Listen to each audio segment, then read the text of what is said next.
Welcome, everyone. This is your friend, the DN What If, here with another exciting fanfiction. Today, we're diving into the story of what if Deku had to face supernatural terrors? If you enjoy this video, don't forget to hit that like button and subscribe for more fanfiction content just like this. Now, let's get started with the fanfic. Quirk. One word. All it takes is this one word to determine the importance of a person in society. A word that defines a phenomenon in the body where the genes within a human being create a supernatural reaction that causes them to develop and invoke an abnormal ability. This superpower can develop within a person as early as the age of 4. This strange phenomenon has evolved humanity into something ethereal, almost like a comic book come alive. And with these powers begets people with selfish desires who will try to misuse them of their own volition with no regard for human life. These people are known by a single word. They are called villains. They are a growing problem that plagued society until an answer came in the form of a group of people retaliating against these villains, their goal being the safety of the civilians and to protect society. This group of retaliators who protect the people and combat the villains are called vigilantes. Over time, quirks started to develop more frequently, and people who had developed these powers started to take up most of the population, which ultimately made the term a form of identity to everyone in civilization. Now in current society, the view of the superpower known as quirk has changed, making individuals in society only see your worth in the power and strength of your quirk. People with powerful ones are regarded highly in civilization, while the ones with weaker ones take lower to middle careers at best. Due to this public view, quirks are now seen as an additional quality in work life, a person with an Earth-related quirk being seen or put towards a job with the construction business, or a person with the ability to control and command plants usually pushed and encouraged for a job in the agriculture field. With all this development now move in society benefiting people with quirks, it raises a question that no one asks. What happens if you have a quirk similar to one of a villain? What would happen to a person who owns a quirk that causes destruction and chaos? Or what happens when you don't have a quirk at all? A term in modern society defines the phenomenon as being quirkless. In the world that revolves around these superpowers now known as quirks, there is a lifelong battle between good and evil, which allowed the government to put forth a law to permit the employment of super police officers to enforce the law against these villains, pursuing the goal of the vigilantes as they now don the name heroes. However, within the world of quirks and the people who hold the title of heroes, one has to wonder, what does it mean to be a hero? What does it take to become one?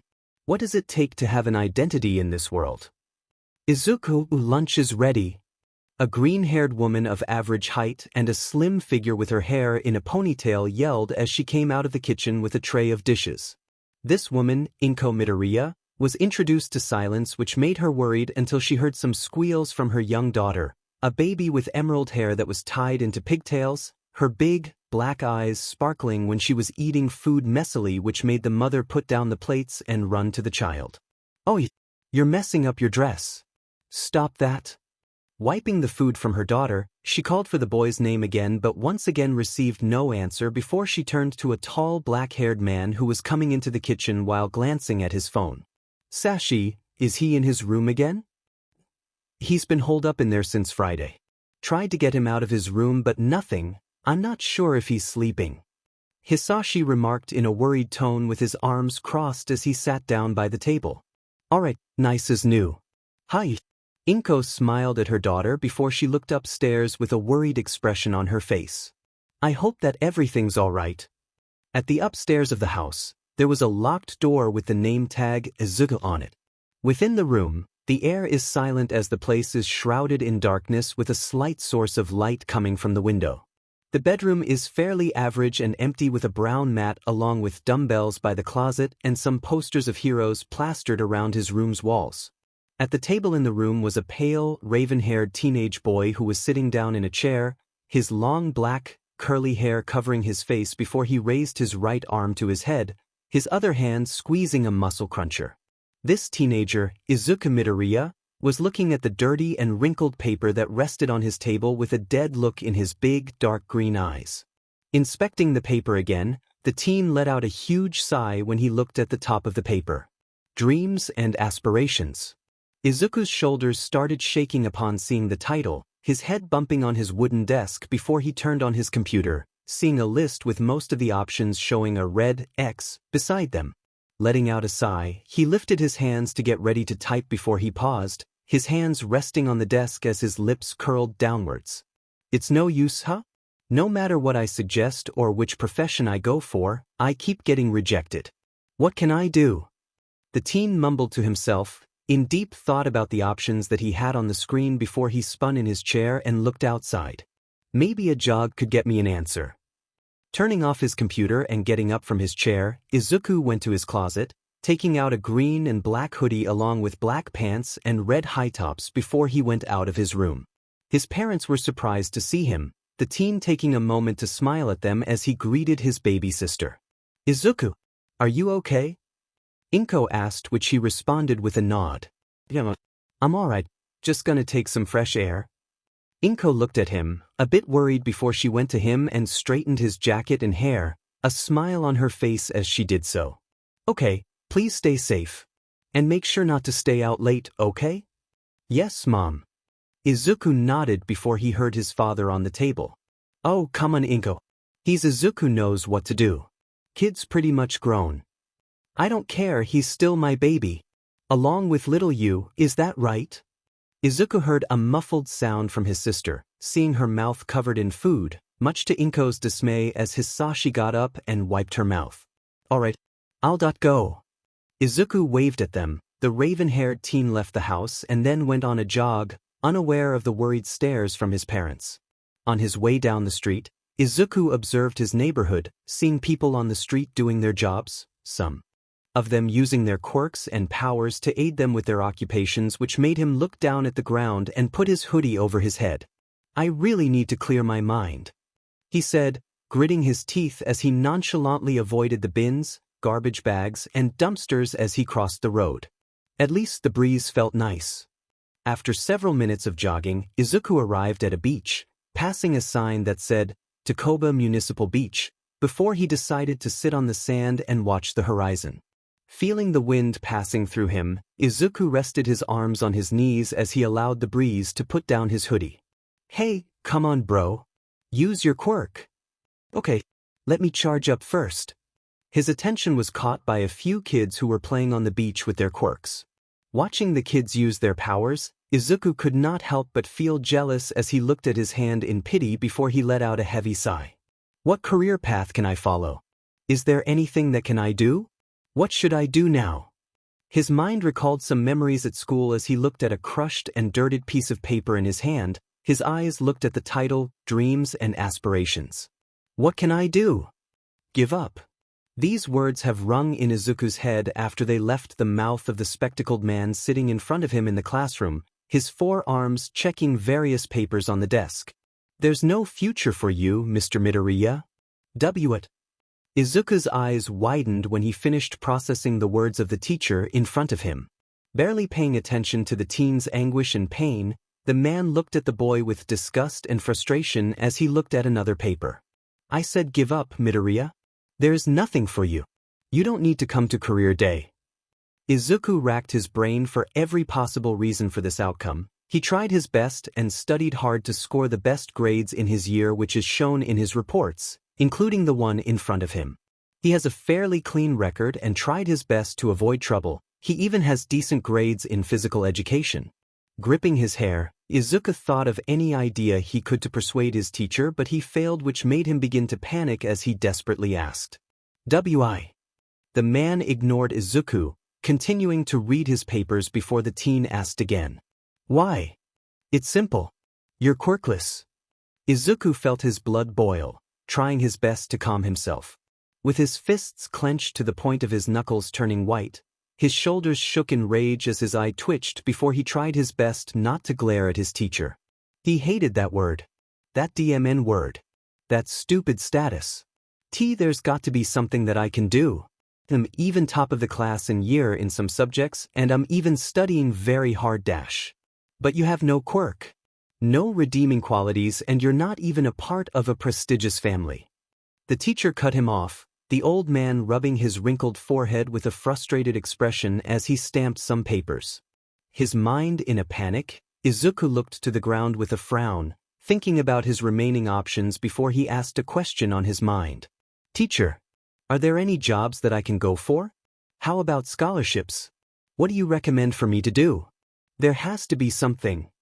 The teacher's expression changed into one of annoyance as he put down the papers on the desk and rested his hands on the table, his eyes looking at the curly-haired teen in front of him until he stood up and slammed his hands on the table.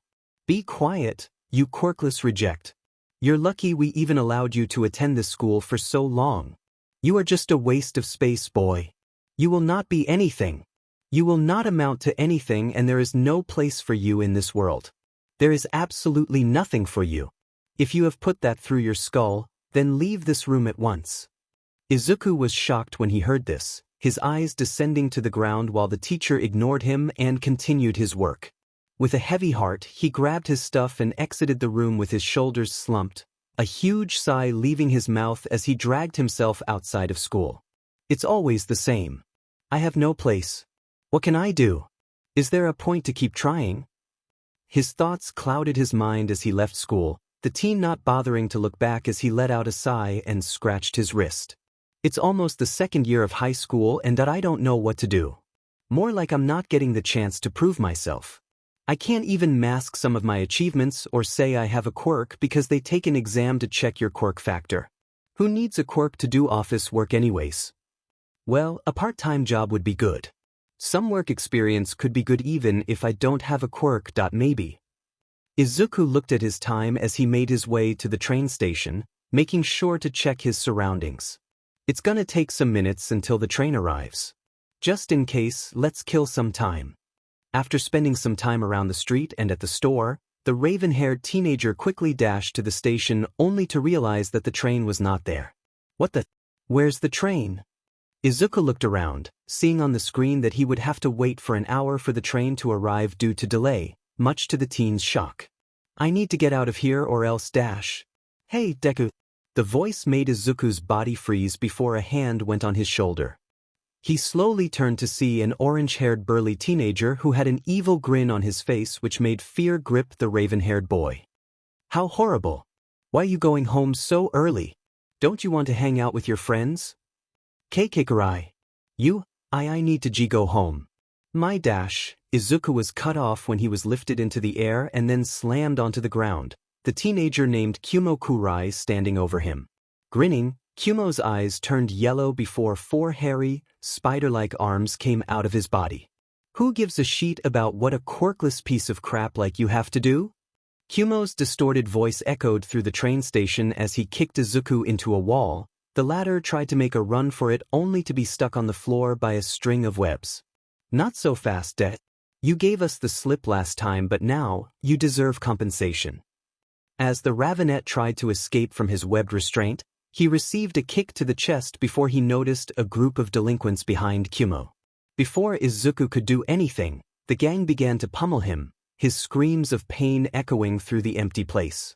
After a while, they took a break and admired their handiwork as they took pictures of a bloodied Izuku who was coughing up blood from his swollen face before a foot slammed on his head. What the F is this? One of the delinquents said as they took out a piece of paper from Izuku's bag, reading the paper before he let out a laugh. No, seriously, what the hell is this? You got the dreams and aspirations paper as well? Why the hell did they even give you one? Hey, Kimona. The piece of sheet wanted to apply for psychology. You, a psychiatrist? Haha. Everyone started to laugh at Izuku, one of them handing it to a blonde teenager whose hair was combed in a pompadour haircut along his ears were filled with piercings. This blonde delinquent, Sento Kimona, had a blue hoodie over his uniform and a pair of black gloves with a skull logo on them. What's this? Kimona said as he took the paper, ignoring Izuku who was quivering on the ground in frustration. The wounded boy tried to get up, outstretching his hand to the paper. Please, give that big. Izuku received a kick to the face that busted his lip, blood dripping from his mouth before the foot connected to the back of his head which slammed him onto the ground. Deku, what did I tell you? You address me as Master Kimona. Understand? Kimona said, his calm tone causing some of his henchmen to shiver in fear. Izuku could barely voice a word when he received another kick to the stomach that nearly made him vomit before they continued torturing him, throwing away his bag into a trash can and taking away all his money.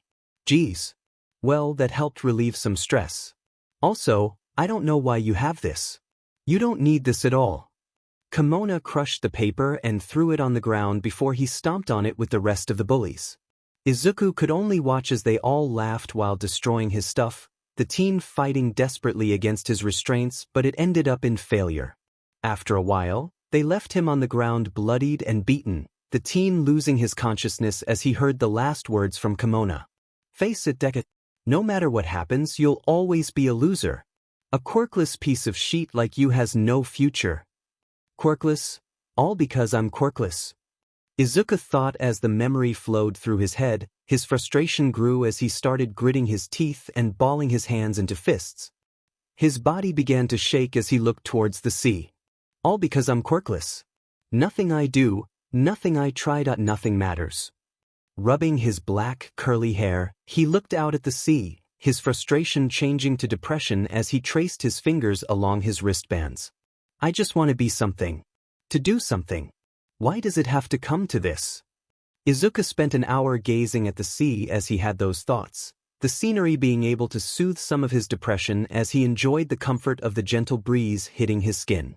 None of the stores around here would accept me around here, but just any part-time job would do. Maybe Dash. Hey, if it isn't Deku?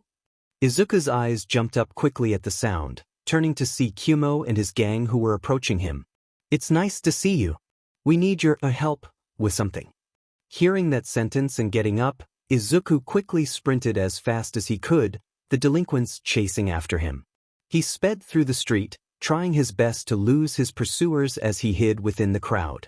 After a while of running, the Ravenet was able to lose them, catching his breath by an alleyway. I guess I lost them, Dash.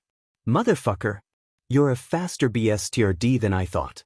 Hearing the voice, whatever happiness and serenity that Izuku felt at that moment disappeared when he was grabbed by Kumo and thrown into a wall that knocked the wind out of him before he was stuck to the wall by a ball of webbing. Let me go, Kumo. Fat chance. You're coming with me. Kumo said with a grin before he dragged Izuku like a garbage bag before he threw Izuku into the ground. The spider-quirked teenager then grabbed him by the hair and dragged him towards the direction of a music store, ignoring the pained yells from Izuku as he pointed at a guitar on a display within the store. You see that guitar over there? I want you to steal it. When he heard the words from the Kumo's mouth, Izuku's eyes widened before he shook his head. I can't do that. I won't do that. That's stealing. There's no way I'm doing that. Izuku received a punch to his face before Kumo grabbed him by the collar and glared at him, veins showing on his forehead. Do you think I give a shit? You're just a quirkless piece of shit outcast. Who would care if you're but went to jail? They probably won't even care if you steal it. I can't do it. I won't. You can insult me all you want. Beat me up all you want, but I'm not doing that. Izuku said before Kumo lifted him into the air and then slammed him onto the ground, choking him. Now listen here, you motherfucker. I don't give a flying F about your morals or your livelihood. I want you to steal that guitar and give it to me. Capiche? Despite fear coursing through his body and the bloodthirsty look on his assailant's face, Izuku kept to his word as he spoke. No. Hearing the Ravenet's defiant reply made Kumo angry before someone cleared their throat, the two turning to see Kimona who was walking down the alleyway. Without warning, the blonde went past Kumo before he stomped on Izuku's chest. Deku, you have a baby sister, right? Izuku froze when Kimona said that, turning to the blonde who had a devilish grin on his face, his teeth transforming into sharp needles. Your family? They live down the street near the doctor's office. Kimona's hand turned into a claw as he grabbed the Ravenet's face. My brother's a gangster in this area. I think you know what this means, right?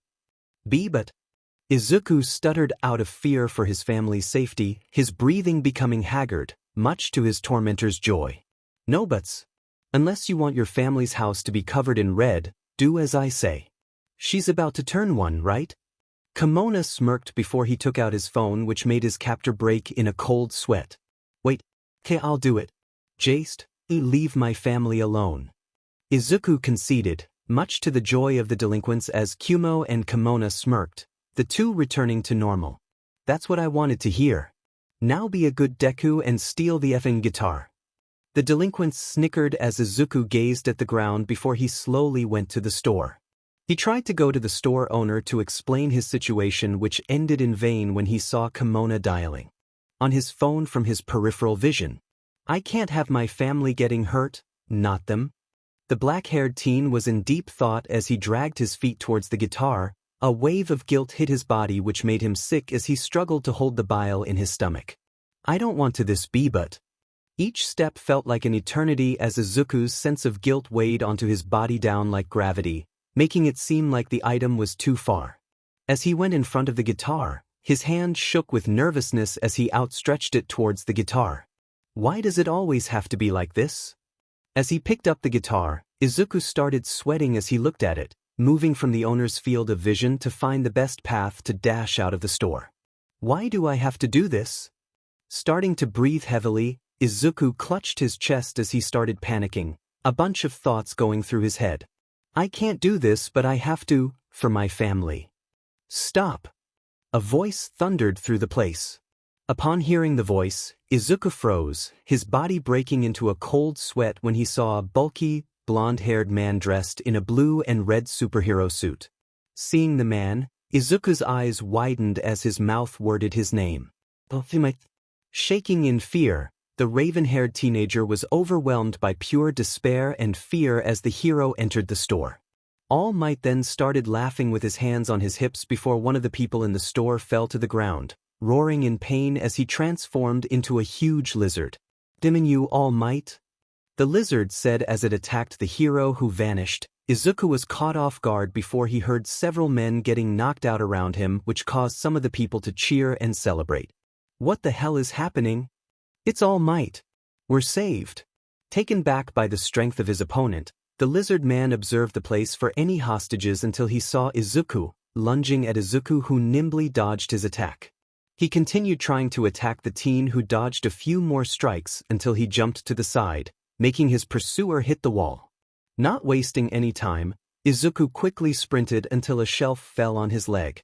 Damn it! Come on, I need to get away. Too bad, kid. Now get in my belly. The huge lizard shouted as he dashed towards Izuku, who closed his eyes and shielded himself from the villain who opened his mouth. Oh no! It's the end! A sound of collision echoed through the store. Izuku opened his eyes to see All Might in front of him, the man stopping the alligator man in his tracks by holding his jaw with his hands. Ha! To think that you would do something so unsightly. If you want food. All Might stated with a smile as he lifted the reptile into the air with one hand before he tightened his fist. Have a knuckle sandwich. The blonde hero swung his arm, landing a powerful punch that sent the reptile into the air before he followed with another that knocked it out. As the unconscious lizard transformed back into a man, everyone rejoiced as All Might picked up all the thieves in the store and handed them to the police who just arrived. During this, Izuku was on the floor, watching the scene in silent excitement and at the same time, immense guilt and nervousness before he looked at the guitar that was still in his hand. I hate this. What the hell am I doing? He thought as he was about to take advantage of the commotion and leave. Damn it. As he was about to leave with the guitar, a hand stopped him, Izuku turning to see All Might, who had a judgmental look that made the teen look down in guilt. What are you doing, young man? The blonde man said, his words and the worried tone of his voice stabbing the teen's heart as he looked to the ground in disappointment until he dropped the guitar, his breathing getting more ragged as the man turned him around. Are you okay? The police came to the place and arrested the villains, one of them approaching All Might and Izuku as they saluted the hero. Thank you, All Might, for all your good work. Hey, is the kid okay? Don't worry. I'm just speaking to this young man. He's a huge fan. Are you able to take him home after our talk? The blonde hero laughed while patting Izuku's back. Raising an eyebrow, the police officer nodded before he pointed at the boy. Oh, so, you think this kid is a part of the group of thieves? Izuku felt his throat dry, trying his best to stay calm as he could hear his heartbeat in his ears. All Might looked at the teenager, his glowing blue eyes searching the teen's expression until he voiced his answer. Not at all. I'm just making sure that my fans are doing all right. The officer glanced at the two before he left and waited by the police car. At that, Izuku fell to the ground, the teen finding it hard to breathe until he felt a hand on his shoulder, seeing All Might still beside him with a worried expression. You have not answered my question, young man. What are you doing? Hearing his question and thinking to himself, Izuku pursed his lips before he opened his mouth and started. Is that All Might? A bunch of fangirls dashed towards All Might, who laughed and saluted before he vanished into thin air, making the girls faint out of excitement. After a while, and by a roof near the destroyed store, All Might reappeared with a winded Izuku in his grasp, the man putting the boy down before he turned to him and asked his question. Are you able to answer my question now? The teen looked to the horizon, an unreadable expression on his face before he nodded. Izuku then took a deep breath and calmed his nerves before he decided to speak his mind, pointing to where the delinquents were. I was forced to do it. My classmates. They threatened me, saying that his brother is part of a gang. Why did you not explain to the police or the school about their behavior towards you? All Might said with a concerned face, getting his answer in the form of a nod from Izuku. I tried, but they ignore me. They all ignore me, because I'm quirkless. All Might's smile slowly faltered as he heard that, Izuku continuing to tell his story. I tried many times to explain myself, even to my teachers, but to no avail. They kept covering the evidence and even went as far as to forge things and make it my fault. I tried recording them, but the fact that I have no phone should explain everything. Gritting his teeth, Izuku's hands shook when he looked at the city. I just thought I could just grit my teeth and avoid them as much as I could until I finished high school, but today, those guys found out about my family's whereabouts and threatened me to take out my family if I didn't steal the guitar. And knowing them, this is not going to be the last time. After Izuku finished his story, the teen was unaware of All Might's fist clenched shut, and his smile turned to a frown as he heard about the atrocities caused by his school's delinquents. To think such children exist, I need to do something about it. Not to worry, young man. You will be all right. Everything will be okay because I am here.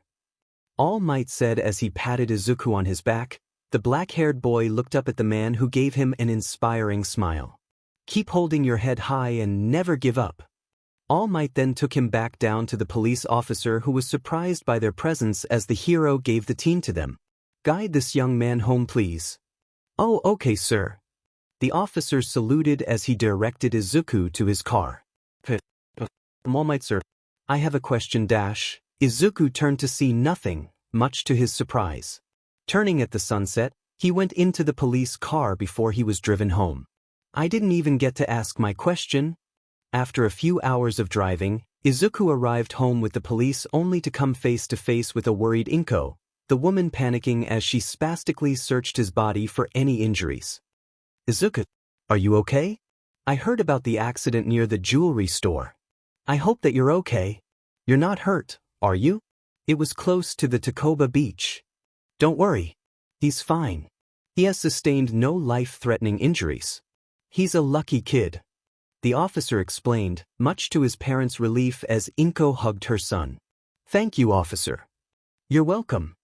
The man bowed before he left. Izuku entered the house to see Yamami, who was slowly waddling around the place. Seeing his sister made a smile appear on his face as he went to pick her up, the girl giggling as he played with her. The two children were unaware of their parents watching them. Inko let out a sigh of relief before Hisashi hugged her. Inko, I told you that he was gonna be okay. That's rich coming from the man who was seconds away from filing a search request for his son and was ready to burn down the city for his boy. Inko gave the man a teasing glare before she pinched his cheek, getting a nervous chuckle from him. You can't blame me for being worried, Hisashi said, rubbing his hair. You know how everyone looks at him. That I just hope he can hold out.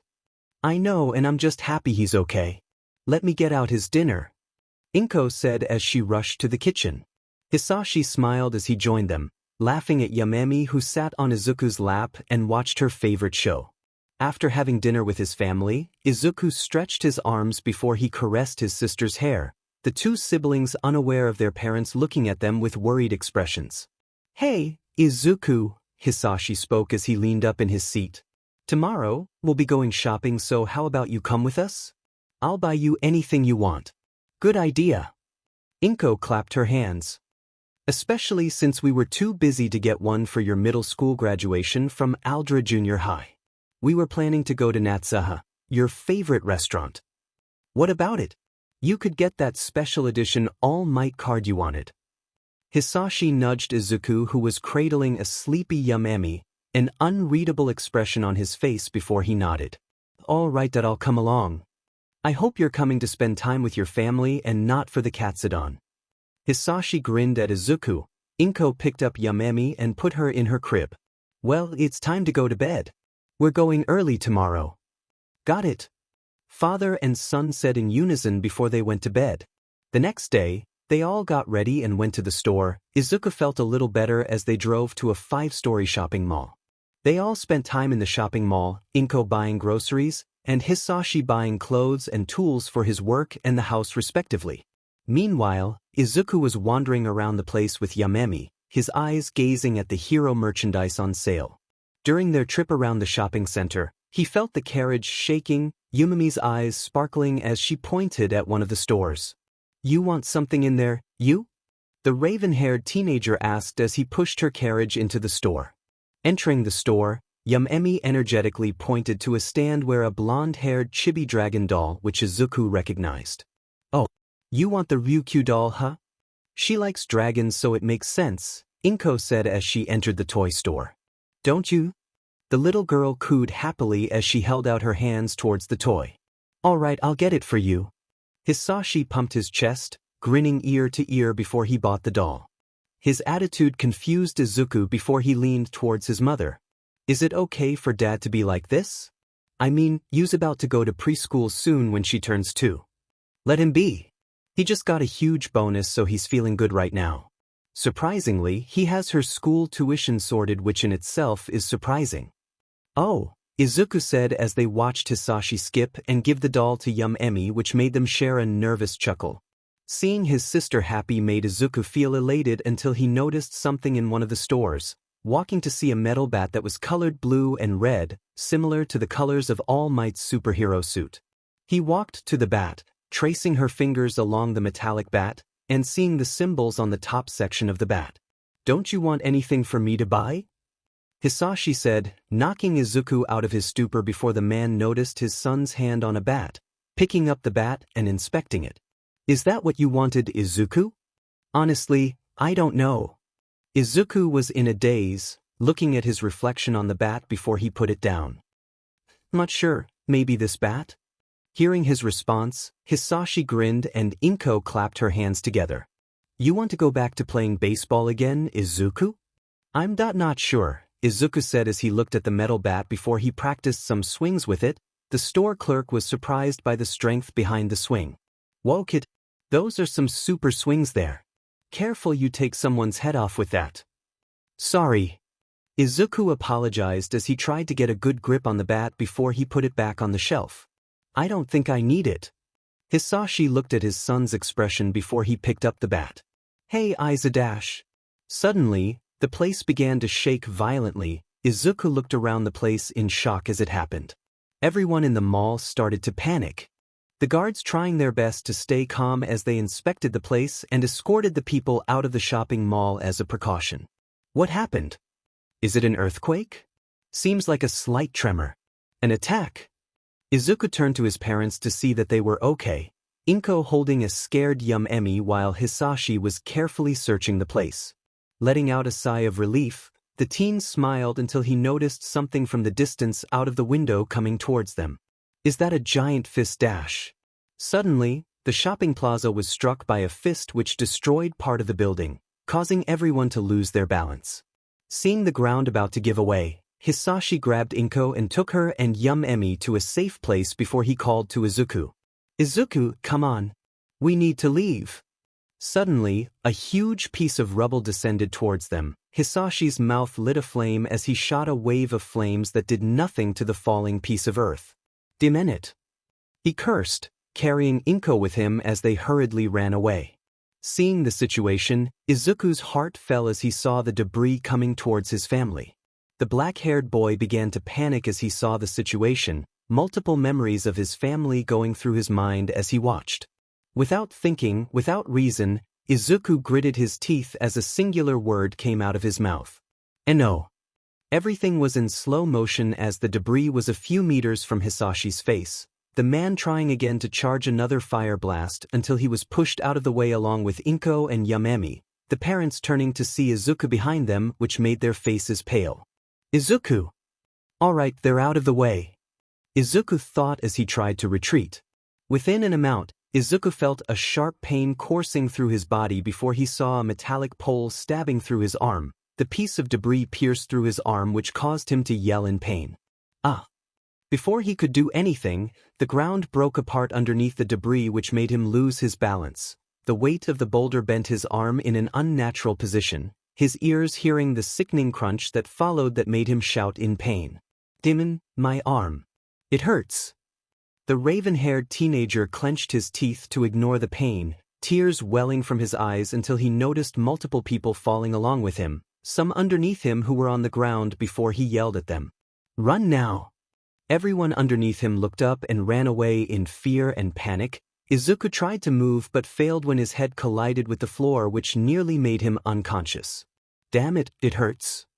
Suddenly Izuku heard a roar that shook the place, looking outside to see a gigantic man, who looked like a shark, wreaking havoc until he was dragged out of the shopping mall by a wood-clad hero dressed in a dark blue bodysuit with several wooden protective pads on his knees and elbows.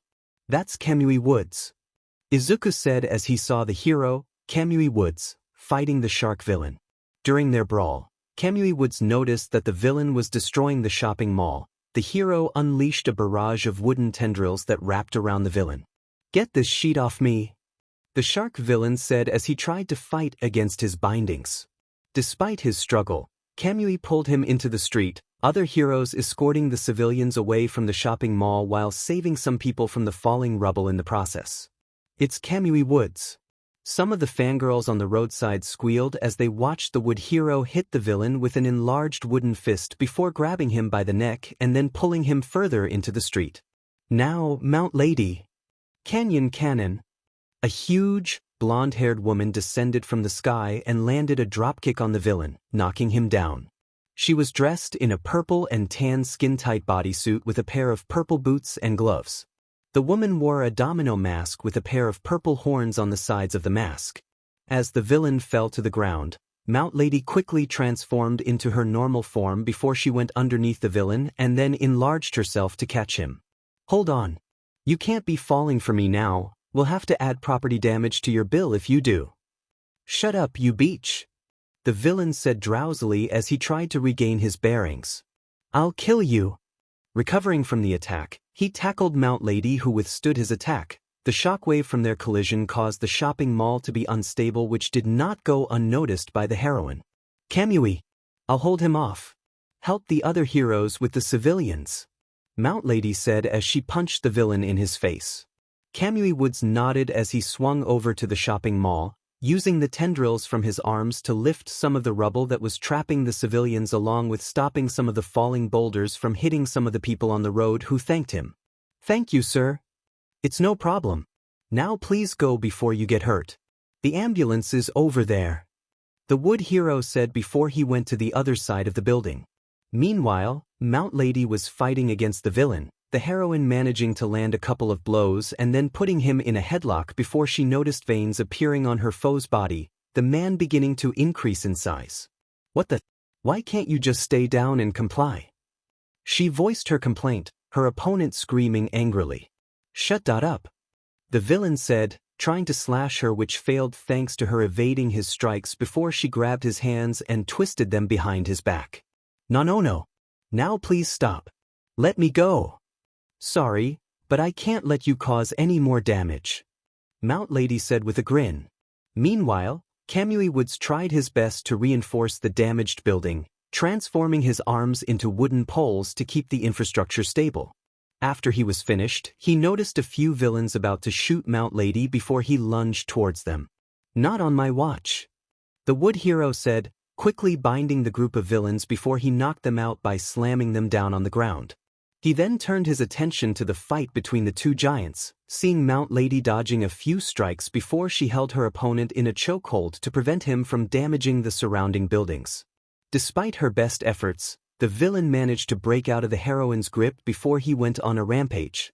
"I'm free," the man said as he was about to run into a park, Kamui Woods rushing towards him.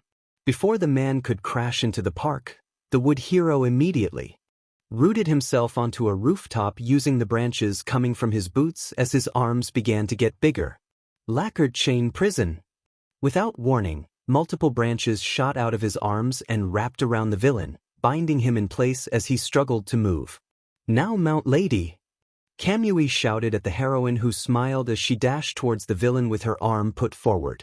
Swinging her arm with all her might, Mount Lady hit the opponent with a powerful lariat before she quickly positioned herself, putting her fist behind her opponent's neck as he unleashed all of the strength in her body to keep her grip on him.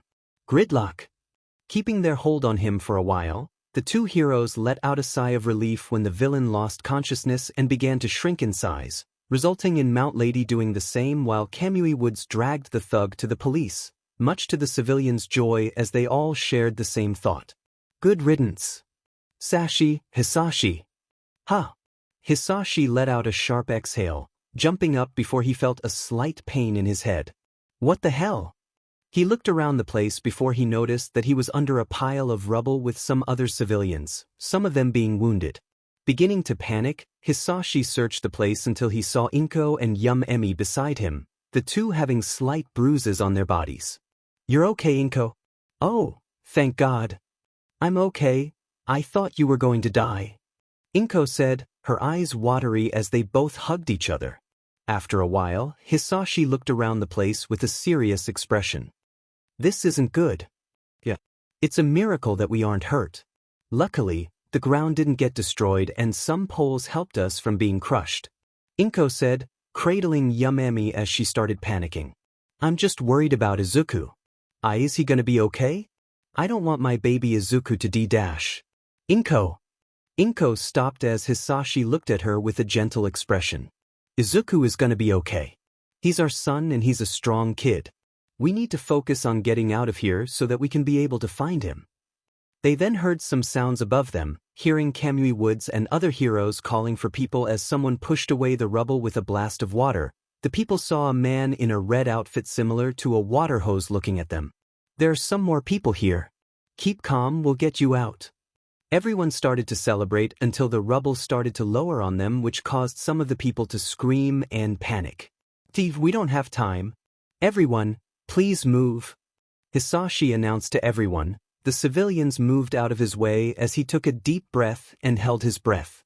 After a minute, sparks began to come out of his nostrils before he released a blast of blue fire that melted the rubble in front of him and created a pathway. "Come on, let's go." Everyone quickly went through the pathway. The rubble started to give way and fall on them. "Oh no!" Before they were crushed, a white-haired, muscular man, who was dressed in a cyan cardigan and dark blue baggy pants, suddenly dashed through the opening and lifted the rubble. "Go now." "Our thanks, Death Arms," one of the civilians said. The man nodded with a grin. Hisashi quickly got everyone as quickly as possible. Death Arms smiled as he punched the rubble that caved in on him, much to everyone's shock. Seeing no sign of movement from the pile of rocks, the people got worried until an arm busted through the rubble, the hero coming out unscathed, which made everyone celebrate. Meanwhile, Hisashi and Inko were looking around the place, worried expressions on their faces as they prayed for the well-being of their eldest child. "Izuku, please be safe." "Ha!" Izuku's eyes opened suddenly, his vision being red until he noticed blood coming down his face before he looked around. What happened?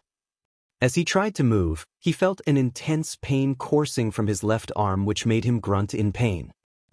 What the dash?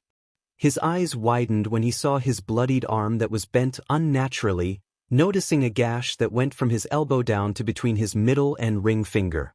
Gripping his injured limb, Izuku slowly stood up before he noticed a few wounded children in front of him who were crying. I'm scared. It hurts. I want my mommy. Seeing them like this made Izuku feel a pang of pain in his chest before he took a moment to calm himself. The best way to get around a situation like this is to keep a level head and check my surroundings. He then heard a collision, a huge tremor following that caused the rubble to descend, which scared everyone. Izuku observed the place once more, noticing more people around him before he began to mumble to himself. Alright, this place isn't going to hold for long, so we will need to keep it reinforced until the heroes come. If we have the right quirks, we can keep the rubble from crushing us. He was cut out of his thoughts when he heard the kids crying, one of them curling themselves into a ball out of fear. Izuku felt a feeling of familiarity, seeing a smaller version of himself in the same position, which made him look to the ground. I hate how familiar this feels. I can understand their fear. These people. He then tightened his fist as he noticed the rubble moving again. He then got up and clutched his arm, a single thought into his mind. I can't give up. I'm so scared. One of the kids cried until he felt a hand on his head, seeing Izuku looking at him with a huge smile on his face. It's gonna be fine, okay? We'll get out of here. The children looked at him as they wiped their tears before they gasped at seeing his arm. Baby, but you're hurt and we're stuck. Don't worry, it's not as bad as it looks. It's just a slight cut. Izuku gave them a thumbs up with a smile before he snapped his fingers. Hey, we're going to play a fun little game. I'll make sure that you guys get out of here. Izuku then turned to the adults with a serious expression. Do we have anyone with a super strength or an earth manipulation quirk among you? No, our quirks aren't much. An injured, old man said in the back. Izuku shook his head in defiance as he stood up. I don't think so, sir. There's no such thing as a useless quirk. Maybe if we put them together, we can get something done. Everyone looked at Izuku in disbelief before they all frowned and shook their head. There is nothing that we can do. We're powerless, we're gonna die. We can wait until the heroes come. What are you talking about? We're going to die before then. Izuku tried again to speak to them, but they would not listen. Teenagers seeing the defeated and depressed expressions on their faces before he looked around for something. Realizing it was no use and ignoring them, he picked up a few poles and put them in sections of the rubble to reinforce the place, the old man looking at the teenager. Give up, kid. It's no use. Do you want to die, sir? Izuku said while he tried to stick a pole into the ground before another tremor happened which caused the place to shake, the poles able to withstand the rubble. Or do you want to live? Suddenly, they heard a collision before the place started shaking. The boulders above them started to break apart as part of it slowly collapsed towards the injured civilians and the children, all of them screaming in panic as the rubble fell on them. They all closed their eyes and braced for impact, feeling nothing that made them confused. What? The old man looked up, his face distorted to a shocked look at what he saw. What? They all saw Izuku holding up the debris, the teen clenching his teeth as blood dripped from his body. Are you okay? Izuku could barely speak out, the people slowly nodding, which made him smile until he strained when the boulders started descending on him. Taking a deep breath, he tried his best to hold the rubble in place as he pointed to a safe spot with his safe arm. Need to go quickly. I don't know how long I can hold this up. There's an opening. Oh, the opening got bigger. One of the kids said as they tried to get through, but it was too small for them, much to everyone's dismay. But we can't squeeze through it. Thinking about the situation, Izuku looked at everyone, seeing them panicking before he glanced at the ground. Contemplating his choices, the raven-haired teenagers searched the place before he looked at everyone, something coming to his head.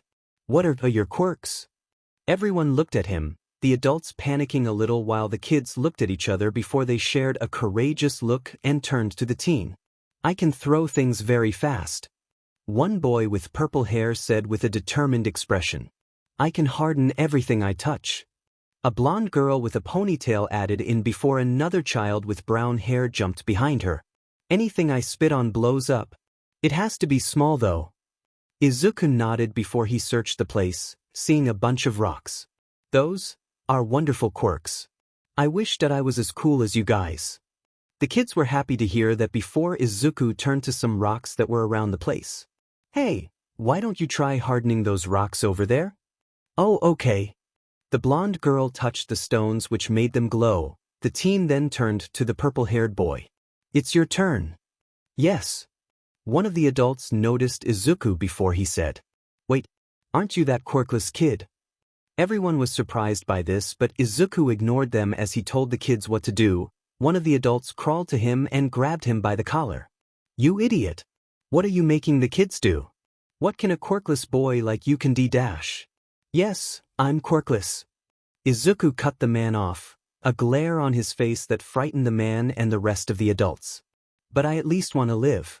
Heroes are humans too, so there are times when you need to persevere on your own. What do you mean? We can't do anything without the heroes.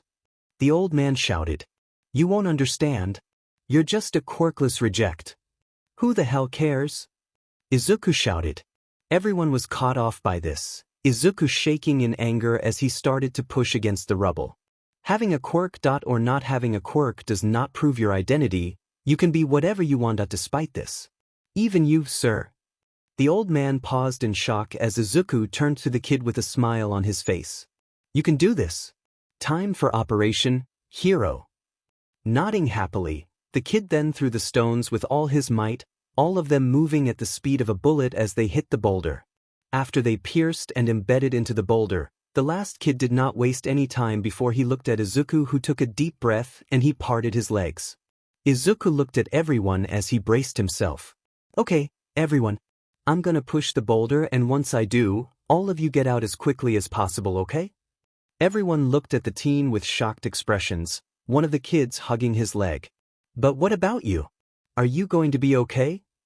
I can't move right now, but I have to make sure that you and everyone get out safe. Just make sure that you get out safely and tell the heroes that I'm here, okay? Izuku smiled, and the kids nodded before he turned to everyone. The heroes can't save from everything. That's the reason for safety precautions, right? The old man mumbled. Are you all ready? Izuku asked.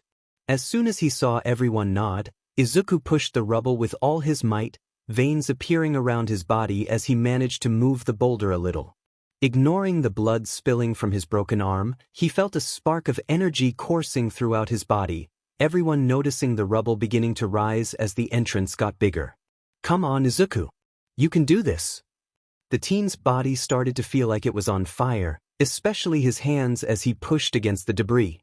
His body started to let out a small glow, his hair moving wildly as he was able to make enough space. Seeing what he did, he quickly turned to the kid. Now! The kid did not waste as he spat on the pebbles, all of them exploding, which created a huge hole for everyone to go through. Go on now! Izuku shouted. Everyone nodded as they quickly crawled through the hole, Izuku trying his best to hold the debris in place as he watched them all go through the opening. Seeing the last person go through made a sigh of relief come out of the teen's mouth before he noticed the old man who was arguing with him still inside, much to his shock. What's row dash? Izuku paused, gasping when he saw the man's leg being damaged. Your leg? That's why I told you to give up, the old man said as he looked down. This is different. If you told me about this, someone would be able to help you to get out dash. I'm going to be dead anyway. This is the end of the rope. Save yourself, kid. The elderly smiled before he looked at the entrance. The teen's heart started to beat fast, his breathing becoming ragged as an immense pain coursed through his body. You're at your limit, kid. Go at you, Kirkless reject. Who said that it's the end? The man opened his eyes as he saw an angry Izuku still holding up the debris, ignoring whatever pain was coursing through his body. Don't give up. I'll hold on as much as I can. I won't let you die. Izuku's body began to feel less strain as he steadily held up the rubble, his only concern the safety of the old man in front of him. He did not care how he felt at the moment. He did not care how much pain ran through his body. He only focused on lifting the debris. Don't fall. Seeing the teen slowly begin to push the boulder up, the old man watched in shock at the boy's vigor and willpower. After a while, Izuku's body reached its limit, the teen unable to conjure any more strength as his body fell forward, the rubble coming with him. At that moment, his entire life flashed before his eyes as he fell to the ground, looking at the old man who was bracing himself for death. I guess that this is my limit. The teen heard nothing, his consciousness fading until he felt a shockwave hit his back. After the shockwave, he saw a blinding light as someone picked him up. The boy was confused until he heard a few voices in the distance. There are 2 more here. Get this one on a stretcher. Did this kid really hold up that rubble? Izuku started smiling, his relief lifting his adrenaline as he turned to the elderly man. I told you. His eyes closed, his mind shutting down into unconsciousness as the last thing he could hear was his parents' voice. At least you're all okay? Geez, why are you even trying? You were serious about being a hero? This DMN Deku? You're just a pebble in my way of greatness. Now be like a pebble and stay on the ground. You're nothing but useless. Just stop bothering and stop wasting space. Know your place. Hearing the voices, Izuku was jolted awake when he heard sparks of an explosion, breaking into a cold sweat until he noticed that his body was glued to the ground. Finding himself sprawled on the ground and covered in burns and scratches, Izuku looked up at the sky before he tried to move, which failed. Where am I? He tasted the blood in his mouth as he tried looking around the place, each movement of his body causing him to hiss from the burning sensation of his wounds. Is this the playground near the doctor's office? Why are you opposing me, huh? You're just a useless demon Deku? A silhouette stood before Izuku, his hands letting out sparks while he was approaching the raven-haired teenager. Hearing the voice, Izuku's body was trembling, his heart pounding loudly as he started to have problems breathing. No, not him. Izuku could barely talk as fear grasped his body and tears swelled from his eyes as he noticed more people coming towards him. The silhouettes then moved toward him, the white of their teeth showed in their sinister grins and smiles as they readied their quirks. Not this again. Deku, you will always be useless, was the last thing he heard as the silhouettes attacked him. Izuku jolted awake, his breathing ragged as he felt sweat dripping from his face. He got up, feeling dizzy as he tried to look around the place. The hospital? Ugh, what a dream. Izuku said before he felt an intense headache which made him massage his temple, feeling his left arm in pain as well. When he turned to his arm, his eyes widened when he saw it in a cast. What happened? He then remembered what happened, his body broke in a sweat before he hopped out of the bed in pure panic. Mom? Dad? As he hastily reached the door suddenly opened which smacked him in the face. Oh, damn it. He held his nose before he saw a nurse enter the room. Immediately ignoring his aching face, Izuku ran up to her and then muttered loudly out of concern. Hello there. Excuse me. Where am I? Do you know if my parents are here? Are they okay? Are the old guy and the people from the store plaza saved? It's okay, Izuku Midoriya. You're in the Muzutafu hospital. Your parents are here and they're okay. The other people who have suffered from the incident are recovering well and some have been discharged. The nurse answered with a smile before moving to the side and motioning him to the room next to his. Entering the room, the teen's eyes widened when he saw his parents as he walked to them. Mom. Dad. Inko and Hisashi sprinted towards him, enveloping him in a tight embrace. I'm so happy you're safe. Inko sobbed, gently examining Izuku for any injuries. I'm so happy that you're safe. Inko sobbed as she held Izuku's face, checking for any injuries. Feeling relieved, Hisashi watched the embrace. His daughter hopped from his arms to join the family reunion. I'm so glad that you're all safe, Izuku smiled through a few tears before his father ushered him back to bed. Come on, Izuku. We've all got a few injuries, but you need to rest, Hisashi said gently. You took a nasty bruise to your head and your arms busted up from that incident. Yeah, what about everyone else? It was Izuku started, but his father cut him off by placing a hand on his shoulder, a proud smile on his face. They're okay, Izuku. They wanted to thank you, but you were asleep for a few days, so they had to leave. Izuku let out a sigh of relief before he noticed several envelopes with colorful logos in his father's hands. They left letters for you. You were even on TV. It's not a big segment, but it's something. Opening one of the letters, Izuku read one of the letters, realizing it was from one of the kids he asked to help. Dear Izuku, thank you so much for helping us during the attack. We were so scared, but you were really brave and kept us safe. My mom says you're a real hero, and I think so too. I hope you feel better soon. We all do. Sincerely, Kenji. Izuku felt a lump in his throat as he finished reading the letter, unaware of the tears welling up in his eyes. He then turned to his father, who gave him a thumbs up, while his mother gently held his arm. They're all safe, and it's thanks to you, dear, but please. Izuku put his head to the side before the woman's eyes started watering. Be careful next time. Your arm was badly injured. I thought you were going to die. Letting out a sigh of relief at his mother's crying, the teen glanced at his bandaged arm until he felt another headache which made him have to rub his temples, the nurse giving him a glass of water for it. Oh, geez, my head has been aching me since I woke up. Did anything happen to you during the incident, Izuku? Inko asked with a worried face while drying her tears. This caused Izuku to raise a brow in confusion. Apart from my arm being like this and this intense headache, nothing happened. Are you sure? About that, kid? Looks like you took more from Coco now. Hisashi picked up a mirror and gave it to him. Staring into the mirror in disbelief, Izuku's eyes widened like saucers when he saw his reflection. After a moment of silence, he touched his hair, which was no longer black but a dark green color. What happened to my hair? I don't remember bleaching or dyeing my hair. Why is it green? Inko and Hisashi looked at each other before the latter spoke. We were hoping you could tell us. It was like that when you got out of the rubble. We thought some dye fell on you. Indeed. After making some checks, we have deduced that this is your hair's natural color.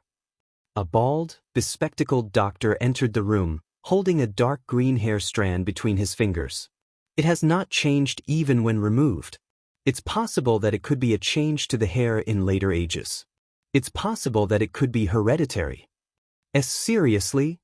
Izuku and Inko said in unison, the woman slightly worried before their baby daughter grabbed and played with the teenager's hair while climbing onto her brother's head. But why now? How is that even possible? Dad, did you or Mom have something like that happen to you? Not at all. I don't remember anyone on my side like that. However, I don't remember much from my family tree. I'll have to check later. Inko rubbed her chin. Same on my side. That's why it's weird. No one on the Midoriya family tree had experienced this phenomenon. Hisashi folded his arms before he turned to the doctor. Dr. Garaki, are you sure it's not related to a quirk factor? Izuku's quirk may have awakened. Have you tried to run a test on him? Izuku could not hide the smile creeping on his face when he heard that until he noticed the doctor's sorrowful expression when he shook his head.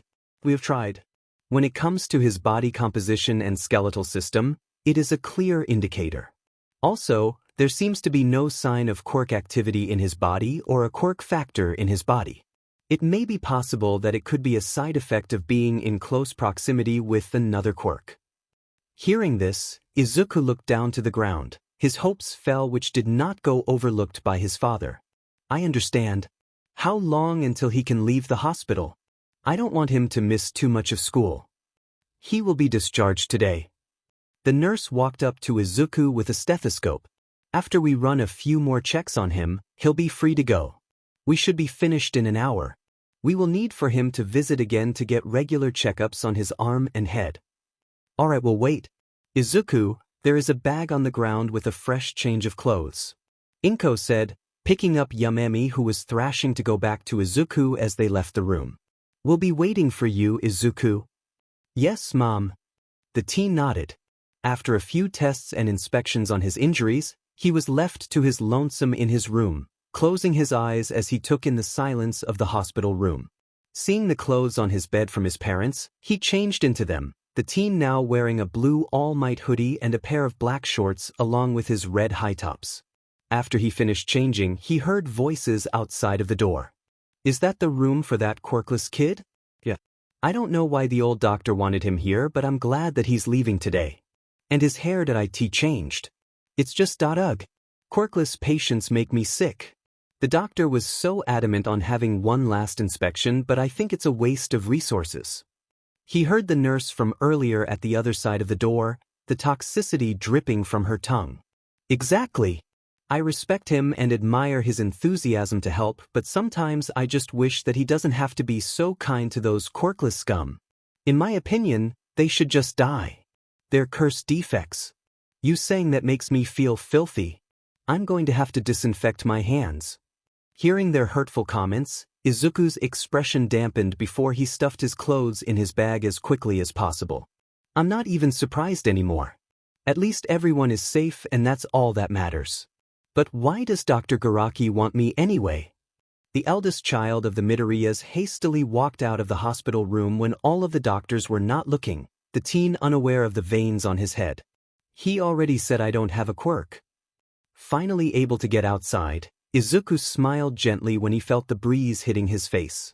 He then stretched his legs before he reached the building where the reception desk was, seeing his parents there with his little sister who tried to waddle towards him. Nice job. Did you miss me? Yes, okay. Duh. Yumemi hugged her brother's leg, Izuku lifting her with his good arm as he went towards his parents. They're finished already. I guess this hospital lives up to its reputation. Hisashi said as he folded his arms. Why don't you guys play outside? It's going to take a bit to get through the procedures. Inko explained. Izuku nodded as Yumemi played with his hair. Izuku looked at the expressions on his parents' faces, seeing their exhaustion. Seeing them, his hand tightened into a fist before he turned around. Sorry, Mom. It's not your fault, Izuku. Accidents happen. The good thing is you're safe. Inko smiled, ruffling Izuku's hair. After a while of Hisashi having to go through a long and boring procedure that nearly made him fall asleep, they all left the hospital in Hisashi's car and decided to go to a restaurant and order takeout. During their ride, Izuku felt his hair going over his eyes. The teen was still surprised about its changing color until he noticed that the hair was long enough to go past his shoulder as he glanced in the mirror. He absent-mindedly ran his fingers through it, still processing everything that had happened. Keep holding your head high and never give up. Izuku remembered the words that All Might told him before he decided to make a choice. Can I get a haircut? He said to his mother, Inko having a huge smile while his father looked at him with a raised brow. What's wrong with your hair now? You have the classic Midoriya charm that has been proudly passed down from our old generation. How did you think I got married to your mother? I'm not asking to be bald. I just want it to be a little shorter. Izuku shrugged, unaware of the victory pose that his mother made. Hisashi was about to speak, but he was stopped when Inko grabbed his head and turned him to face the road with little effort, much to her children's surprise. Sashi, please keep your eyes on the road. We're going to the hair salon. But Izuku's hair isn't that B-dash. He was interrupted when his wife gave him a smile that terrified him. Our son looks like a hobo with that hair. Plus, it's bad enough that Izuku got your bad habit of wearing those dumb joke shirts. At least he will now look presentable after getting the haircut. She then nudged Hisashi with a smile as she whispered. Plus, don't be a sore loser, honey. I won. Plus, you like those shirts? The raven-haired man spoke under his breath. Hearing her husband, his wife kissed him on the cheek as they made their way to the hair salon. It's different with you. As they arrived at their destination, Izuku stepped out of the car and looked at the hair salon, a conflicted expression on his face as he felt nervousness welling up in his stomach. Keep my head high. Don't give up. It's just cutting your hair. He mentally encouraged himself. Stepping foot into the place, the teen felt comfortable in the serene and quiet atmosphere of the place except for the sound of hair equipment whirring as background noise. Sitting down on one of the benches, Izuku observed the people in the store who were using their quirks with great curiosity before he started mumbling, which frightened everyone around him. Izuku, you're mumbling, Hisashi said absent-mindedly, knocking his son out of his daze before his father pointed at the man in front of him. It's now your turn. Make sure you pick the most comfortable one, okay? Don't worry about what people think about you, okay? Nodding, Izuku got up and sat in front of his barber, who was a tall blonde man with wavy hair. The man turned his fingernails into blades, which Izuku found himself intrigued by. Whoa kid, that's some hair. Surprisingly smooth despite it being shaggy. How do you like it? I just want it a little shorter. Especially at my neck, please. He stammered nervously. Say no more. I got it. The man nodded as he started. Izuku waited as his hair was being cut, seeing the hair from his head falling to the ground. Taking in the quietude and calmness around him, a somber expression appeared on Izuku's face. I have some time until this year of high school is done. But the question is, what can I do from then? He turned to his family, seeing Yum-Emi playing with her doll while Inko was teasing a depressed Hisashi who pouted and crossed his arms. Seeing their antics made a smile appear on Izuku's face as he looked outside. I can't keep leeching off my family. I want to be something. This can't continue forever.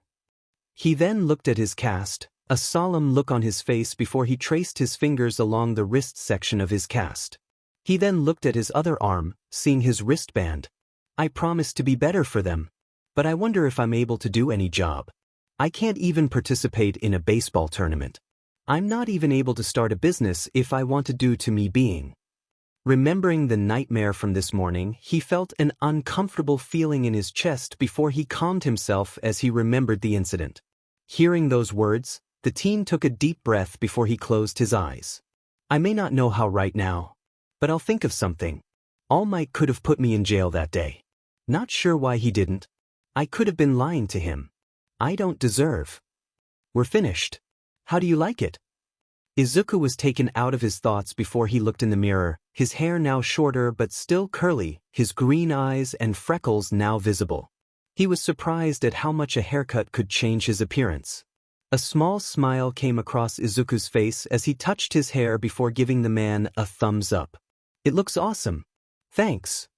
Seeing her son's new look, Inko smiled while aggressively taking photos of him, which got a blush from her son and a laugh from Hisashi. Now you look like a lady killer, son, although I think the previous hairstyle was okay.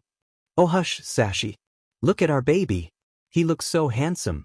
He's going to be a heartbreaker. I'm going to send a picture to Mitsu and now. The woman said out of elation, much to Izuku's embarrassment when he saw everyone looking at him. Come on, I'm plus, everyone is looking at us. He felt a hand on his shoulder, seeing his father shaking his head. That's just how your mother is. When she's on cloud 9, we're basically background music right now. Really? That's just great. At least I get to go home. Izuku put his chin in his hand while Yum-Emi latched onto his leg. After they paid the barber and exited the store, the Midoriya family decided to go to the restaurant to get food before they made their home. Reaching home, everyone stretched in unison, Yum-Emi dashing towards the couch while Hisashi and Inko picked up the food and brought it to the kitchen. As Inko went into the kitchen to get some plates, Hisashi checked his phone to see the news about the Muzutafu shopping plaza incident. They're still talking about this. Hey, Izuku, there you are. You guys weren't wrong?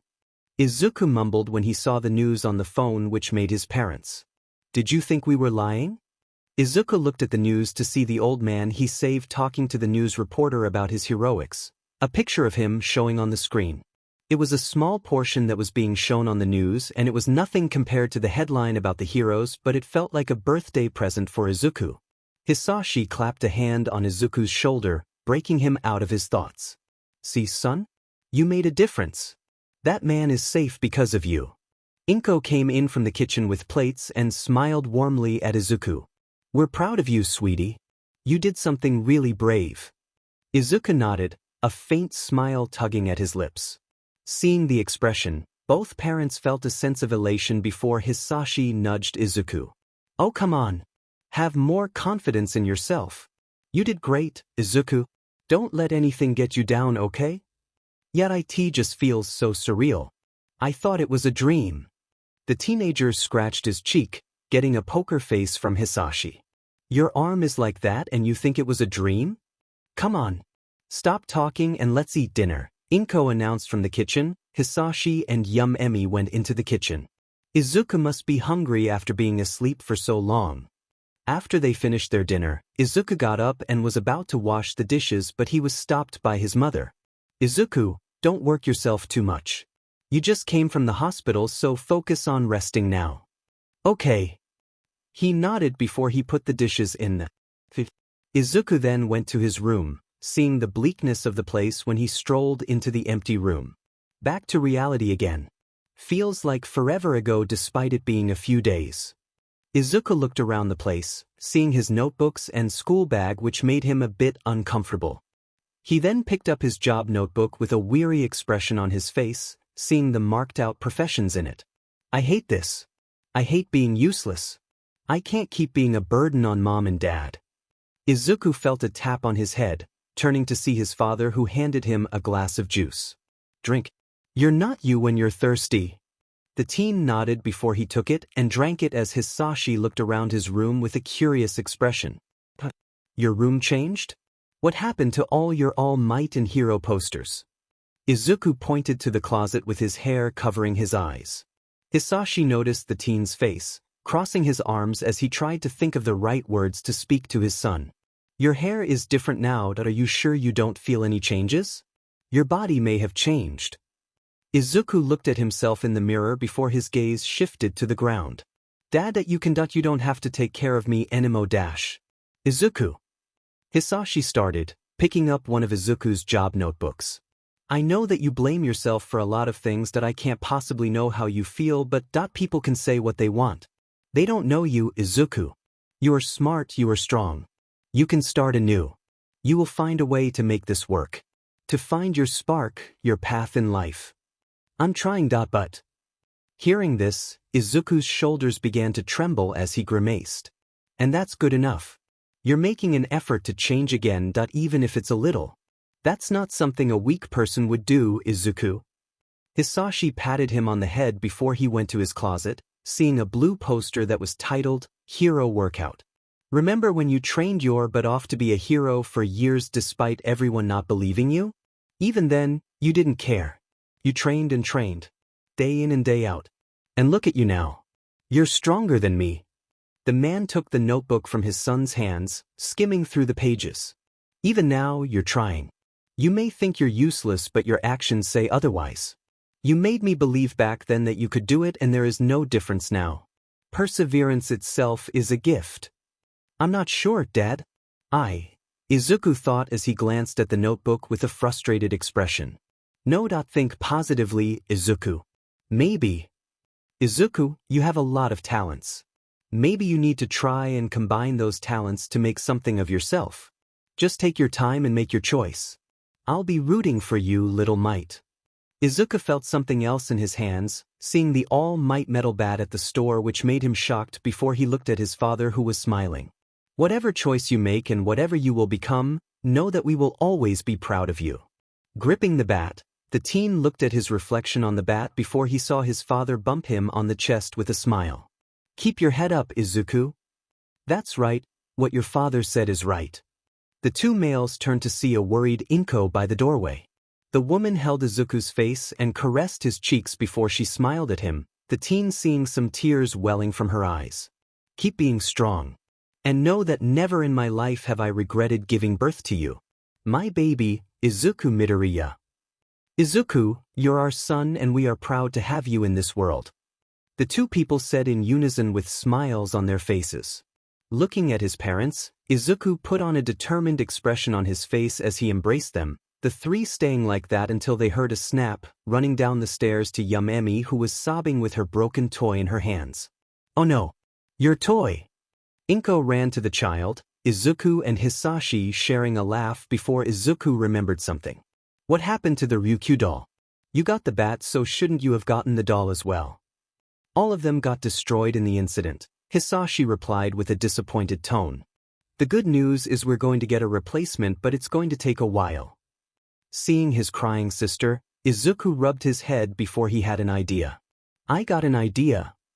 Izuku returned to his room and went to his closet to see a mountain of notebooks on the floor that were titled, Heroics. Notes and tricks that he glanced at, tracing his fingers along the books. How long has it been since I had these stored here? 3 years now? Probably more. Remembering the shopping plaza incident weeks ago, Izuku's lips went flat as he crouched down, rubbing his fingers against the books before he started dusting them off. Seeing the words Hero Notebook on the cover, he felt a small smile on his face as he let out a dry chuckle. I guess I haven't gotten rusty with the analytics. His eyes then lowered before he picked up the group of books, seeing a box with an All Might sticker on it. Opening the box, he saw All Might merchandise and products in there, which made a smile come across his face as he went through his stuff. This brings back a lot of memories. I forgot how much of an All Might fanatic back then. Well, still am. He inspired me so much. Oh, here it is. He found an All Might doll which was surprisingly in pristine condition as he dusted it off. It's not girly, but it's good enough. As he turned around, Izuku noticed his job notebook on the table, looking at the page with all the marked out professions before he sighed and threw it in the bin. Who cares what they think? I'll find a way through this. And also a new notebook because that's full. Maybe I can use my new hair. What were you doing out there? Within a silent room that was dimly lit were two people, one of them being a raven-haired detective in a trench coat who had his arms crossed while sitting on a chair, and the other being a man whose face had the appearance of a shark who was dressed in an orange jail suit with his arms encased in huge, metallic HNDCFFS. You're not getting shit out of me, you FNBSRD. The inmate shouted angrily, which made the detective sigh as he leaned back in his chair. The detective looked down at the folder in front of him before he closed the file. Let's get back to square one. Mr. Oniyama, correct. I mean, you have the DMN file. Just double-check it. Oniyama gritted his teeth. The detective noticed the villain's body shaking before he smiled. My name is Naomasa Tsakachi. No need to be on edge. Trying to get to the bottom of this situation. I said screw off, Mr. D. Oniyama said to Naomasa, his HNDCFFS banging against the table. You are annoying. The detective kept his demeanor before he decided to change the topic. Heroes are a big deal, huh? No matter how strong you are, they always kick your butt despite all the circumstances. Almost like a page out of a comic book. You could be just knocked out and sent into a concussion for stealing a jewelry store. You think? There's such a pain in the butt. If he was not for that big beach, and that would be, I would be rolling in green.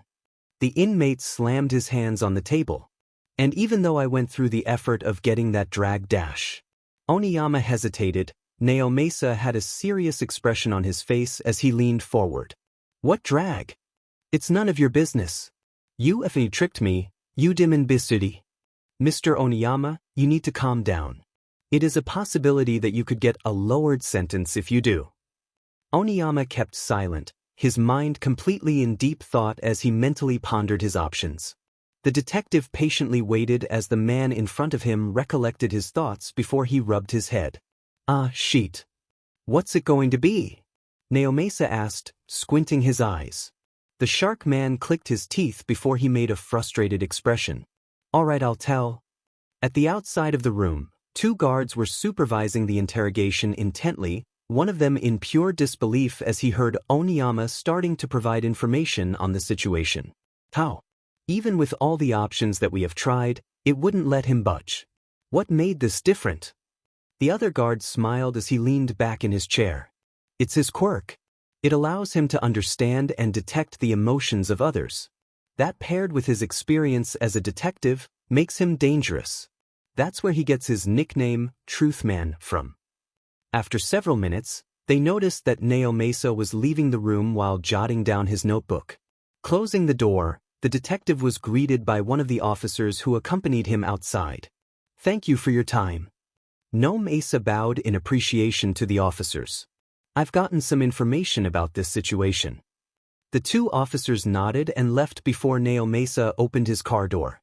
Before he could go into his car, he heard a sound before he looked to the sky to see someone land in front of him, the smoke clearing to show All Might.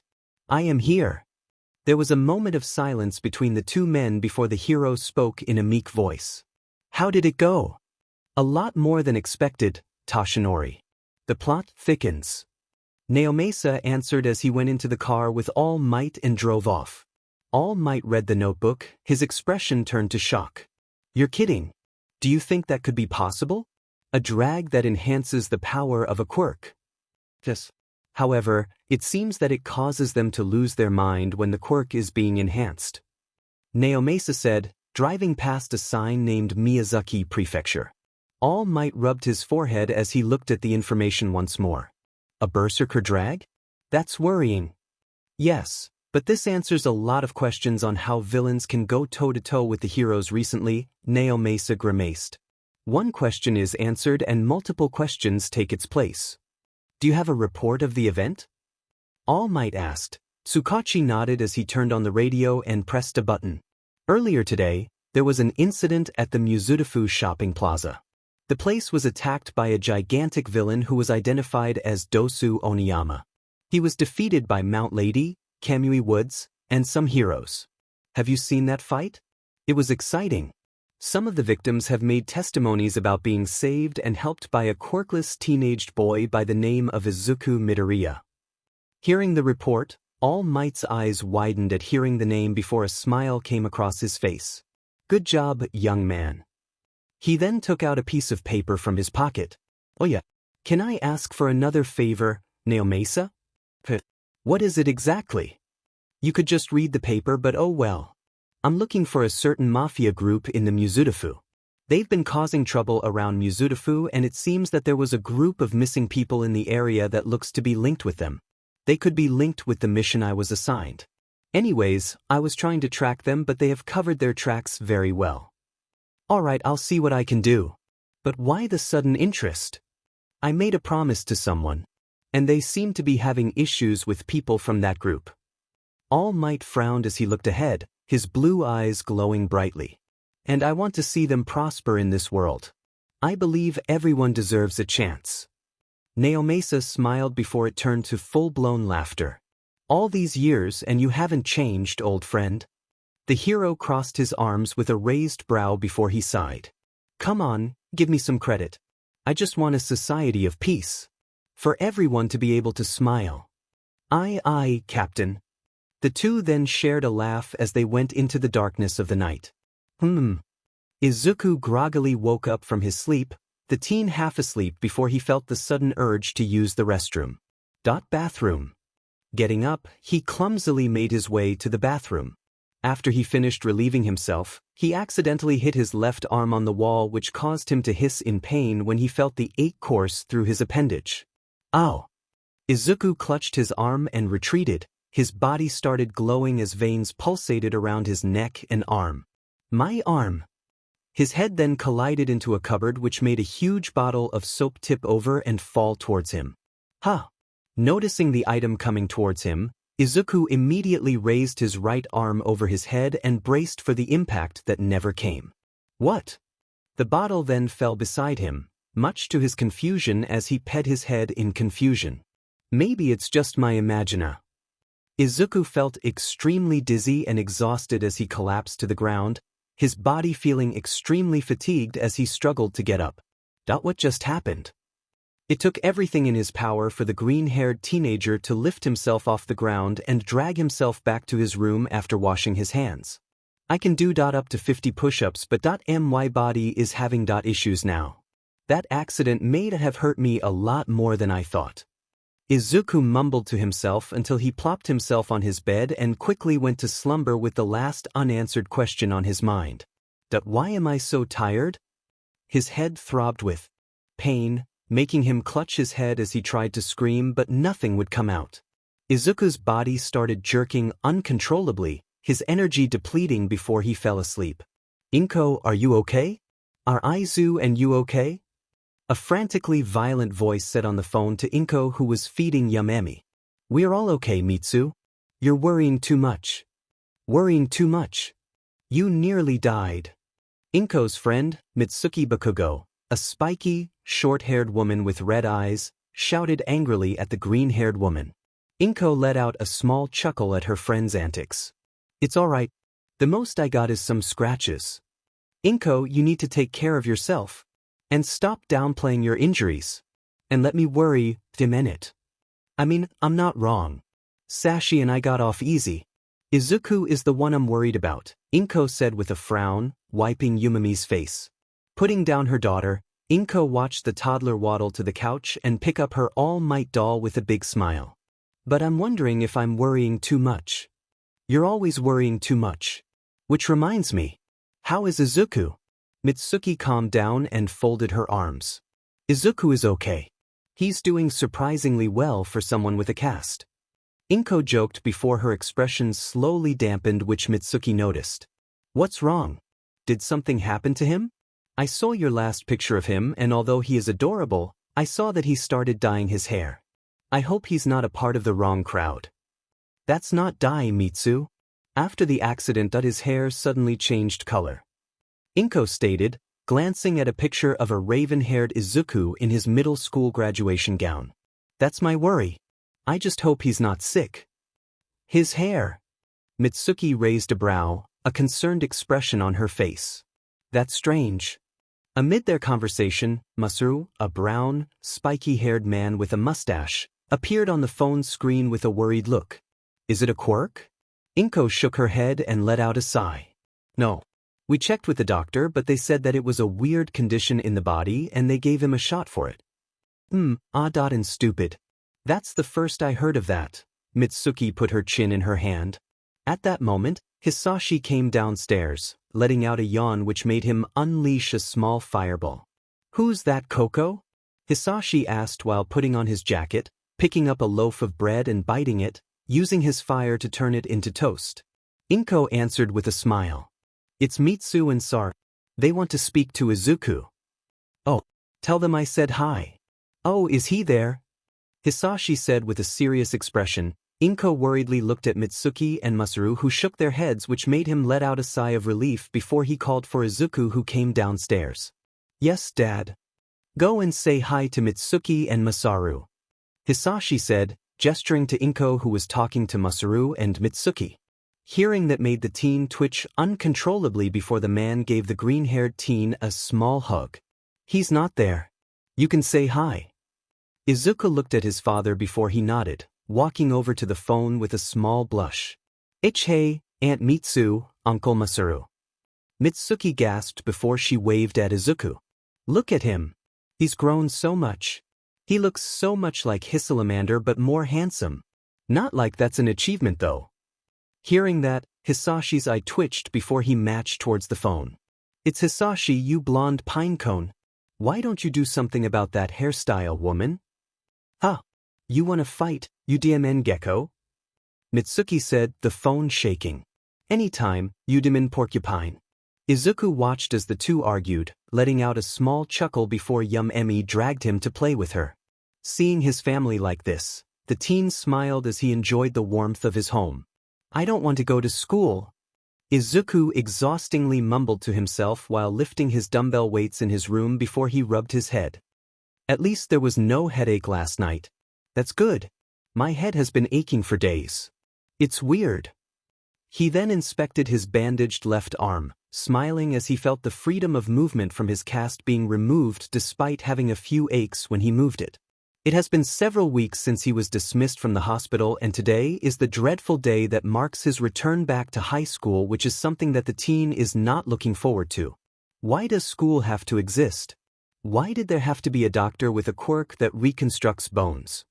He mumbled while looking into the mirror. Izuku's body was surprisingly fit despite his timid appearance. Another thing was that there were scars along his body. Looking at them, Izuku could not help but feel a mix of emotions as he rubbed them. Each scar told a story as he glanced at them. The teen hurriedly covered himself with his blazer before he rubbed his wristbands. I'm really not looking forward to this, Izuku said as he put on his uniform, gazing in the mirror before he mumbled under his breath. I hate school, but that I have to get a high school diploma somehow. Izuku saw his room door open, and his father entered the room while adjusting his tie. You want to drive to school? It's great that your hand is out of a case, but it's still wounded. It's okay, Dad. I can manage, Izuku said with a smile, Hisashi looking at his son with a concerned expression before he let out a sigh and went into his pocket. Here's your allowance. Spend it wisely because before you know it, it won't be here. The man said, his face similar to All Might, which caused the room to be filled with silence. This made the man a bit embarrassed before he began to sweat profusely. You're supposed to laugh, Izuku. Good job, Izuku. The last time you made that joke, you burnt your beard and mustache by trying to copy Endeavor. Inko entered the room, nursing Izuku's arms and her husband's wounds. You found it funny. Hisashi mumbled quietly before Inko kissed him on his cheek. Use a toddler, Sashi. Of course, she's going to laugh. Izuku felt a pang of embarrassment when he saw his parents flirt with each other before he noticed his mother was finished with his wound. Oh, thank God. Dad. I gotta go bye. He jumped out of his bed, grabbed his bag and dashed out of the house. Seeing him leave the room, Inko looked at the ground with a melancholic expression which Hisashi noticed. Are you okay, Inko? I'm just worried. I know he's a tough kid and he's in high school, but he keeps hiding things from us and doing things on his own. Inko started shaking before Hisashi hugged her.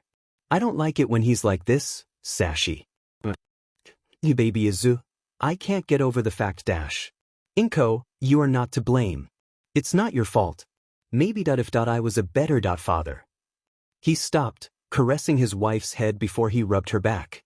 All we have to do is support him as much as we can and make sure that he is on the right path, Hisashi said as Inko cried into his shirt, unaware of the few tears coming from her husband who was silent as he looked to where his son left.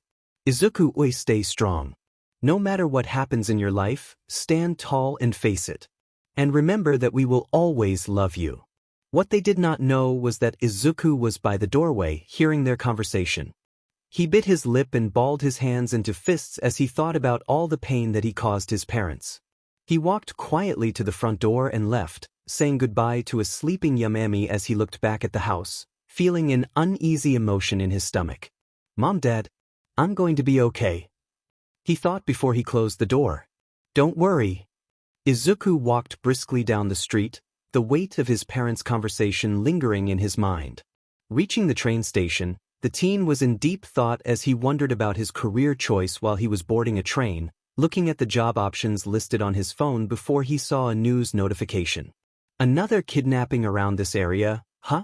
There's been a lot of these lately and most of them are young women. I hope they find them soon. As he continued to go through his phone, he looked through the window to see multiple housing schemes as he traveled, noticing the ruins of what used to be the shopping plaza in Mizudafu. I didn't know that the shopping center was damaged that much. The green-haired teen then turned to his phone as he continued checking the job listings again. From the information I've gathered over the years, politicians and high-end jobs are almost impossible for me to get due to my quirkless status. Just that alone cuts off a lot of jobs. Maybe I could try to become a psychiatrist somewhere else. With my hair as it is, I might be able to blend in and find a job that way. Maybe if I go to another I'll dash. Izuku's thoughts were cut off when he heard his stop, disembarking the train before he decided to observe the place. Coast is clear. No signs of Kimona and his group.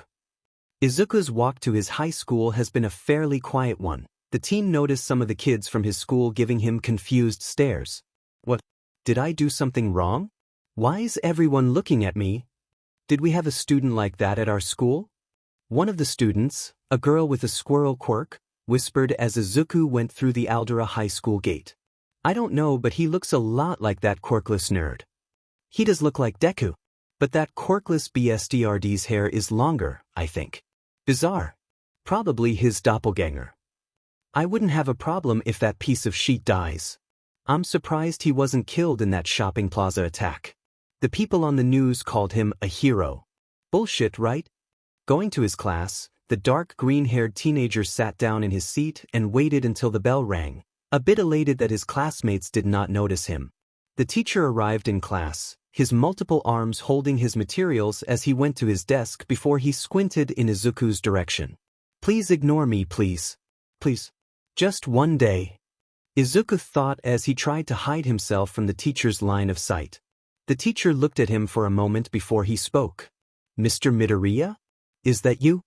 Izuku tried not to answer, but the teacher shouted his name again, which made the teen look down in defeat as he responded. Yes, sir. Hearing Izuku's response, everyone was surprised before they all yelled in unison. DKU? Izuku groaned when he heard that name, pinching himself to calm his nerves before the teacher looked back at his papers with an annoyed look. Izuku Midoriya, you're not allowed to dye your hair. Make sure to dye it to its original color. It's not dye, sir. I just changed like this after the shopping mall incident. Annoyed, the teacher glared at Izuku before he sighed. I don't care what happened or where you get it. It's either you change it or you'll be suspended. Also, you will be receiving multiple detentions for skipping school for the past couple of weeks. Completely surprised by his teacher's decision, Izuku stood up and opened his mouth to protest. What? But sir, I was in the hospital. In a coma. My parents even called the principal and you about my absence. And you both said yes. I literally could not do anything about this and my hair. I've tried everything, it won't change. This is how my hair is now. Izuku was cut off when his teacher slammed his hands on the desk and stood up. Mr. Midoriya, I don't care about your circumstances or lack thereof. You will be serving multiple detentions. And by tomorrow, you better change that hair back to its black color or else. But Izuku was frozen in shock before the teacher smacked him in the face with the detention slip. Picking up the slip, Izuku felt frustrated, which the teacher noticed. That will be another, Midoriya. The students laughed and chuckled as the green-haired teen could only look at his desk in defeat, hearing the man whisper under his breath. That's what I hate about you, disgusting and wretched quirkless scum. Izuku sat in defeat as he just went through his class, enduring the insults and torture from both the teachers and students until the lunch bell rang, making the teen feel relieved as he dashed out of the class. I'm tired of this. He headed to the outskirts of the school, where several trees stood near the PE grounds. Climbing one of the trees, Izuku found a spot where he could sit unnoticed. From his perch, he looked down at his classmates, who were playing and chatting in the courtyard. As he ate his lunch, he enjoyed the silence and the light breeze rustling through the leaves. I wish I could rest here and not have to worry about anything. After a while, he noticed Kumo and his bullies searching for him, which made him a bit concerned before he took out a spray and put it on himself. This spray should make me blend with the trees, that should fool them for a while. After doing that, Izuku was able to get some sleep until the lunch bell rang again. The teen let out a yawn as he dreaded the rest of the day. High school graduation seems so far now. Enduring the rest of the school day, the teen felt an immense burden lifted off his shoulders when the final bell rang, signaling the end of his daily torture as he had to go to the detention room with a tired expression. One day down, several more to go until Christmas holiday break. Izuku continued to deal with this torture for the rest of the week, finally feeling some weight off his shoulders as he stretched himself and smiled at the fact that it was Friday. Oh, thank God. Izuku sighed in relief before he picked up his 25th detention slip for the week, suddenly remembering that he had detention when he saw multiple others lying on his desk from multiple teachers because of his hair and his rude behavior. Other students get an alibi for bullying and wounding other students. Hell, they even get away with changing their hair, but if my hair gets a small change, everyone loses their minds. Let's just get this over. Izuku let out an exhausted sigh as he dragged himself to the detention classroom. It's Yu's birthday that I finally got the Ryukyu doll she wanted. After his surprisingly quiet session of detention was finished, it was almost nightfall when Izuku left the classroom, scouting the area before he took a detour behind the school and made his way to the train station as quickly as possible. Good thing that the coast was clear. Should be time for the train to come. As he saw the train about to arrive, he dashed to the station, about to reach, but he was suddenly hit by a ball of web that glued him to a wall. The green-haired teen cursed under his breath. Damn it. Seriously? I was so close. Hey Deku. You effed up in that little task that we asked you to do last month. You even got famous for helping a bunch of people, hero. A voice said, which made the teen flinch before he saw Kimona, Kumo, and the group approaching him. Is that why you have been avoiding us? You've got some nerve. A quirkless little sheet like you were able to make the news. I hope you haven't gotten high and mighty, you effing loser. Kumo grinned as his group of delinquents surrounded Izuku. Trying to pull himself, Izuku tried to pull out something from his bag, but Kumo put his arm around Izuku's neck, stabbing his arm in the process. Don't worry. Your dear friends, We'll make sure that you don't get on your high horse. I'm sorry. Izuku started, surprising the group. But I need to leave. I have something to do. Don't worry that I'll help you next time. I just can't be late today. Angered by the green-haired teenager's attitude and defiance, Kimona grabbed him by the collar out of Kumo's webs and held him up into the air while his cronies surrounded the teen. Deku, you're not above us. You don't get to request anything. If your family, you're a quirkless, useless piece of shit who is only good to be a footstool and pet to us. Understand? Izuku felt fear grip his body, but he willed it back and he glared at his bully. I need to change. I can't. I need to go. Please, Izuku pleaded, his voice trembling slightly. Hearing Izuku's voice, Kimona shook uncontrollably in anger as his arms started to become larger, his eyes turning crimson as he started to transform. You demon. Runt. Izuku watched as the blonde's body grew in size, his teeth sharpened into fangs reminiscent of a wolf's, and hair sprouted all over his body. His arms morphed into powerful claws. I have to go. I can't stay here any longer.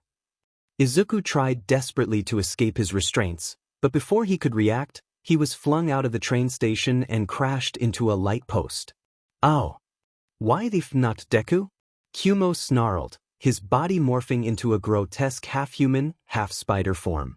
As he and the others converged on Izuku, they began to beat him mercilessly. Someone's got some ball after he got a little famous on TV and saved some people. One of the delinquents sneered, grabbing Izuku by the hair and punching him in the face. The blow knocked Izuku back, and before he could recover, another bully followed up with a kick, his foot transforming into a solid black ball. Izuku struggled to stand, but Kimona tackled him into a railing and then lifted him into the air. Deku, do as I tell you, you piece of shit. I will not repeat myself. Biba dash. Do not speak back to me. You only exist to serve me. Kimona roared, delivering another brutal punch that sent Izuku spinning to the ground. The beast man continued his assault, pounding the green-haired teen as he tried in vain to block the relentless blows. Only me. He grabbed Izuku's left arm, causing an unbelievable amount of pain to course through his arm. Izuku let out a scream of pain as Kimona hurled him to the ground. You are just a quirkless defect. A waste of space. A piece of shit called a human. Your family does not matter. Not like you have to worry about them anymore. My arm. Izuku clutched his arm in pain, seeing his wound beginning to reopen. As he tried to get up, he noticed his pursuers approaching him, which made him fearful when he heard the train about to depart. I need to leave. They'll kill me. They'll actually kill me. Izuku scrambled to his feet as quickly as he could, a spark of adrenaline burning through his body as he dashed towards the train. He then went into his bag, took out a spray can that he sprayed at them, and then threw his jacket at them, which confused his pursuers. What's the can of spray going to do? Sprinkle us? Come on. Izuku said as he sprayed it at Kimona, the liquid blinding him and making him crash into the wall. The green-haired teen took advantage of the situation as he continued on his sprint. The delinquents were caught off guard by Kimona's actions as he started attacking them. Kimona, get a grip. One of the delinquents shouted. Deku's the other way. He's running towards the train. Another yelled, pointing towards the escaping teen. Fuming, Kimona roared and charged after Izuku, his claws extended. He managed to swipe at Izuku, tearing his uniform and drawing a sharp cry of pain from him. You FNG piece of shit. Don't think you can leave, Deku. Kimona growled, his voice thick with rage. Izuku ignored the pain coursing through his body, trying to run as fast as he could, the only goal on his mind being the train. Kumo shot a string of web that stuck to Izuku's back as he tried to hold him. The others closed in, ready to pounce. Get away. Kimona's claws elongated as he dashed at his green-haired target. Dai! Hearing that word, Izuku's body shook with fear and dread as his brain cleared and only focused on one thing. To escape. As he struggled against Kumo's hold, the spider teen was caught by surprise as he felt some resistance. What the hell? Was Deku always this strong? As Izuku continued to pull against his captor, his body started to show veins. His hair began to move as if caught in a breeze, and a faint glow surrounded him. Kumo tried to pull, his string beginning to tear as both he and Izuku were locked in a battle of strength. Suddenly, the web snapped. Kumo stumbled back, losing his balance, while Izuku, now free, shot forward with a burst of speed. He narrowly dodged a swipe from Kimona, able to dash onto the train in time, much to his relief as he fell to the ground out of exhaustion. "Is that kid okay?" a concerned passenger asked, moving towards Izuku. However, a group of others quickly intervened. "Just ignore it. That's just one of those quirkless insects," one person dismissed coldly. "It'll crawl out of the bus if you leave it alone." Izuku, still reeling from the encounter, ignored the passengers and stared at the closed doors. As the train began to move, he caught sight of Kimona's face, twisted into a sinister smile. His voice echoed through the train station, chilling Izuku to the bone. "I hope your family is okay, Deku. Tell them I said hi. Let's see if you live up to your name, hero." "Huh?" Izuku raised a brow. Suddenly, a sharp pain shot through his arm, and his vision began to blur. "DMN. This week must be more tiring than I thought. I'll just take a nap. We will be reaching Mizudafu Prefecture in 10 minutes. We will be reaching Mizudafu in 10 minutes. A voice over the intercom snapped him awake. Izuku jolted upright, disoriented before he looked around. Checking his phone, he saw it was 8:30 p.m., which made him confused. "This is much later than I expected. Did something happen?" The train's intercom crackled to life again. "Apologies for the inconvenience. There were some technical issues, but rest assured that everything is okay." Some of the people were a little worried as they looked outside, mumbling and checking their phones while Izuku was wiping the blood and dirt off his face. He then sent a text to his parents before glancing out the window to notice a trail of smoke in the sky, which made him concerned. "Smoke? Did a breaker blow up?" one of the passengers asked as she checked her phone. "Probably a villain attack. But why in Mizudafu? You think it's the Yakuza?" Another one spoke with his arms crossed. "I don't know. The Yakuza don't usually touch around this area. They're usually in Jaku City." Hearing the murmurs made Izuku worried until he heard the announcement that they had reached his stop. He was relieved when he got off, taking in the night air before he noticed the stench of smoke. Startled, he looked up to see that the fire had spread further than he had initially realized. A group of heroes was already on the scene, dousing the flames. "Well, at least the heroes are taking care of it. They'll soon get to here. Hope it's not too much to mage." Izuku's voice trailed off as he noticed the direction of the fire. His eyes widened in horror as he realized the flames were dangerously close to his area. He quickly picked out his phone, frantically checking for messages from his parents, but he found none, which made him worried. "Mom and Dad should be home at this dash. I hope your family is okay, Deku. Tell them I said hi." Remembering the words from Kimona, Izuku became more panicked before he broke into a sprint toward his house, ignoring his body's fatigue. "Your family does not matter. Not like you have to worry about them anymore." Sweating profusely, Izuku rushed past the people watching the fire, seeing the fire department coming to their area while he was dashing through the street. "Unless you want your family's house to be covered in red, do as I say." "No, please no, please," Izuku whispered in terror, tightening his throat. Stopping in front of the sign that says his house number with a stylized Midoriya on the nameplate, Izuku felt his heart crack in a million pieces as he looked at his house, his humble abode which was destroyed and engulfed in flames, parts of the front yard destroyed. "Nana no no." Izuku's voice trembled with despair as he rushed towards the burning house. Without a second thought for his own safety, he kicked open the door and entered. "Are you here?" He searched the house as quickly as he could until he went into the kitchen, his eyes widened in fear and despair at what he saw. In front of Izuku were his parents who lay in the living room, their bodies riddled with knives and gunshot wounds. "Mom! Dad!" Izuku ran to them, tears falling from his face as he tried to wake up the two. "Calm down. I need to get them out of here." "Wait. Where's you?" Barely able to calm himself, Izuku carefully picked up his mother and brought her out of the house, trying his best to avoid making her wounds worse. "Mom, it's gonna be okay. Stay strong. Please," he said, putting her down on the ground before he rushed back in to get his father. As Izuku sprinted back into the house, part of the house began to collapse, blocking the entrance, much to Izuku's dismay. Despite this, Izuku thought quickly as he saw the window to the kitchen, picked up a piece of wood, threw it into the window, and broke it. Jumping through the window, he did not waste time when he dashed back to the kitchen. "Come on, Dad. You're going to be okay."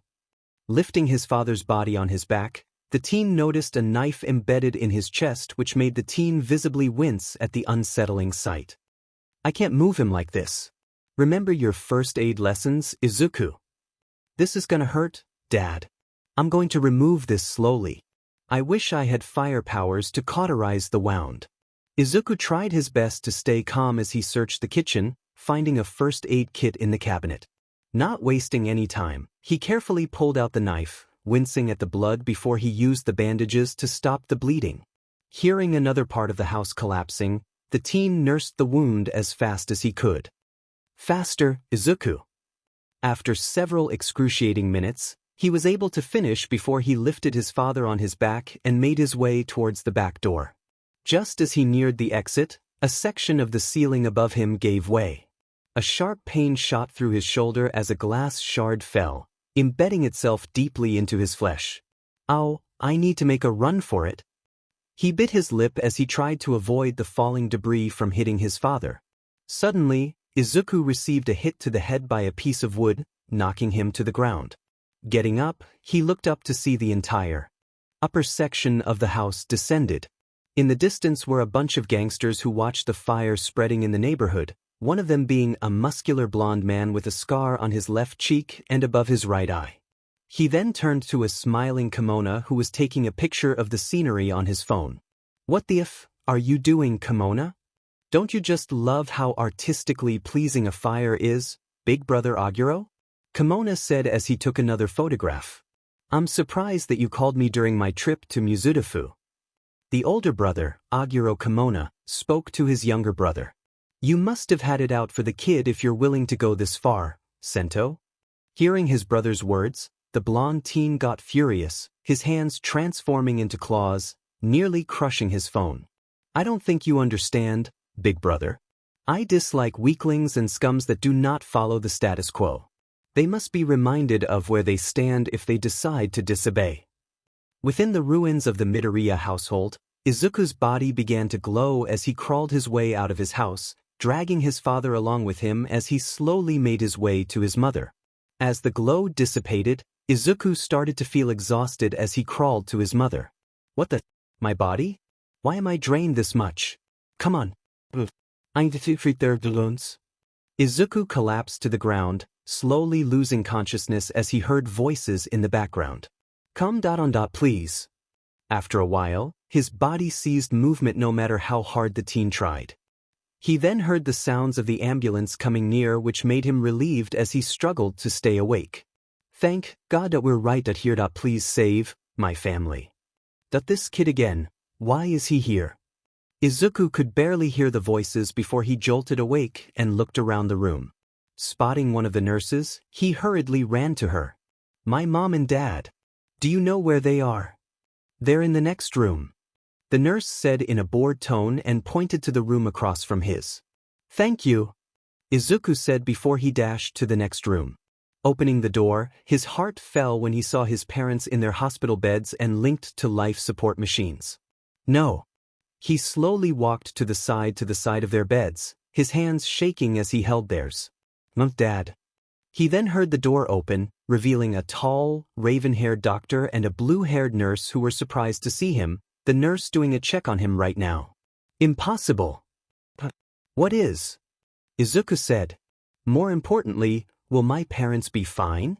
"You woke up much earlier than expected, Izuku Midoriya. Considering the damage and injuries you had in the accident and before, I thought you would be in bed for a couple of days," the doctor said with a surprised look. Reading the clipboard in his hand, the doctor's face changed to worry as he put his hand on the teen's shoulder. "Your parents, on the other hand, have suffered life-threatening wounds from the incident. They have a small chance of survival if left untreated for too long. W. Izuku's eyes widened in shock as his knees hit the ground. W.I. They both have lost a lot of blood and need a blood transfusion. The doctor explained, which made the teenager a bit more relieved before he stood up. Then I can dash. It pains me to say that is not possible, Izuku Midoriya. Your blood type is compatible, but you have received multiple wounds, so it will be bad for you if you donate any more blood. We need someone else to volunteer. The doctor cut him off while checking the list made on the clipboard. And as of the moment, there are no donors or blood available that we can give to the two. I will need to check again. No way. How can I find someone to save them? I hope. Well, at least my sister is. Izuku paused before he looked around the place. His heart fell. Where's you? Who? The man raised a brow. Yamemi Midoriya. She's my baby sister. I didn't get to search the whole house. Did the ambulance or police bring someone of that name? She's gone. The two heard a weak voice, turning to see Inko, who was half awake and panting. Izuku dashed to her and held her hand. Mom. Inko trembled uncontrollably, tears spilling out of her eyes as she weakly held her son's hand. She's gone. Someone kidnapped her. They attacked us. Hearing that, Izuku almost lost the strength to stand up before he tried to ask. Who did, Mom? The woman coughed profusely, the heart monitor beeping faster, much to the doctor's worry as he hurriedly went to help her and called the nurses. Izuku had to be guided out of the room, looking at the nurses and doctor working on Inko as he could only watch in shock. Doctor? Her heart rate is skyrocketing. We need to regulate it. One of the nurses said in worry as she took out a defibrillator. I'm sorry, but we will be on air. Just wait, Izuku Midoriya. We will make sure that your parents are okay. The doctor informed Izuku before he closed the door. As the light bulb named Air above the door lit up, Izuku could only stare at the door that his parents were in, falling to his knees and holding his head. Why is this happening? Why? Suddenly, his phone started to ring. He took his phone out of his pocket to see a text notification which he opened, realizing that it was from Kimona. He then opened the message, his eyes widened and a gasp released from his mouth as he read the message. Sup, Deku? Hope you like the present I gave you. Consider this a reality check. You better understand your place, Deku. Also, don't worry about your sister, we'll be taking good care of her as long as you shut the F up and do what you're told, you quirkless insect. Reading the message, Izuku found himself shaking before he saw a photograph attached to the message. The picture showed his sister covered in injuries which made him drop the phone. Gritting his teeth, Izuku balled his fists in rage, trying his best to calm down by taking deep breaths. And note it just because I'm quirkless. Why you didn't deserve this. Panicking, Izuku picked up the phone and dashed to the police station. Reaching the entrance of the station, the green-haired teen panted as he entered the place, noticing an officer by the entrance. Excuse me, I need help. My sister. She's kidnapped. Please help. Someone kidnapped her. The police officers read the message on the phone, their expressions on high alert as they got up. This is not good. I need to...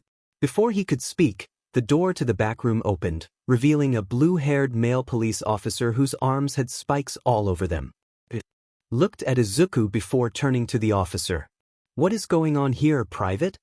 This kid's sister is missing. We're going to need to file a search for her right now. The officer showed the man the phone, who read the message with a serious expression. What should we do about this, Chief Kondo? The man, Chief Kondo, turned to Izuku, his face showing a repulsed expression before he threw the phone on the ground, cracking the screen. No. Why would you do that? Izuku picked up his phone, happy that the device was still working. Izuku looked up to see Kondo, who was looking at him with a cold, disdainful expression. Chief Kondo's eyes narrowed as he addressed Izuku. A quirkless brat like you, thinking you can waltz in here and make demands? Izuku's heart sank as the chief's words hit him. He was taken aback, both by the man's harsh attitude and lack of empathy. But my sister, she's in danger. He pleaded, holding up the damaged phone. She's just a kid and she's hurt. Please, we need to do something. You're lucky we're even listening to you, Kondo stated coldly before he turned around. Get lost. The officer who had first spoken to Izuku stepped forward, clearly uncomfortable with the chief's demeanor. Sir, with all due respect, this is serious. The message and the photo dash. Why should we do anything for an object like this? We don't get paid for situations regarding the quirkless. It won't benefit us to help it. If you help it, you're getting fired. Kondo told the officer. Izuku could not believe what he was hearing, turning to the other officers who looked at him with conflicted expressions. I'm sorry, kid. I'm sorry. It doesn't deserve no DMN sympathy. Cursed rejects like yourself should just rot on the street and die. Your sister might have some use under that person's possession. Chief Kondo spat in the teen's face before he walked away. Now scram, kid. Get the hell out of here. But Izuku tried to speak, which made the chief angry as he extended one of the spikes from his arm towards Izuku's face. Are you questioning my authority? You can be arrested for that. Kondo threatened the teen, putting his other hand over the HNDCFS on his belt. If you understand, leave. We do not care about a family that would give birth to a worthless reject like you. Izuku had no choice but to leave the police station. The other officers bowed to the quivering teenager. I'm sorry. Please understand. We can't help you, kid. Yeah, sure. Izuku looked down in defeat.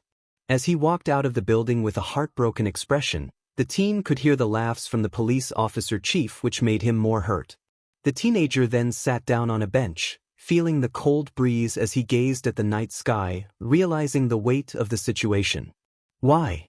Izuku's heart felt like it was stabbed by a million shards. Ever since the day he turned 4, all of his misfortune started. All of the bullying, all of the discrimination, no one willing to help him being unable to get a job. Everything that happened to him and his family up to today. All of these events happened. It's all my fault. It's all my effing fault. All because I'm quirkless. Izuku felt a well of anger surging inside of him as his hands balled into fists and his knuckles turned white. They won't get away with this. Saying those words, Izuku got up and walked towards his house. Reaching his house, he looked up. What used to be the Midoriya household is now just a pile of ruins and debris. Going into the place that he used to call home, Izuku glared at the wreckage, his eyes bloodshot as he gritted his teeth. He won't get away with this. Izuku then left the place, his eyes now lifeless as one thought circulated in his mind. They will all pay. It was raining in the Mizudafu prefecture, everyone outside scurrying to find any shelter from the cold onslaught of watery bullets. Within the midst of the crowd was Izuku, who had a downcast expression, uncaring about where his body was taking him. Reaching an alleyway, he saw Kimona and his group standing there, the blonde outstretching his hand. You know the deal already, Deku? He gestured. Chop. Chop. Letting out a sigh, Izuku begrudgingly took out his wallet, which Kumo grabbed out of his hands. Thanks for the money. The orange-haired teenager smiled as he counted the money before he nodded. Good, you kept up your end of the bargain. You see, Deku? Kimona grinned as he went in front of the green-haired teenager who was looking to the ground. All you had to do was follow my orders. Also He punched Izuku in the stomach before grabbing him by the hair and throwing him onto the ground. What did I say about how you should be talking to me? All of the delinquents laughed as Izuku was slumped on the ground, mud staining his clothes. Seeing the green-haired boy shaking, Kimona scoffed as he stepped on the teen's head. You should be on the ground eating dirt when addressing me, you effing ant. Izuku bit his tongue as he spoke. Yes, sir. Hearing that, Kimona smiled as he rubbed Izuku's face on the ground. There we go. Keep it up and I don't have to give your parents another visit. However, you were a little late, so your sister may have to go through another accident. What should I do? Izuku's eyes widened as he looked at Kimona, who had an evil smile on his face. Maybe I should kill her, the blonde said, putting his fingers on his chin. Seeing the look on Izuku's face made him happier as he continued. I mean, why should I keep her alive when I know where your parents are? Well, it's all up to you, Deku. Kumo said before his smile widened, showing his spider-like teeth. But seeing his expression, I guess his decision is to kill his sister. Izuku's eyes widened as he got up. Wait, no dash. He was stopped by a strike from Kimona that sent him crashing into a dumpster. Don't blame us for your life being shit, Kimona said, stepping on Izuku's bandaged arm. If you should blame anyone, blame your parents for being weak. In fact, blame yourself for existing. Maybe without you, their lives would have been better. Remember, Deku, all men are not created equal. Some, like me, are destined to be at the top while trash like you deserve to be at the bottom. They all laughed before walking away, unaware of Izuku shaking in pure anger and frustration as he glared at the delinquents before he punched the ground, surrounded by silence and his thoughts. All men are not equal. Those words rang through Izuku's mind as he dragged himself to the hospital. Reaching the place, the nurses and doctors avoided him until he reached his parents' room. The teen saw the head doctor reading his clipboard. Izuku prepared himself for the worst, although he desperately wished this was all a dream. Doctor? He spoke, signaling the doctor of his presence. Oh, Mr. Midoriya. The man said in shock before he gestured to Izuku to another room and tended to his injuries. The good news is that your parents are stabilized for now, but they will need blood to survive. The doctor informed Izuku, unnerved by the blank expression on the teenager's bandage-covered face. Seeing Izuku dressed in his tattered uniform with the addition of a black hoodie, the doctor could not lie that he felt sorry for the teenager. Poor boy. To go through all of this. Thank you, sir. Izuku's broken voice felt like a bullet through the man's chest as he gestured the teen into the room. You can visit your parents. Thank you, sir. The teen entered the room like a zombie before sitting beside his parents. He gazed at his father, who was showing no signs of consciousness. How is my father, sir? The doctor let out a sigh as he read his clipboard. His condition is much worse than your mother, Izuku Midoriya. He received multiple wounds, the ones of concern being on his chest and his hip. Even if he survives this, there is a possibility that he won't be able to walk again. Izuku looked at his father with a depressed expression. His shoulders slumped before he heard his mother's voice. Izuku! Mom! He ran to his mother, who looked at him. Izuku, you're not okay. Her voice was faint, barely above a whisper, but it was enough to send a wave of relief through him. You were so worried? Izuku squeezed her hand gently, leaning in closer so she wouldn't have to strain herself to speak. I'm here, Mom. I'm okay. I was trying to salvage anything available at our house. He held her hand gently, smiling as he took out some clothes for her, his father, and Yum-Emi, which had slight burnt marks on them. It's not much, but it's something. The woman nodded weakly as he put down the bags beside their beds before the mother noticed something that made her shocked. I don't like that look on your face, honey. Inko thought, weakly lifting her hand to her son's face that showed his green, soulless eyes. Please don't. I'm going to be okay, Mom. You taught me how to cook at least. I can take care of myself. Izuku smiled, the woman more concerned as she tried to grip his hand with all her might. Even now, he's hiding his feelings. He's still trying to act tough. Her hand went to caressing her son's cheek. He's hurting. He's in pain. His smile is even more crooked than before. I know when you're lying, Izuku. Izuku put down his mother's hand, hugging her gently and telling her to rest before he left the room. I'll see if I can get anything else. I'll be right back, Mom. Izuku, don't go. Inko weakly cried, stretching her arm as she watched her son's retreating silhouette. Hisashi, help me. Izuku, I know that face he has. Nothing good comes from that face. Not again.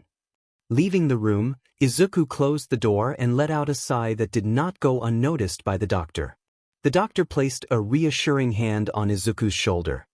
You're strong, Izuku. Your parents are lucky to have you. Izuku didn't feel strong. He felt broken, torn apart by the horrors he had witnessed, by the helplessness that threatened to consume him. Doctor, Izuku asked, his voice raspy. Why are my parents able to get donors? Hearing the teen's question, the doctor pursed his lips before Izuku stood in front of him. Please be honest with me, sir, Izuku said, his intense glare cutting through the doctor's conscience. I need to know. The doctor looked down and let out a sigh as he spoke. The reason for the lack of donors is due to their connection to you. You being quirkless made them reluctant in providing blood to them. Izuku's hands tightened into fists as he gritted his teeth angrily when he heard that. Quirkless. It's always about me being quirkless. I understand, the green-haired teen said before he bowed. Thank you for your work, doctor. The doctor could only watch as the boy walked down the hall, a worried expression on his face before he walked away. That face that I hope he does not do anything that he will regret. As he left the hospital, Izuku went down the streets of Mizudafu until he reached his destination, which was past a faded and broken sign that was titled, Mizudafu Garbage Dump. Going inside the place, the teen was surrounded by mountain piles of garbage, some of them being bags and trash compactors that looked like they were not in use. It's been a few days but good. Izuku paused, picking up a huge blue and red backpack that he put on his back. He then took out his phone, which showed a location, before putting his hands in his pockets with a menacing glare on his face. Did I think I should go for a walk? Man, that was great. Kumo said while chugging down a can of soda, all of them laughing while eating takeout. Kimona chuckled as he leaned on a wall and threw Izuku's wallet in the trash before checking his phone. Deku learned his place as he should. Don't know what came over him to make him think he could go against us that last time, but I'm happy that he straightened out. Well, since we have Deku full-time, can you ask him about the homework? I didn't do mine and I need someone to copy from. One of the delinquents asked. Kimona smirked. Got it. I can make him buy some pizza on his way. They all laughed before they heard the entrance opening and saw a black car going out. Seeing the entrance closing, Kumo sat on the ground and drank a can of soda. Your brother is super busy even tonight, huh? Yeah. Probably going out to a bar or something. Kimona said absent-mindedly. Probably some meeting or a takeover. His answer made Kumo confused as he looked around at his leader's home, which is a huge Japanese-style mansion, before he whistled. But the dude has Haku City under his thumb along with the Aldra district. What else does he want? Probably Mizudafu. Don't know why, but that's the reason for the attack. I just added Deku's house in there as an extra incentive. I don't give a shit what Big Brother Aguro does. Kimona stated as he took another sip of his soda. He's been eyeing the place for a while, but right now he has been having issues ruling the area, especially now that All Might is here. Yeah, All Might mess up everything. I could have gotten a guitar if it wasn't for him. Kumo complained in an annoyed tone. Wasn't All Might supposed to be in Hokkaido or something? What the hell is he doing on this island? Kyushu doesn't have much here. Hell, UA and Shiketsu are in Honshu, which makes it even weirder. One of the delinquents said, sprawled on the ground. At least I can skip school for a while. Anytime he comes here, it's like a vacation PRD. Isn't that the truth? Make Deku take our notes. Kumo suggested, Kimona nodding as he took out his phone again.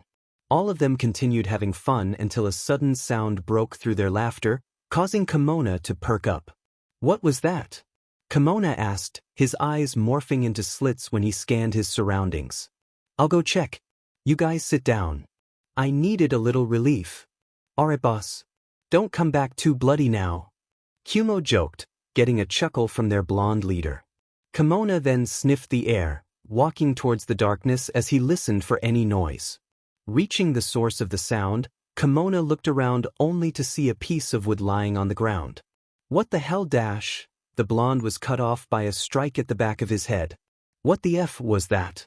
He saw a silhouette behind, which made him confused, but his confusion turned to anger as he began to transform, but he was stopped by a kick to the stomach that made him fall to his knees.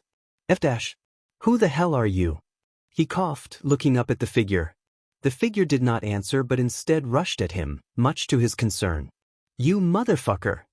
Kimona's hands transformed into claws as he blocked a strike from the assailant. He tried to go for a strike that his opponent dodged before hitting him with a strike that knocked him into the air. Sheet! What kind of quirk did he hit me with? Kimona thought as he landed on his feet. The teen shook in anger until he noticed a bat in the assailant's hand. All of that was from a bat? Hey, Kimona? You good? Two delinquents asked as they came around the corner. Having problems with a cat? The blonde leader turned to his two lackeys as one of them used their eyes as flashlights. No. It's just that some beat over there who dash. Kimona turned to see no one in sight, shocking him. No way. How dash? Suddenly, a loud bang echoed through the alley before one of the delinquents yelped in pain as he stumbled and fell to the ground. Ow! Whoa! The others shouted as they looked around in confusion until one of them noticed a small metal cog on the ground and picked it up. It was just a cog? Weird. He let out a laugh. With a careless shrug, he tossed it over the wall and went over to his unconscious friend. I hope you're not playing a prank on me. Kimona's mind was racing. The cog didn't make sense, and the weirdness of the situation was starting to get under his skin. Before he could fully process the situation, he heard footsteps behind him and turned to catch a glimpse of his own reflection, which made his eyes widen in surprise. Wadash! The word barely left his lips before a heavy impact struck his temple. Pain coursed through his head as he stumbled for a while until he crumbled to his knees. Before Kimona could fully recover, a burning spray hit his face, the scent of animal repellent filling his nose and stinging his eyes. Blinded and choking, he barely had time to react when the masked figure closed in, landing a powerful blow to his face that made him fall to the ground. Sheet! Kimona said, holding his bleeding nose before he looked up only to see the silhouette. Who are you dash? A loud sound echoed through the area. The silhouette attacked Kimona, the blonde trying to stay conscious only to receive a savage beatdown that knocked him out. Each blow landed with precision and the metallic sounds echoed through the area. Boss! The rest of the delinquents said when they heard the noise, shining their flashlights around the place until they saw something that made them terrified. Standing over a bloodied Kimona was a figure dressed head to toe in black, the outfit more akin to a biker's gear. A cracked helmet obscured their face, and their combat boots were smeared with dirt and grime. The person had a huge bag slung on their back. They saw his weapon, a metal bat covered in blood that dripped on the floor. As the individual turned to them, they all saw something glowing within the mask, almost like it was haunted.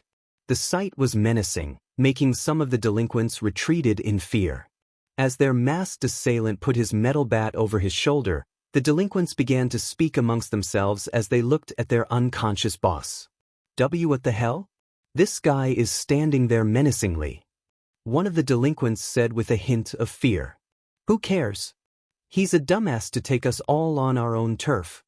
Another delinquent dashed at the person, his hands transforming into black ball. The masked individual dodged his strikes, which made him angry. Stop dodging and get crushed. The masked assailant avoided his last swing, which made him lose his balance, much to his distress. Sheet! As expected. Those were the last words the delinquent heard before he received a strike across his head, knocking him out. Suddenly, the masked person dodged a ball of web strings, turning to see Kumo, who was sprinting towards him.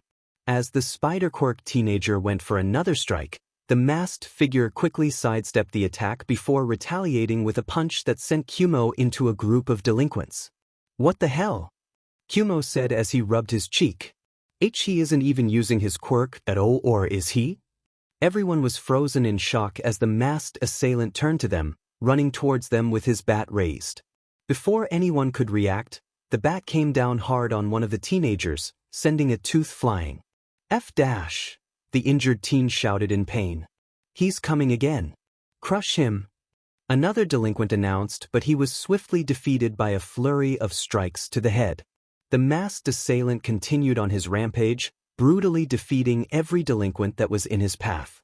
Seeing his classmates falling one after the other, Kumo lunged at the masked attacker, who took out a can of bug spray and spewed it into the spider teen's face, causing him to roll around in pain. F-dash! My eyes! It hurts! While Kumo was wriggling on the floor, the masked figure was about to attack him until suddenly he was tackled away, skidding on the floor until he crashed into a wall. Looking up, the masked figure saw a bald man with glowing arms approaching him.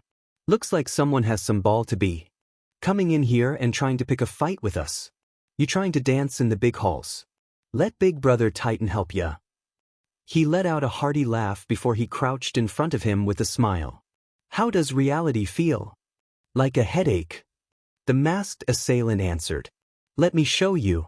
Before Titan could react, the masked figure grabbed him by the collar and slammed his face into the wall with a force that knocked him out cold. Without wasting a second, the figure in black swiftly and brutally defeated more of the delinquents, smacking one in the head. Seeing others coming towards him, he noticed one of them starting to glow, quickly tripping him before throwing him into the others, all of them falling into a pond. Damn it! Before my quirk could even activate. The glowing teenager groaned, holding his head. Get the hell off us, man. You're heavy as hell when you use your quirk. Another shouted. The masked attacker was about to finish them off, but he was suddenly hit by a rock that cracked part of the helmet, showing a glowing green eye in the darkness of the mask. You like that? There's more where that came from. A kid with a do-rag shouted as he levitated more rocks before throwing them towards him. Eat rocks. The masked individual gripped his bat tightly, swiftly batting away the onslaught of rocks, but before he could retaliate, a powerful grip seized him from behind. Gotcha now, Tiny. Titan sneered as he lifted the masked attacker over his head. With a mighty heave, Titan flung the masked figure across the alley, but he was able to recover and land on his feet. Wasn't expecting for me to be up already, huh, Tiny? What are you going to do now against Titan? Titan grinned as he went for another attack, but the masked person grabbed his arm and twisted it, making the man scream. UDMNBSTRD. Titan's arms glowed, unleashing a shockwave that pushed away his attacker, smiling as he turned to his stunned foe. Now I'll break you. He went for another punch, but his opponent speedily sidestepped, grabbing his arm and throwing him into a wall. The masked assailant noticed multiple more rocks coming towards him that he blocked with his bat before he noticed Titan getting up from the distance. Scanning his surroundings, the masked person noticed several people around him, including one who was charging a blast.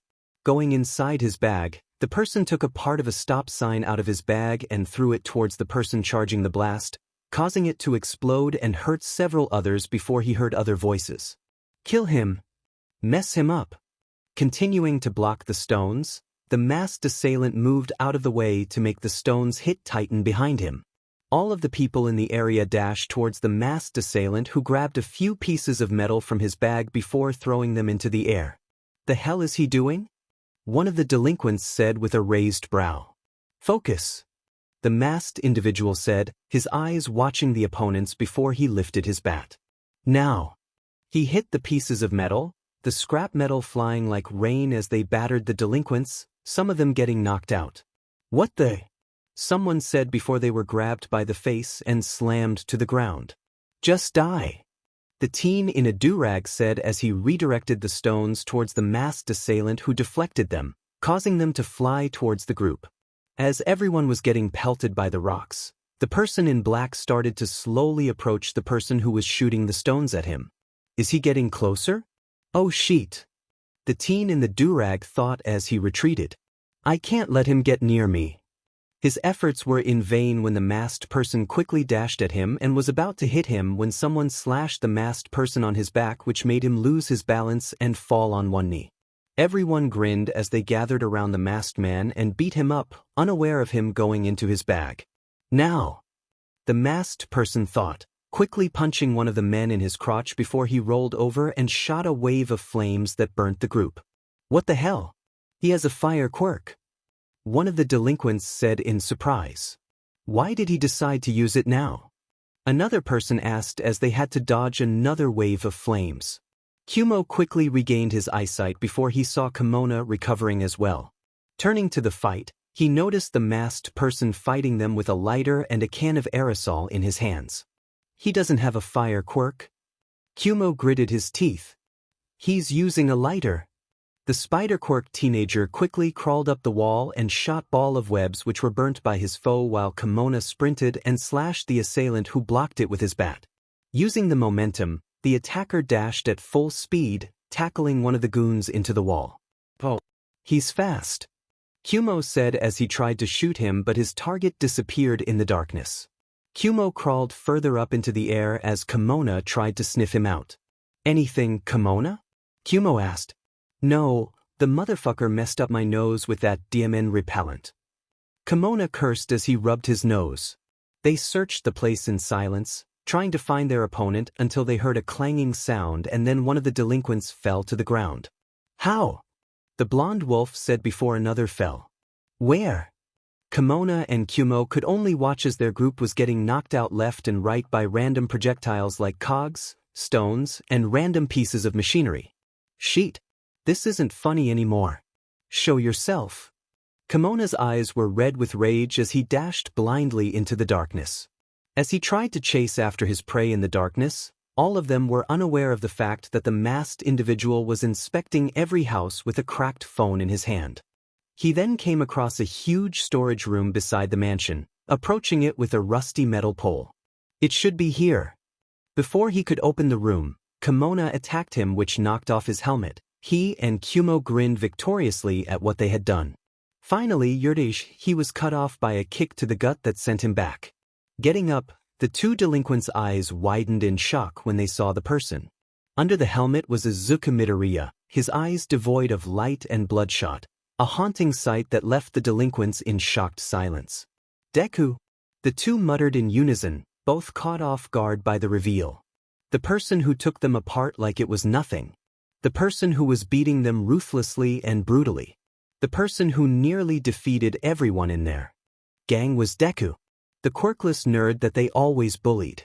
There was a moment of silence as Kumo was stunned while Kimona shook in rage, grinding his teeth as he processed the situation. You mean to tell me that Deku was the person who did all of this? Kimona thought before he observed his surroundings, seeing the piles of bloody bodies around him. I can't believe it. Deku, you effing bastard. He shouted out of rage, his body transforming into that of a huge blonde wolf as he lunged at the green-haired teenager. Kimona went for a slash that Izuku dodged, about to go for a swing, but he was stopped by Kumo, who kicked him in the back. Quickly recovering, Izuku grabbed one of Kumo's legs and then flung the spider into a wall. From his peripheral, he barely dodged a slash from Kimona before he blocked a web string from his arachnid opponent who was coming towards him. Izuku went for a punch that Kumo dodged, the attempt making him laugh as he hopped off the wall and slashed Izuku. Is this some sick joke?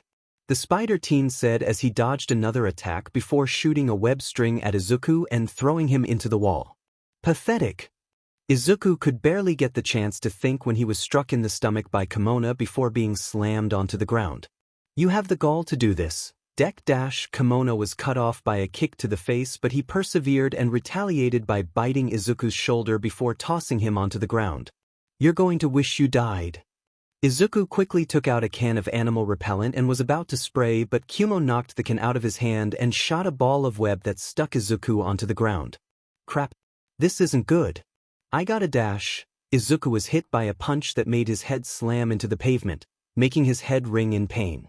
Kimona and Kumo laughed as they started pummeling Izuku. Ain't that sad? All of that, but you're still a worthless Deku. Kimona said with a grin, his fists slamming onto the green-haired teenager's face as he tried to block their strikes with one arm. Kumo smacked away his other arm before he stabbed one of his spider legs into Izuku's side, causing him to hiss in pain. I didn't think you were stupid enough to fight someone with a quirk. You're just a quirkless reject. This is why we never fight. Izuku clenched his teeth and ignored the pain as he tried to use his free arm to dig through his bag. Come on. It should be here. Learn your place, Deku. You're at the bottom of the barrel. A true piece of trash just like everyone else like you. All quirkless people exist just to be servants for us. Yeah. You're nothing but a piece of sheet and nothing else. Kumo shouted as he pushed his leg deeper into Izuku's wound. Alright, I just need one moment. Just one. Kumo's webbing isn't that thick, so that's good. Izuku thought as he looked at his wound. The wound should not be that deep. Think. The two animal-quirked students laughed as they continued until Izuku spat in Kimona's face, causing him to pause. The blonde wiped the spit off his face and looked at his hands trembling before he glared at Izuku. You want to die, don't you? Kimona shouted in pure rage. Izuku did not waste time as he quickly cut himself free, grabbed Kumo, and pulled him to get hit by Kimona's strike, much to the leader's surprise. Not losing a beat, Izuku headbutt the animal quirk user before he got up and kicked him in the gut. Good thing Kumo's legs are not as strong and flexible as they should be, Izuku thought as he grabbed his bloody side. Unlike Kimona, he doesn't get much of a strength boost from his transformation. No. The green-haired teenager heard Kimona behind him getting up. Not to you. Thinking quickly, Izuku took off his bag and slammed it onto the wolf's head, which made him fall to the ground. The teen then quickly moved out of Kumo's attack before he picked up his bat, dodging the spider's legs before he swung his weapon upwards, which hit his opponent on the chin. You will never win a fight against me, so don't think you can now.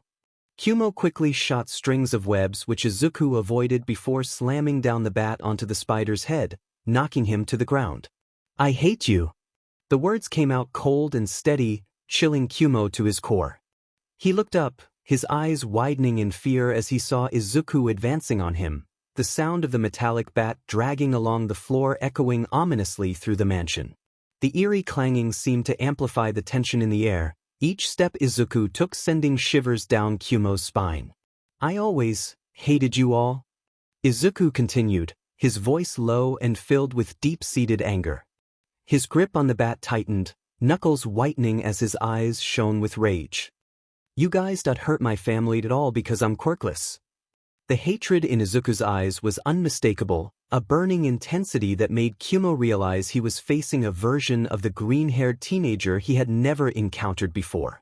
One fueled by raw, unbridled rage. Honestly, Izuku raised his bat at Kumo with a menacing glare, his expression indifferent. You deserve this.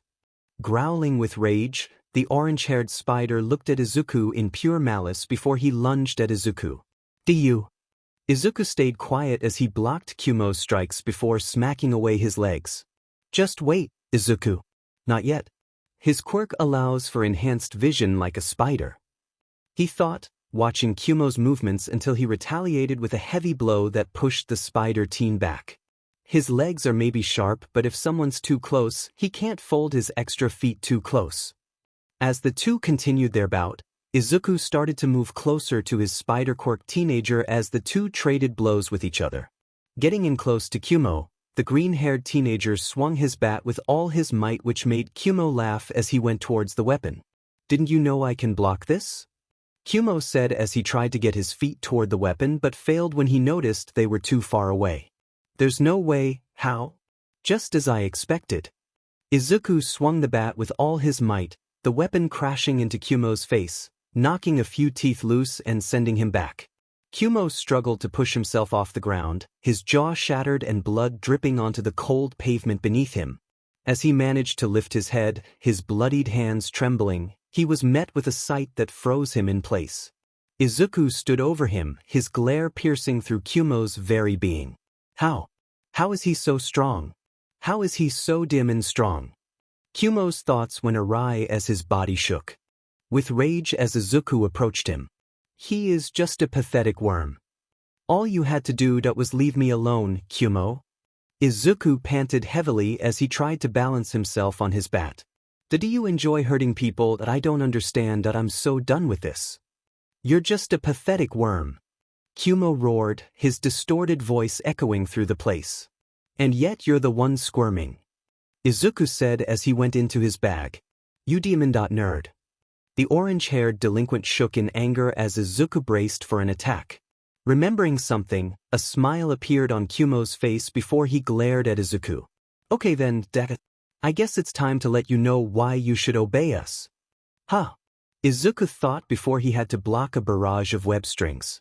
Tearing off the web from his bat, he then noticed Kumo jumping on one of the walls and going towards a storage shed. Realizing what Kumo was going to do, Izuku quickly chased after him. Oh no! You! Kumo laughed heartily as he dashed towards the shed. I hope you know that this is all your fault. All you had to do is do as we say. Not again. Izuku said, having enough of being weak. He then rummaged through his bag, his eyes focused on Kumo. Not again. Quickly taking out a can of aerosol and pulling out his lighter, Izuku quickly wrapped some paper around the can and lit it. Not wasting time, he then threw the can into the air, his eyes focused on the spider-quirked teenager before he picked up his bat and swatted the can with all his might. On his way to the storage shed, Kumo laughed maniacally until something hit him. He turned around to see the burning can inches from his face, much to his confusion. What the hell dash? The can exploded, creating a powerful shockwave that pushed Izuku back. As the explosion subsided, the teen heard a thud, seeing Kumo's smoking body on the ground. Is he dead? Izuku wondered as he walked to the body. He saw the smoking body twitching, showing signs of life which made Izuku wear an indifferent look. I guess that takes care of that. Izuku panted as he walked towards the shed with a singular goal on his mind. You. As he was about to open the door, someone suddenly grabbed him before being thrown away into a wall, the collision creating a crater and knocking the wind out of him.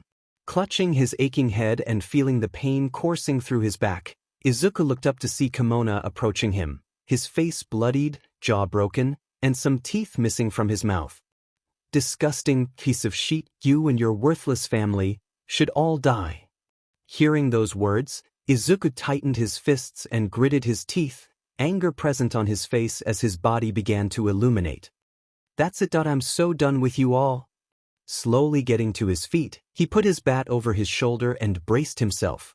Seeing Kimona appearing in front of him, Izuku was able to block his strike, but it knocked him off balance before he suffered from a punch that sent him into a wall.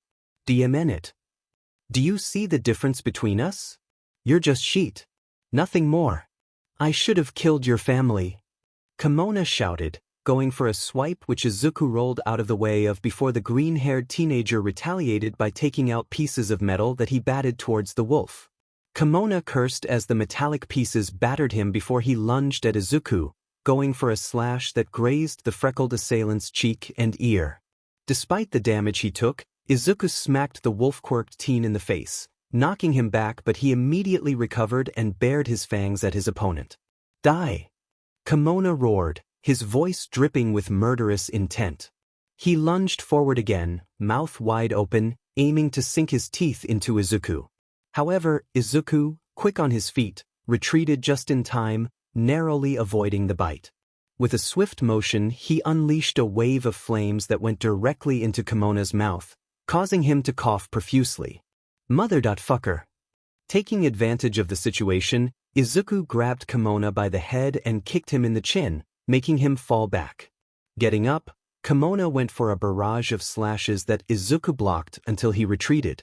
Quickly taking something out of his bag, Izuku went under the wolf's strike and smacked him on his leg, causing him to fall on his knee. Kimona shouted in pain before something tightened around his neck which caused him to lose air. Sheet. What the hell? The blonde wolf noticed the chains around his neck before he looked behind him, seeing Izuku who was pulling the chains. Veins appeared on Kimona's head as he tried to attack Izuku, but he missed, Izuku wrapping the chains around his arms. You're just a dash, the wolf snarled before he began to choke as he thrashed about in his chains. Weakling. I know. I'm weaker than you, but I don't care. Izuku shouted as he pulled with all his might, causing Kimona's vision to black out slowly. All I want is to do something for myself. I didn't ask to be quirkless. I didn't want my parents to be hurt. I can't believe it. When did he? Why did he? Kimona said, his head slowly turning blue. It's already embarrassing enough that my group was beaten, but to have me like this, like I'm some demon dog, no way. F off. Kimona shouted at the top of his lungs, his body growing in size before he managed to smack Izuku's bandaged arm with his tail, causing the grip on his neck to loosen. Being able to breathe, he grabbed the green-haired teenager and hurled him away. Hitting a wall, Izuku quickly recovered before he threw a bunch of marbles on the ground, which made the wolf lose his balance and fall forward only to be hit by Izuku's bat, knocking a few teeth out of his mouth. Don't you remember what happened last time? So why do you defy me? Don't you know who I am? Kimona fumed in anger, veins appearing on his head as he let out a roar. I am Sento Kimona. Yeah, I know. Izuku said with a serious expression, gripping his bat. And I don't care. There was a moment as the two teenagers eyed each other, Kimona's body transforming fully into a wolf as he hunched over, ready to attack. "Well, it's your funeral." Kimona's low, beast-like voice echoed through the mansion as he glared at Izuku. Izuku's body began to glow, the intensity of his aura growing as he took a step forward. There was no fear in his eyes, only deep-seated anger. His green hair started to move wildly as the two teenagers slowly approached each other. "I'll kill you." Kimona lunged like a bullet towards Izuku, who braced himself and blocked the attack, the blonde wolf grinning evilly. "You are just weak. Deku." "Shut up," Izuku said as they went for another clash. A collision echoed through the mansion as the two repeatedly clashed with each other, Izuku slowly being pushed back as Kumo started overpowering him. "You see this, Deku? I'm stronger than you. I'm better than you." "Nothing." Kimona laughed. "Shut up," Izuku muttered darkly. Feeling the pain from his injuries coursing through his body as veins started to protrude from his body, Izuku felt fear coursed through his body as Kimona continued to push him back, a huge, feral smile on his face as the bat began to bend. "I win, Deku." Kimona lashed out, slashing Izuku at his side before he threw him into a storage box, the green-haired teen feeling the wind knocked out of his lungs. "You see that? One arm is all I need." As they continued the fight, Izuku used all the tools he could, but Kimona bulldozed through them. Making some distance between them, Izuku rolled under a swing from his opponent before he received a slash to his arm, holding it as he saw the blonde wolf in front of him. "I can't beat him like this, that every tool I have barely worked," Izuku thought as he blocked several slashes from Kimona that pushed him back. "I was banking on taking him out first because I don't have a lot of options against him apart from a sneak attack."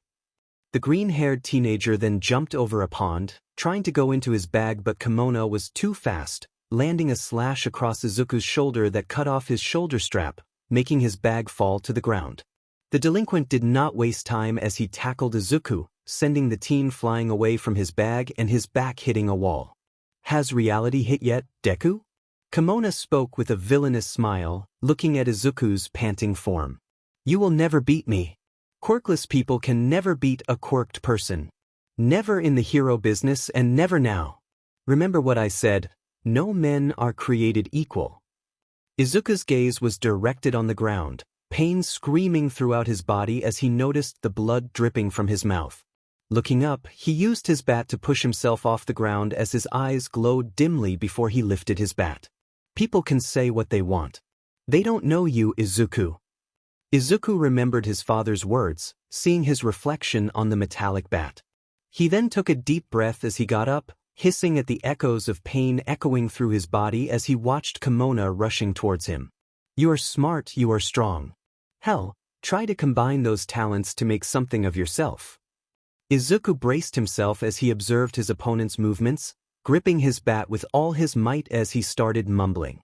"Remember baseball practice, Izuku? You're not going to get a home run if you swing wildly. It's all about precision and timing. Keep your posture. Never in my life have I regretted giving birth to you. My baby, Izuku Midoriya." Izuku remembered his mother's words, his mind giving a flash of the two in the hospital, which made him angry as he went into one of the pouches wrapped around his belt. With his feet apart, the green-haired teenager took a deep breath as he took out multiple bolts and screws and batted them toward Kimona, who quickly dodged them. "This trick again? Keep holding your head high and never give up."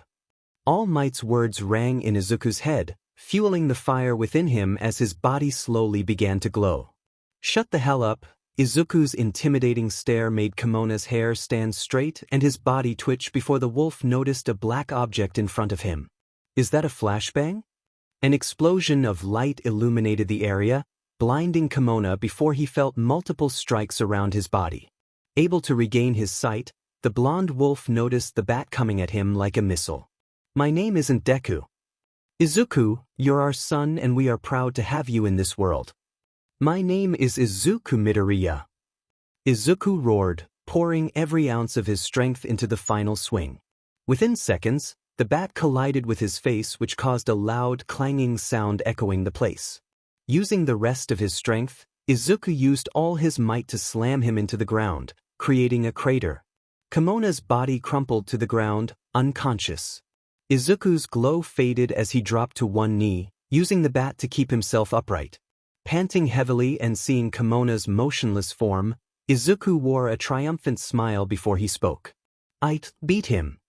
Izuku looked around the place as he suddenly realized what he had done. "I'd beat them," Izuku repeated, seeing his bullies sprawled on the ground, unconscious, broken, and bloodied. "I did that a lot." There was a moment of silence as Izuku took the time to catch his breath. After searching their bodies and wiping the blood from his face, Izuku limped his way to the storage shed, taking out his phone during the process. They should still be open. Reaching the shed, Izuku broke the lock with a swift strike and swung the door open. Inside, a group of injured people, mostly women and children, looked up in surprise. Relief washed over their faces as they saw the light pouring in. "Oh, someone saved us," a woman exclaimed, her voice trembling with hope. But as they took in Izuku's blood-stained clothes and battered appearance, their relief turned to worry. The celebration ceased, replaced by concerned, wary gazes. "Why you're not one of those guys, right?" a young boy asked, his voice shaking. "Did Mom and Dad call for you?" another child asked, clutching his sister's hand tightly. "Are you with the police? Please tell me you're with the police." Izuku shook his head, trying to offer them some reassurance. "The police.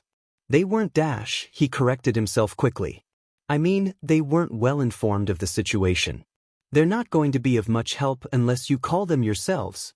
His eyes darted around the room, taking in their tattered, dirty clothes and the fear etched into their faces. Determined, he moved swiftly, breaking chains and helping them to their feet, guiding them toward the door. As Izuku wandered further into the shed, his eyes widened when he saw a crying Yumemi who was being cradled by a long, orange-haired woman. "You!" Izuku muttered, which got the little girl's attention before she ran towards him, tears coming out of her eyes as she hugged him. "Izuku! You did. It's going to be all right. It's going to be all right." Izuku embraced her reassuringly, the teen feeling a huge weight off his shoulders. Despite this, he felt a well of anger building up in him when he saw the scars and burns on his sister's body. Looking at everyone else who had scared and worried expressions, Izuku could not help but feel disgusted by the actions of the men within this household. "This is just sick. Very sick," he thought as he put down Yumemi and told her to sit down. Humming happily, the little girl pet her head to the side. "Oku, I'll be right back. Big brother's gonna check up on something, okay?" He patted her head and smiled at her before he looked at everyone and made an announcement.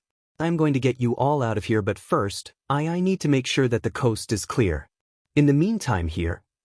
Izuku threw his phone to one of the hostages who was a brunette with long hair that looked to be the same age as his mother. "Please call the police. Maybe through you, they will be able to listen to your situation." "Through me? What do you mean?"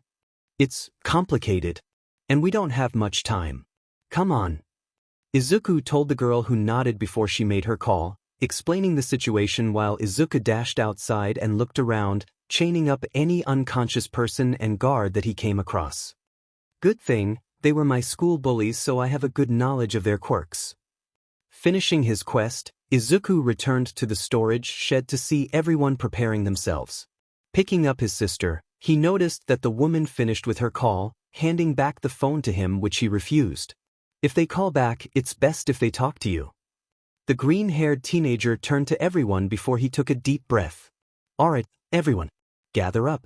Apart from the guys I knocked out, the boss and his gang are out right now. If we need to leave, we have to do it now and quietly." Everyone nodded as they made their way to the entrance, Izuku making sure to protect them by being at the front of the group. Reaching the front gate, he was about to gesture them to leave until he heard something. "Stay back." He saw a black car with tinted windows approaching the place, which surprised him. How did he come back so quick? "I thought he was planning to spend the night out." Izuku clicked his teeth before he noticed the captives starting to panic. "How are we going to get out of here? We're doomed. We're doomed. We're going to be killed."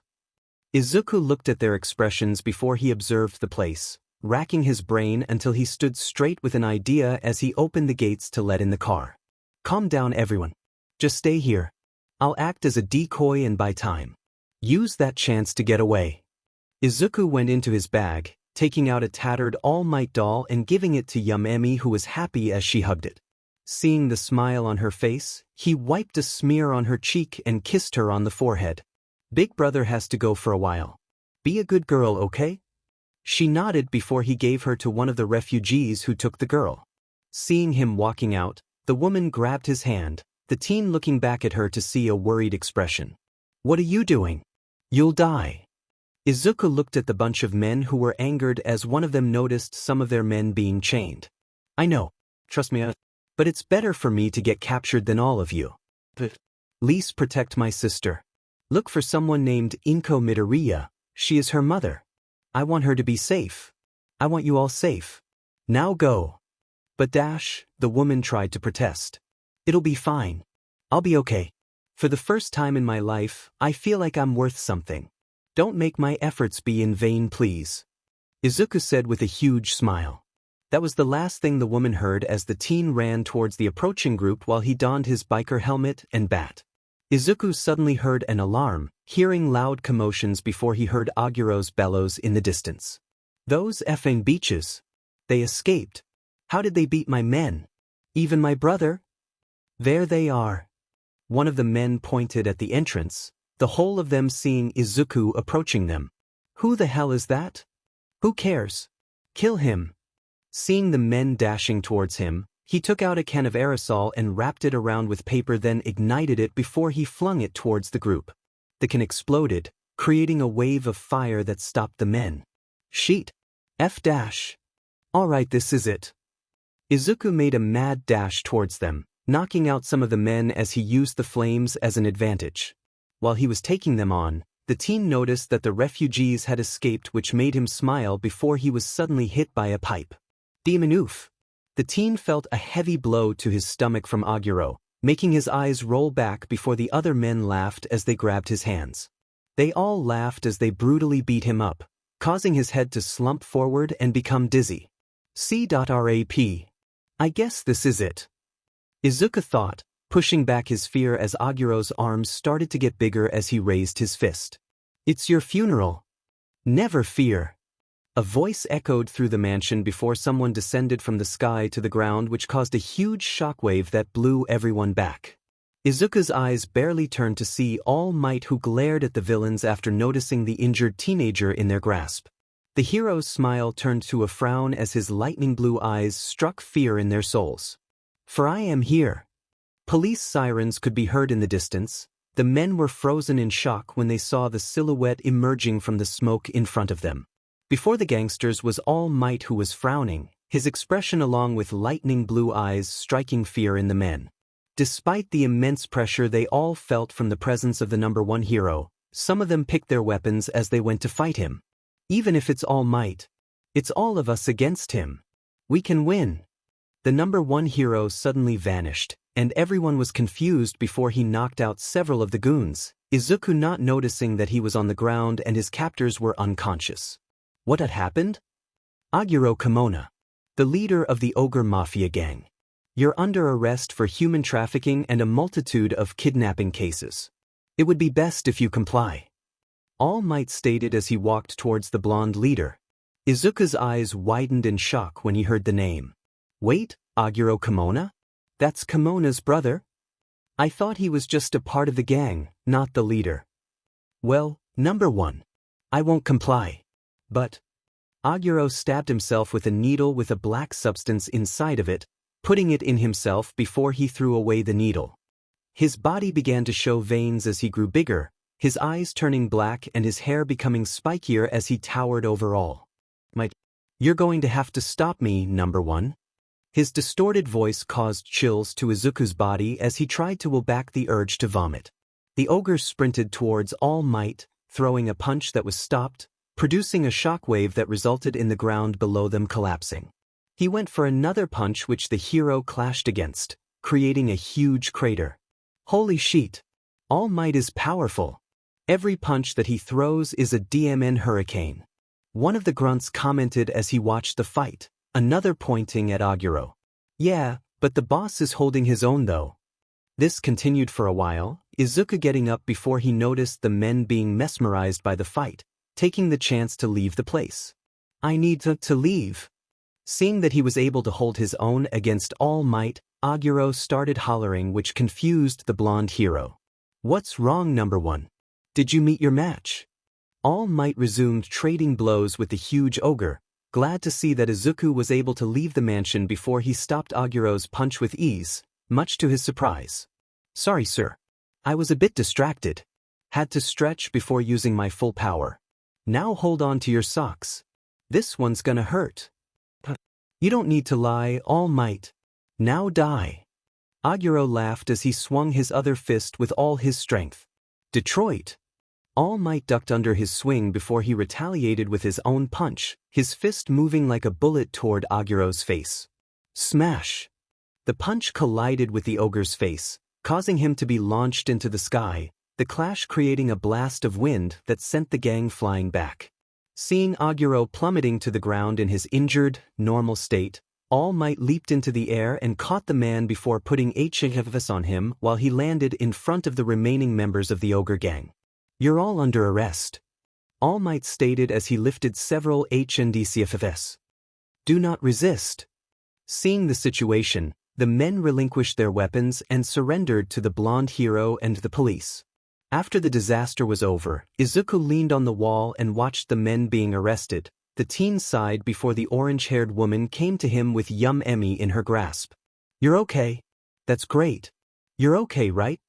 The woman asked, to which Izuku weakly nodded, the two seeing the police officers and All Might having a discussion. After some time had passed, they saw an SUV come onto the scene. Chief Kondo came out of the car and observed the place with a proud smile on his face before he went to All Might. All Might, sir, amazing work. You helped us there. We were searching for them, but they keep giving us the slip. I see. At least now the gang has been dealt with and will be going behind bars. I am surprised that the police are here. All Might smiled and made a handshake with the chief. The police chief then turned to the captives with a smile. Not to worry, everyone. We're here to help you. Thanks to All Might, you are all safe. All of the victims collectively let out a sigh of relief as some of them celebrated. That's great. I can go home. I want my mom. The orange-haired woman walked to the group with a concerned expression. Hey, that kid over there is heavily wounded. Do you know when the ambulance is coming? She said, pointing to a wounded Izuku who was leaning on the wall. Chief Kondo's smile fell the moment he noticed the green-haired teenager before he approached the teenager. Catching a glimpse of a pair of feet in front of him, Izuku looked up to see a disgusted glare on the man's face. What are you doing here? Chief Kondo said with a repulsive tone. He found us in the storage shed and saved us before All Might came. The orange-haired woman answered as Yum Emi woke up and then went to her brother. Chief Kondo was surprised by the information before he crouched down to Izuku. How did you know where they were hidden here? Apart from All Might's group, the only people who should know this is anyone who is affiliated with the gang. The officers had differing expressions as they looked at each other, the group deep in thought. He might have a point. He probably went with the bad crowd. I mean, he's quirkless. Probably acting out.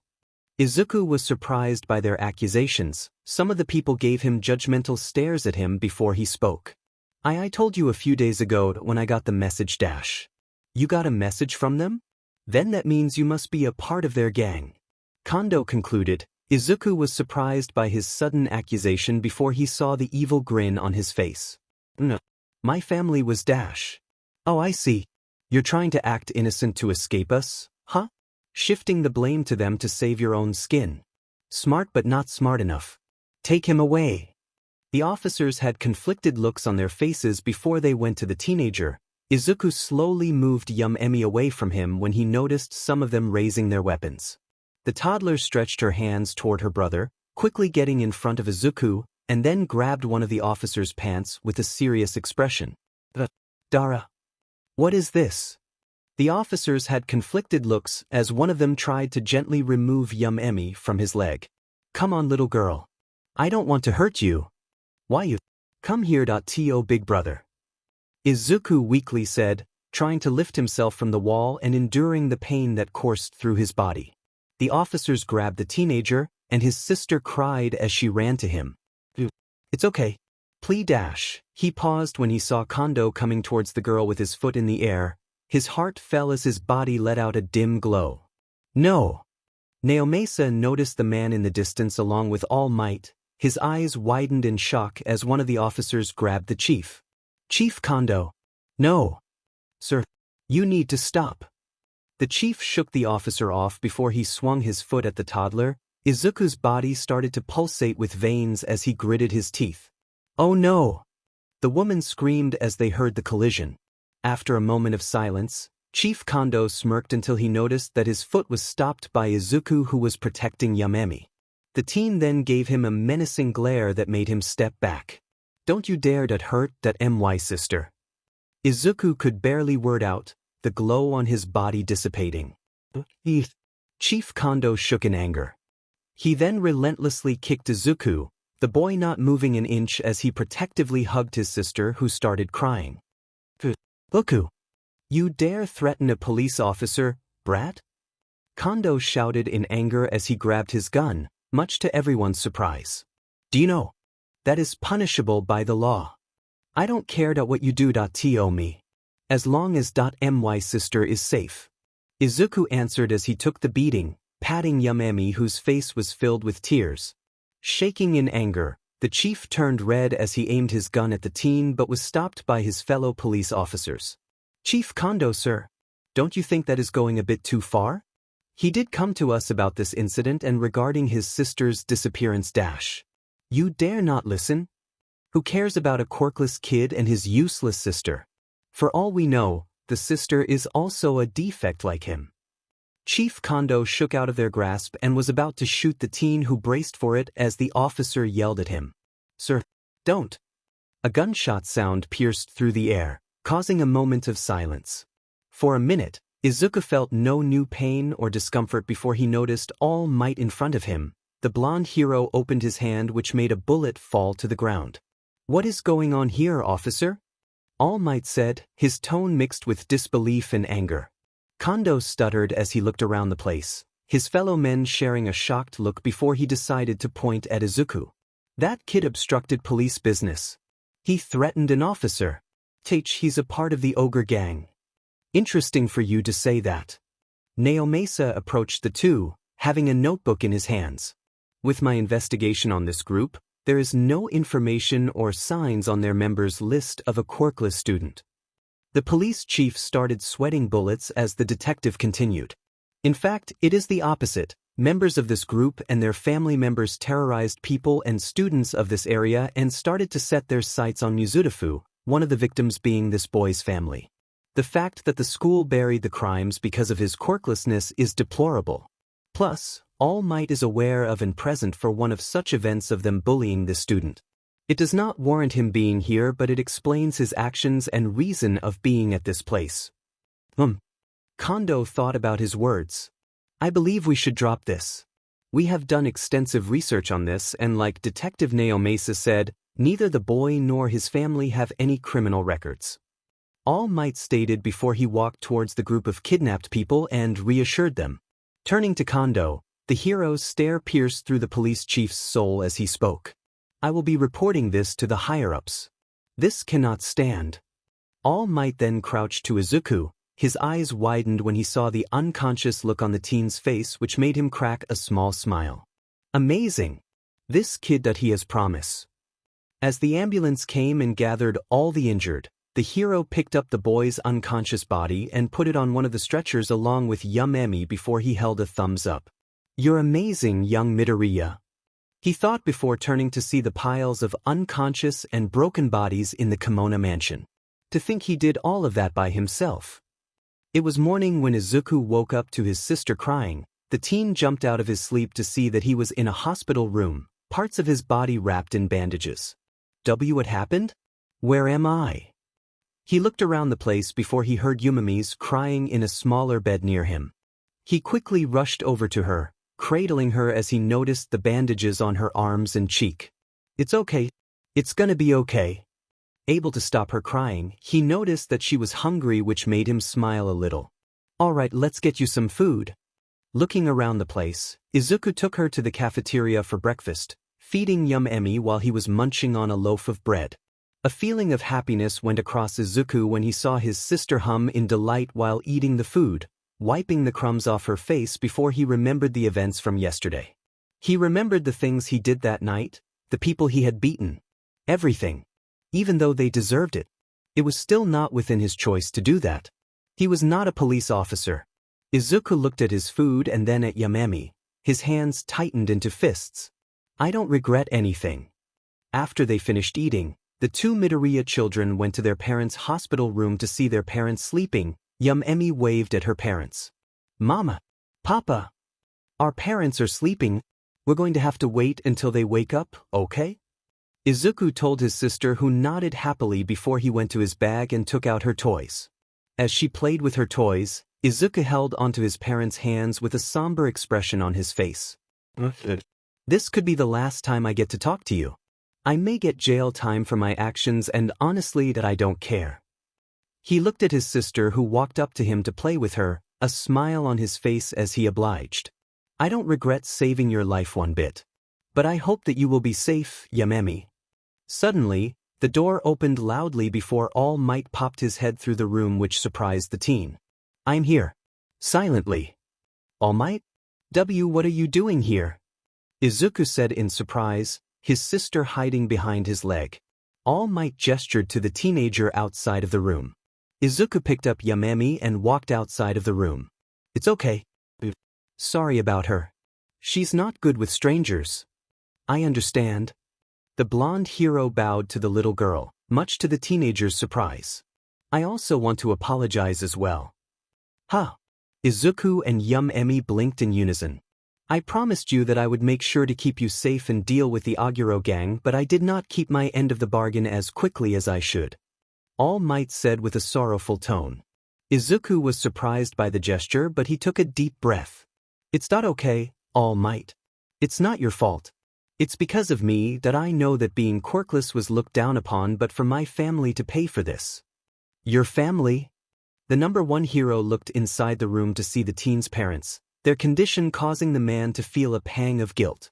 As he looked at Izuku's parents, his eyes widened when his eyes laid on Inko. "Master?" "What?" Izuku looked at him, which made the man clear his throat. "I meant to say that I apologize again for this." "What happened?" "They were attacked by the latest ogre gang attack, that they were seriously injured by it." Izuku started shaking as he hugged Yum-Emi like she was a lifeline. "I'm looking for someone who can do a blood transfusion with them to save their life. And I've been informed that Dad needs surgery done." Seeing the pained expression on the teen's face, All Might took out a phone and made a call, which confused the teen. "Hello, Ed Shot." Finishing his call, the blonde hero made a smile as he put his hand on Izuku's shoulder. "Never fear." "Huh?" Izuku raised a brow. After a few hours, a couple of doctors and nurses came into the room before they bowed at All Might, who nodded.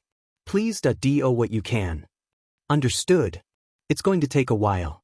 Will it be okay for you both to wait outside, please, while we start the surgery?"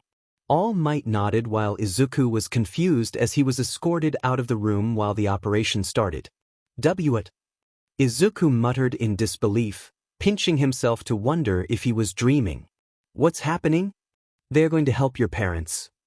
Izuku turned to the number one hero, his face showing complete disbelief. There was a singular thought on his mind as he looked down out of shock and confusion. "Thank you, but why?" "Because it's the right thing to do."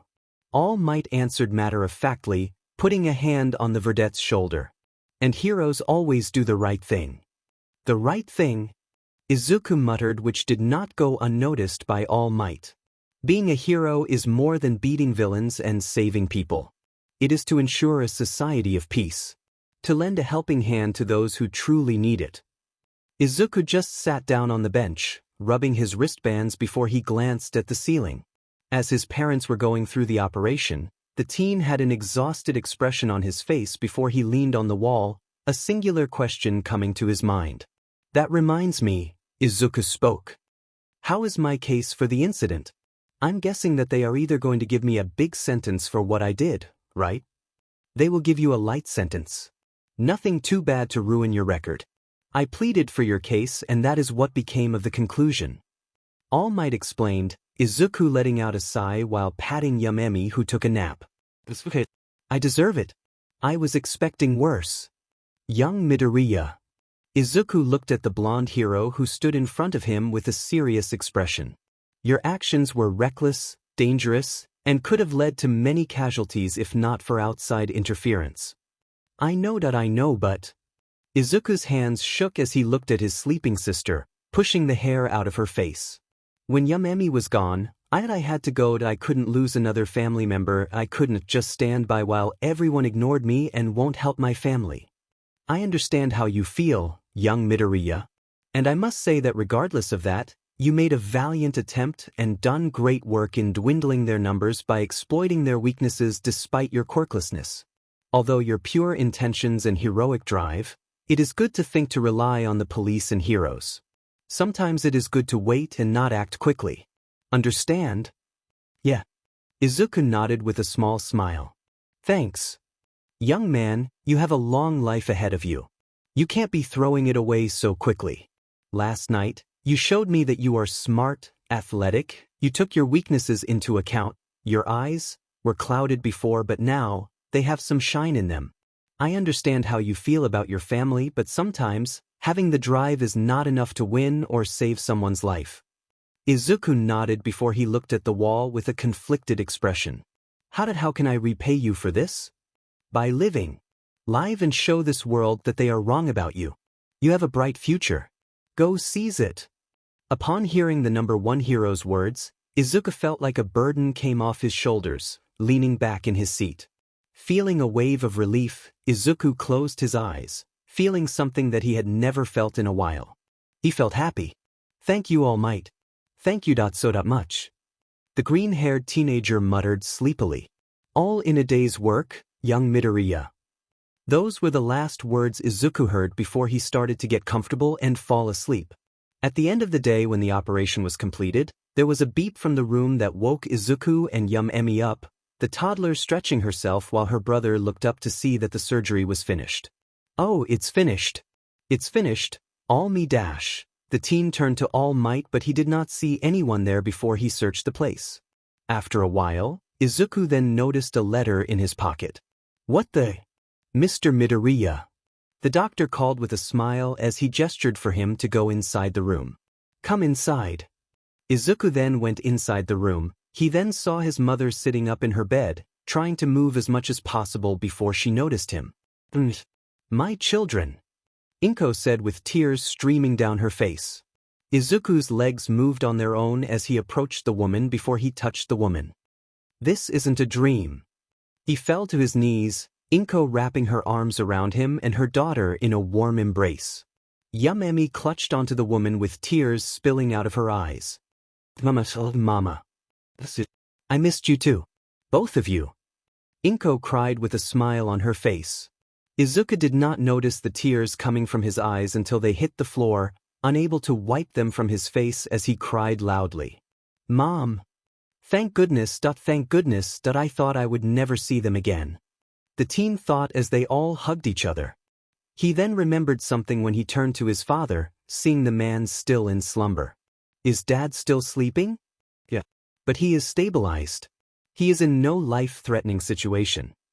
The doctor entered the room with a smile on his face, much to Izuku's elation as the teen bowed to him. Thank you, sir. Thank you so much. The doctor waved off at the teen. I'm happy for you. Don't lose hope, your family is strong. Much stronger than you think. Izuku nodded with a smile before he realized something. Oh, I didn't get your name, sir. Nagato. Nagato Mirai. The doctor said before he exited the room. Izuku looked at his father, approaching him to see a serene look on the man's face. I hope he recovers soon, Inko said as she looked at Hisashi with a melancholic expression. Inko then looked at Izuku who had a smile on his face as he put the sheet over his father's body. Are you okay, Izuku? Yeah. Izuku said before he sat down. That I'm fine. It's a long story. You ready to listen?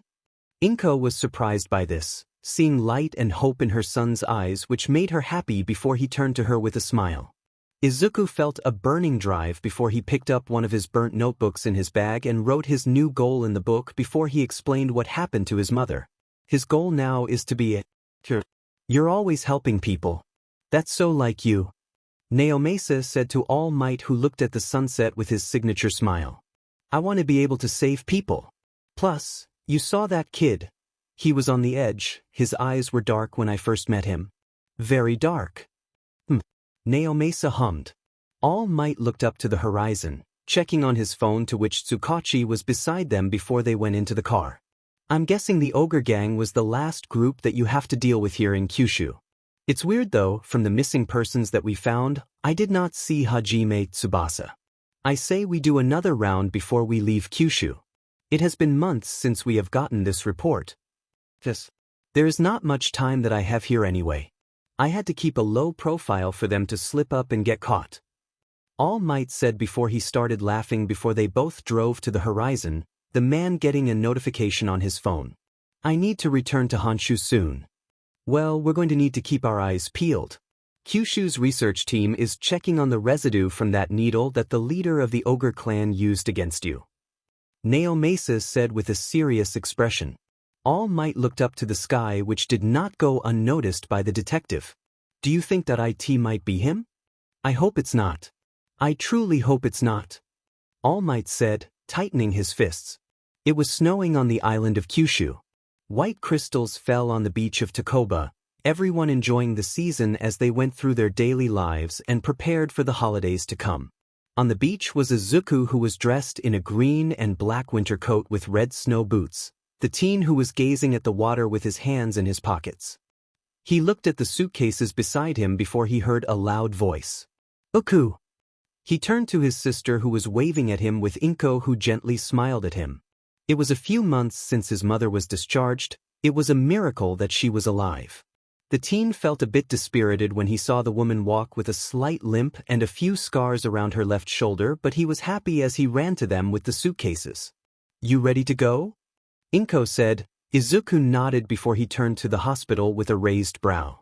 Are you sure about moving from here, Mom? We're going to be a bit farther from Dad. It's okay. I can't afford to lose my job at this moment. Plus, I should be happy it's Fukuoka and not Haku City, and I need to get back to work since we're going to be starting from square one. Inko said with a sad smile before she held her children's hands, tears coming down his face. It's going to be us for a while. I'm sorry that you have to experience it. Izuku gripped the woman's hand and smiled a big smile. Don't worry, Mom. Dad would hate seeing you like this. I'll support you as much as I can, okay? Yeah. Mama. Hearing that and seeing her children's smiles, Inko started to shake before she cried as she embraced them. Thank you, that I promise that I won't let you both suffer. That should be my line, Mom. Izuku thought as he patted his mother on her back. After several minutes of the Midoriya-style crying, the Midoriya trio got themselves ready as they took a taxi and went to their destination, which is the Fukuoka prefecture. After a few hours of traveling, they arrived at their destination, the trio reaching their new abode, which is a huge apartment building. This is our new place. It's going to be a bit cramped.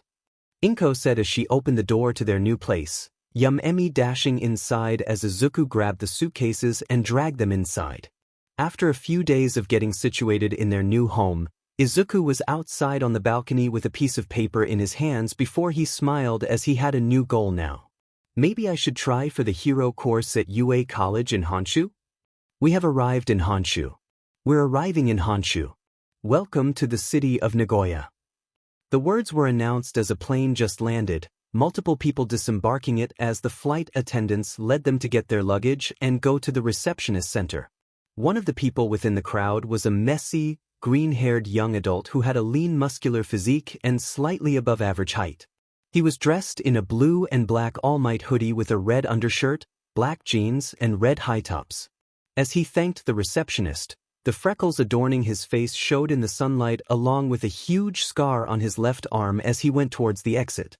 Walking out of the airport, his eyes gazed around the bustling city with a huge smile on his face. his face gleaming in wonder and awe as he took his first steps out of the building. "What so this is Honshu, huh?" Izuku Midoriya said as he went by the sidewalk with his suitcase, watching the lively streets and huge skyscrapers around him and having to avoid the busy people who were briskly walking to their destination until he decided to move to a place that he did not have to bump into anyone. This definitely isn't Mizudafu or Kyushu. I can guarantee that. This city is crowded. Izuku was taken aback by the huge number of people in the city before he took out a piece of paper and checked the map on his phone. Now where is the train station to Kawasaki? Walking around the place, the teenager asked for directions until he heard his phone ringing, which he answered. "Hey, Mom." "Izuku." His mother's voice caught him off guard. "Are you okay? Did you get there safely? Did you brush your teeth? I hope that you don't have stomach pa dash." "I'm fine, Mom. I just arrived in Nagoya.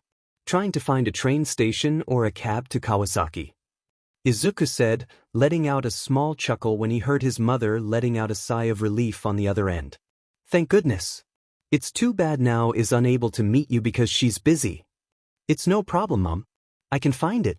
Just focus on you right now," Izuku said as he made his way to the Nagoya train station, hearing something in the background before his mother spoke. "Stop that. It's time to go to class. I have to go to work." "All right, Izuku. Be safe and take care. Also be safe, sweetie." "You said that twice." Izuku smiled before he opened his mouth. "You too. Say hi to Dad for me." "I will." The call then ended, Izuku lifting his gaze to see that he was in front of the train station. Neat. Izuku wasted no time as he went to pay for his ticket and hopped on a train, taking a seat and leaning back before he looked outside the window and took in the scenery of the city. As he traveled, he saw huge buildings around the place, some of them based on famous heroes and influential figures. Oh, they even have a playground based on Endeavor. "That's surprising," Izuku said, taking pictures with a smile on his face. He was entranced by the sights around him. The teen could not hold back the excitement. "Nice. I can go sightseeing sometime." After a few hours of the train ride, Izuku heard the train station announce that they had reached Kawasaki, much to his elation. After he got off the train and left the train station, he observed the city with a somber expression on his face as he noticed the difference between it and Nagoya. The city of Kawasaki was very quiet, the buildings smaller and the atmosphere much smoother compared to the tall buildings and loud noises of Nagoya. "Oh, this is so cool. This place changed so much." Izuku wandered around the city. Memories of the place flooded through his mind as he rubbed his black wristbands. "This place felt more gray the last time I was here. Then again, it has been over 10 years. After a few minutes of walking around, the green-haired teenager found himself in front of a huge, brown building with a crescent moon on the top of the doors. "Suki, Café de Yep, this is it?" The bells of the door chimed melodiously as he stepped foot into the place. A feeling of familiarity and comfort resonated through his body as he observed the place. A delicious scent wafted the area. The teen followed the aroma which unconsciously led him to the counter where a tall woman with long, blue hair that covered one of her eyes and wearing a blue apron with the cafe logo on it. He then noticed that the girl was reading a comic book with a picture of a person dressed in a blue and red suit with a spider on the chest. Clearing his throat, he got her attention when she looked up from her book with a bored expression on her face. "What do you want?" Izuku scratched his cheek nervously as he started speaking. "I'm looking for a Naomi Netsu. Did you know of anyone of that name?" "The boss lady?" "Yeah, let me get her." The woman got up and dragged her feet to the back room. After a few minutes of waiting, she came back with another older woman who had brown hair tied into a bun and wore a white button-up shirt and a brown skirt along with the apron over it. "Someone called for me, Aoi?" Noticing Izuku, the woman ran to him before she inspected the teen, which made him feel a bit nervous. "Izuku, is that you? What happened to your hair? Are you dyeing your hair? It looks so cool. But if you're being a delinquent, I do not condone that. We don't need another one of those." "Oh hi. It's nice to see you, Miss Netsu," Izuku said shyly. The woman shuffled his hair with a huge smile. "Oh please. Call me Aunt now, Izuku." Look at you, you're so much taller now and someone's been bulking up. You look like Hisashi now, but you definitely took Inko's face.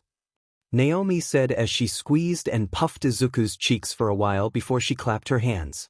Oh, my bad manners. I need to get you to your room. Let's go. Naomi escorted him to the back, the blue-haired woman following them as they arrived by the stairs. The moment she went in front of the staircase, Aoi, the blue-haired receptionist, wore headphones before she put her hands on Izuku's ears, much to his confusion. Kokoa, get your lazy butt down here and help our guest. Naomi yelled to the top of her lungs. Izuku was surprised while the customers in the cafe simply laughed and snickered. It's the good old shouting session again. Hell no. I'm busy right now. A voice shouted from the top of the stairs, causing some of the customers to let out full-blown laughter while others continued with their activities like it was a normal occurrence. You're just going to ignore Izuku. He needs to go to his room and I'm busy. After Naomi stated that, Aoi let go of Izuku's ears when they heard shuffling and banging upstairs until he saw a woman who looked like the spitting image of Naomi. The girl, known as Kokoa, had a mole under her mouth with her hair tied in a ponytail which Izuku recognized. Is that Koko? She let out an exhausted sigh before she glared at her mother. Seriously, Mom? You are by the stairs. Yes. And I'm leaving. Get Izuku acquainted.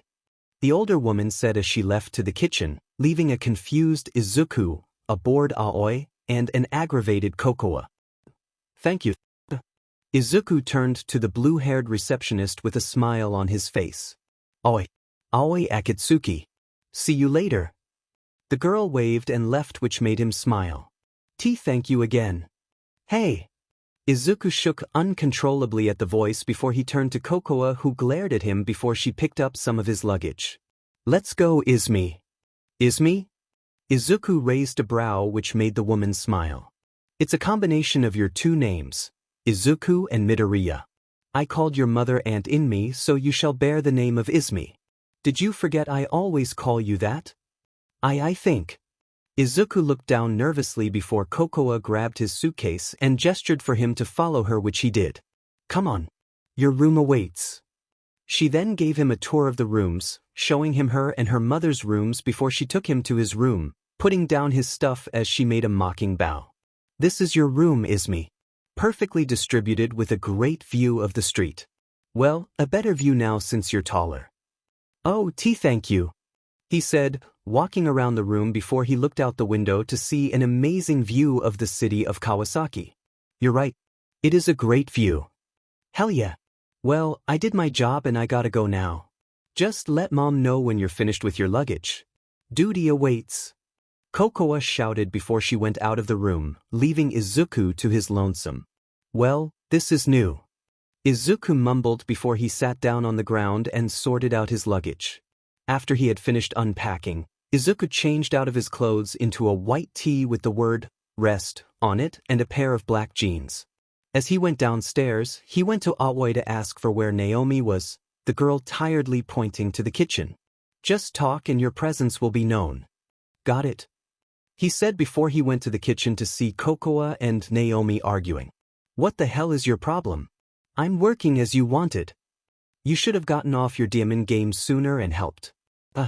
Izuku spoke. The two women turned to him with smiles before they saw his shirt, which made their smiles fall. Naomi and Kokoa gave him a deadpanned glance which made him nervous before the mother sighed. You're Hisashi's kid. All right. I'm getting him new clothes. For now, change that. Kokoa chimed in, a look of pure disgust before she went to serve the customers. We're going shopping tomorrow, Izumi. What? Izuku said before an apron fell into his hands. Take it easy today. For now, I'm going to give you a tour of the place. You're going to start work on Monday, okay? Yes, ma'am. Izuku nodded and stood at attention, getting a laugh from the woman before she decided to show him around the cafe, which consists of a huge kitchen, break room, and 2 bathrooms on the other side of the place. This place changed a lot since last time, Izuku mumbled as he was escorted to the dining hall, seeing the customers seated and enjoying themselves, some speaking with their friends. Then again, I don't exactly remember much from last time. Ever since I was diagnosed as quirkless, I wasn't able to leave Kyushu, even with my parents. Reaching the jukebox by the entrance, the woman put her hands on her hips with a proud smile. Well, that ends the tour. Short, right? If you have any more questions, ask Aoi or Sora. She pointed to the two. Aoi raised her hand absent-mindedly while a head of a blue-haired man popped out of the kitchen with a smile as he waved at Izuku. I'm guessing that's Sora. Am I able to start working today? He stuttered despite the confident look on his face. Well, someone's eager but nah. Take a break. Naomi then patted him on his head before she realized that she had to go on her tiptoes to put her hand on his head. Mengit, you are like a tree now. How old are you? I'm 18 years old, Izuku said with a blush which got a gasp from the woman. You're 18 now? You've really grown up. Well, just make yourself at home for today, Izuku. If you want, you can watch Aoi work the register for the rest of the week. I'm not going to work you too hard since you have exams in a week. Yes, ma'am. Izuku nodded before the woman sighed and pouted. Don't be so serious. Call me Aunt now. Now get out and take a breather. Got it, Aunt now? He said, the woman patting him on his head before she went back to work. Getting out of the kitchen, he spent the rest of the day watching Aoi working with the register and taking orders. His intense stare, mumbling, and taking of notes in his notebook got a few laughs from the customers. It was evening when he got back to his room, picking up a few dumbbells from his suitcase before he started exercising. A new island and a new city, Izuku said while he lifted his dumbbells, taking his time as he watched the sun going down which plastered the horizon in an orange hue. After he finished exercising and took a bath, he smiled as he went to his bed, his arms behind his head as he looked at the ceiling with a pensive expression. Now I have the entrance exams from here, Izuku mumbled as his expression changed to a serious one before turning to his metal bat that was resting in the corner of his room. He went to it, tracing his fingers over the dents and scratches on the bat before he lifted it into the air. There's no going back from here. Today's the day. Izuku chanted to himself. It has been a week since he has been on the island of Honshu. He has been doing fairly good at work, much to Naomi's joy as the woman does not have to depend on Kokoa as much. Despite his performance, Izuku did have problems with speaking with customers. The teen often stuttered and broke into a sweat.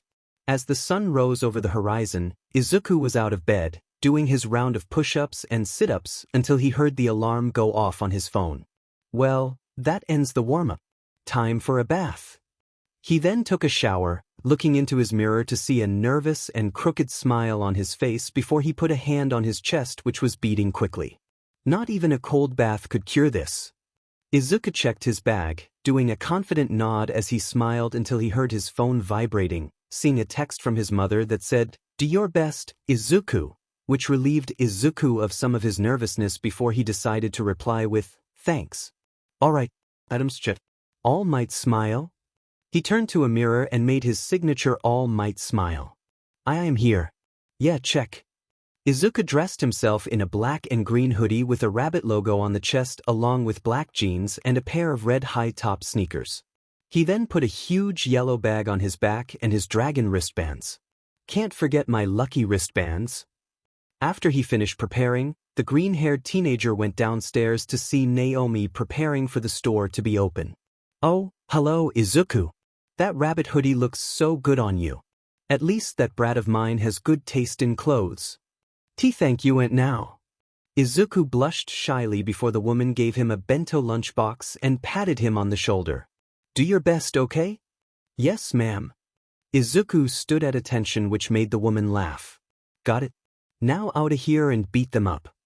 The green-haired teenager nodded before he waved bye to the woman, seeing a text on his phone from Kokoa that wished him good luck which he replied with a thanks as he rushed towards the train station. As he embarked on a train to Tokyo, his heart was pumping with excitement as he anxiously waited to get to college, checking the map on his phone as he gazed at the city of Tokyo. Judging by this app, the college should be in the heart of Tokyo, which means I should come off at the next stop. As he reached his stop, he got off, making his first step into Tokyo. The teen almost bumped into someone.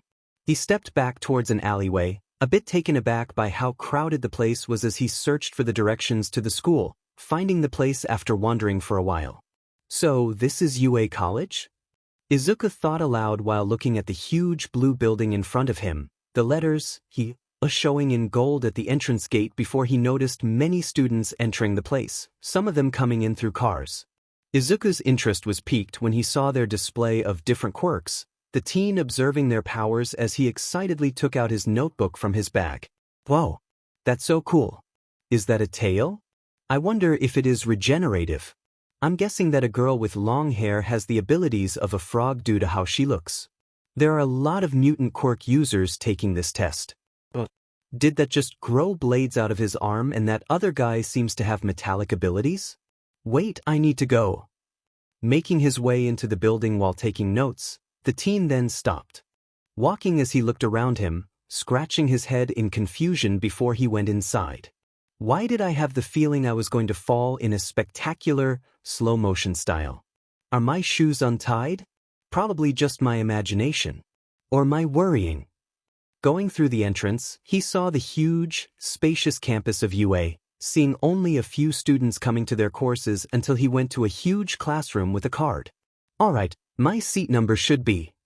Going to the seat number that he was given, Izuku scanned the exam paper in front of him, his heart beating fast while he waited for the exam to begin. Feeling the tense atmosphere around him from the other candidates, the green-haired teenager took several deep breaths to calm himself and felt his body to make sure that he was not sweating too much. Just calm down, Izuku. It's just a written exam. Those are fun. Plus, I studied my butt off for this. Hearing the announcement that the test had commenced, Izuku took a deep breath as he started his exam, a smile on his face as he went through the questions. Finishing the test much quicker than he was supposed to and with nerves still high in his body, the teen took the rest of the time to review and revise his answers until the bell started ringing to signal the end of the exam. Alright, perfect. Well, on to the hard part. Izuku thought as he was escorted by the proctors to a huge room that looked like the inside of a theater. Yeah, grandiose in almost everything they represent that I can see where the budget went. Waiting in silence and deciding to play games on his phone for a while, the teen saw that the place was getting filled up before he saw the announcer hopping onto the stage. As the spotlight hit the stage, Izuku saw a man with blonde hair that was combed back to a high arch as he rubbed his mustache.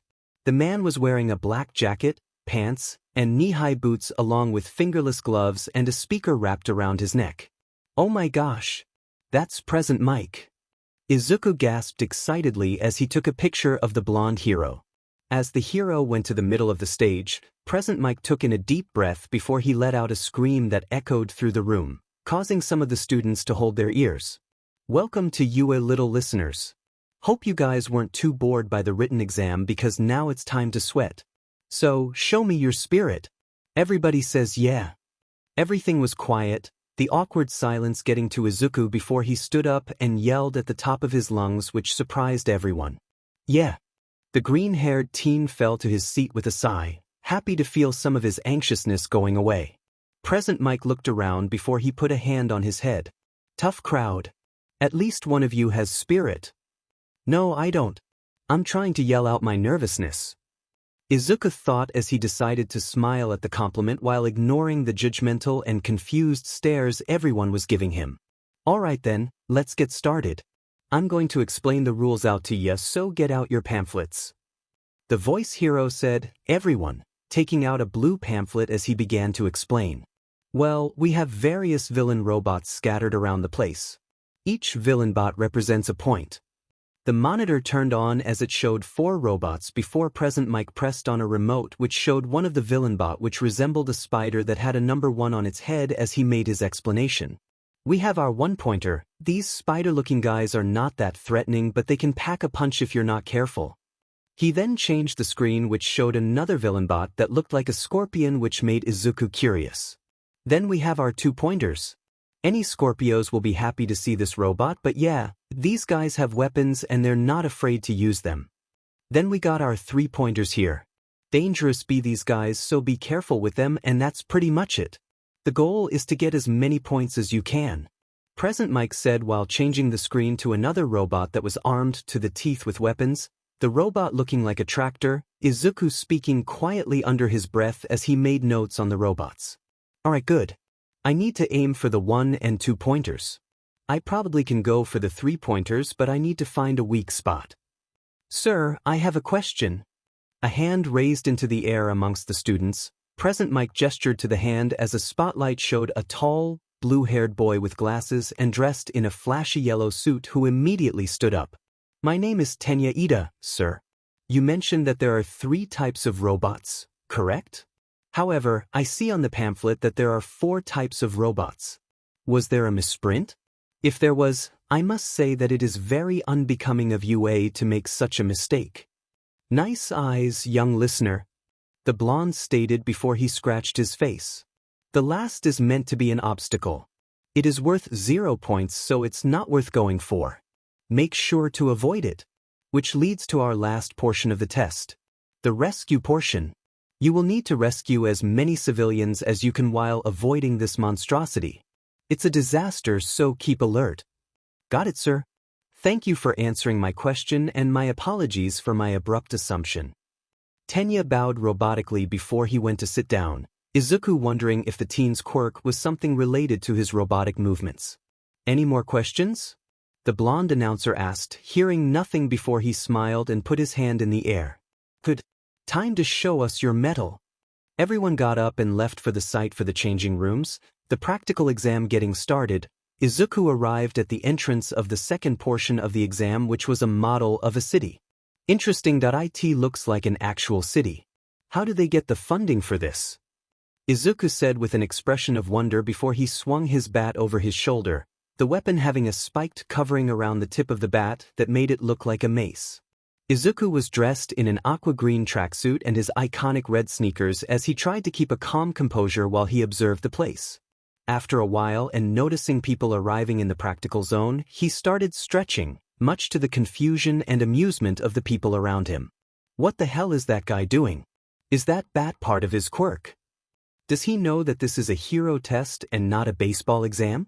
That guy must be a dumbass or something. He thinks he's going to get through with a bat. What do you think his hero name is going to be? Metal Batman?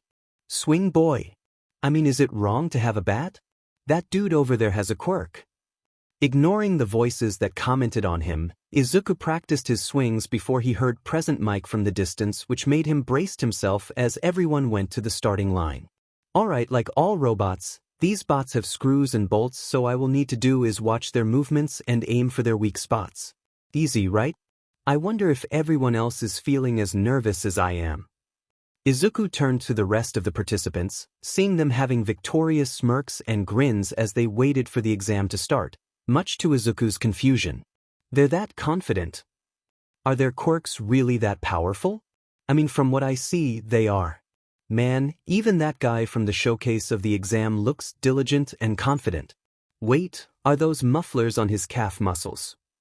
As everyone prepared themselves, Present Mike hopped on one of the buildings, spraying his mouth before he inhaled. Start! On cue, Izuku made a mad dash from the starting line as fast as he could. The teen noticed a blue blur past him before the first wave of robots was destroyed. What the? Huh? He saw Tenya from the auditorium, who was quickly disposing of the robots with his super speed, the green-haired teenager noticing his legs looking like they lit aflame as he moved. A speed quirk? Seriously?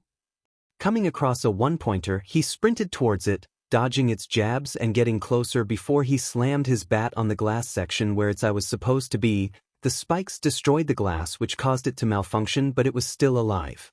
Damn it. One more hit. Suddenly, a laser destroyed the bot.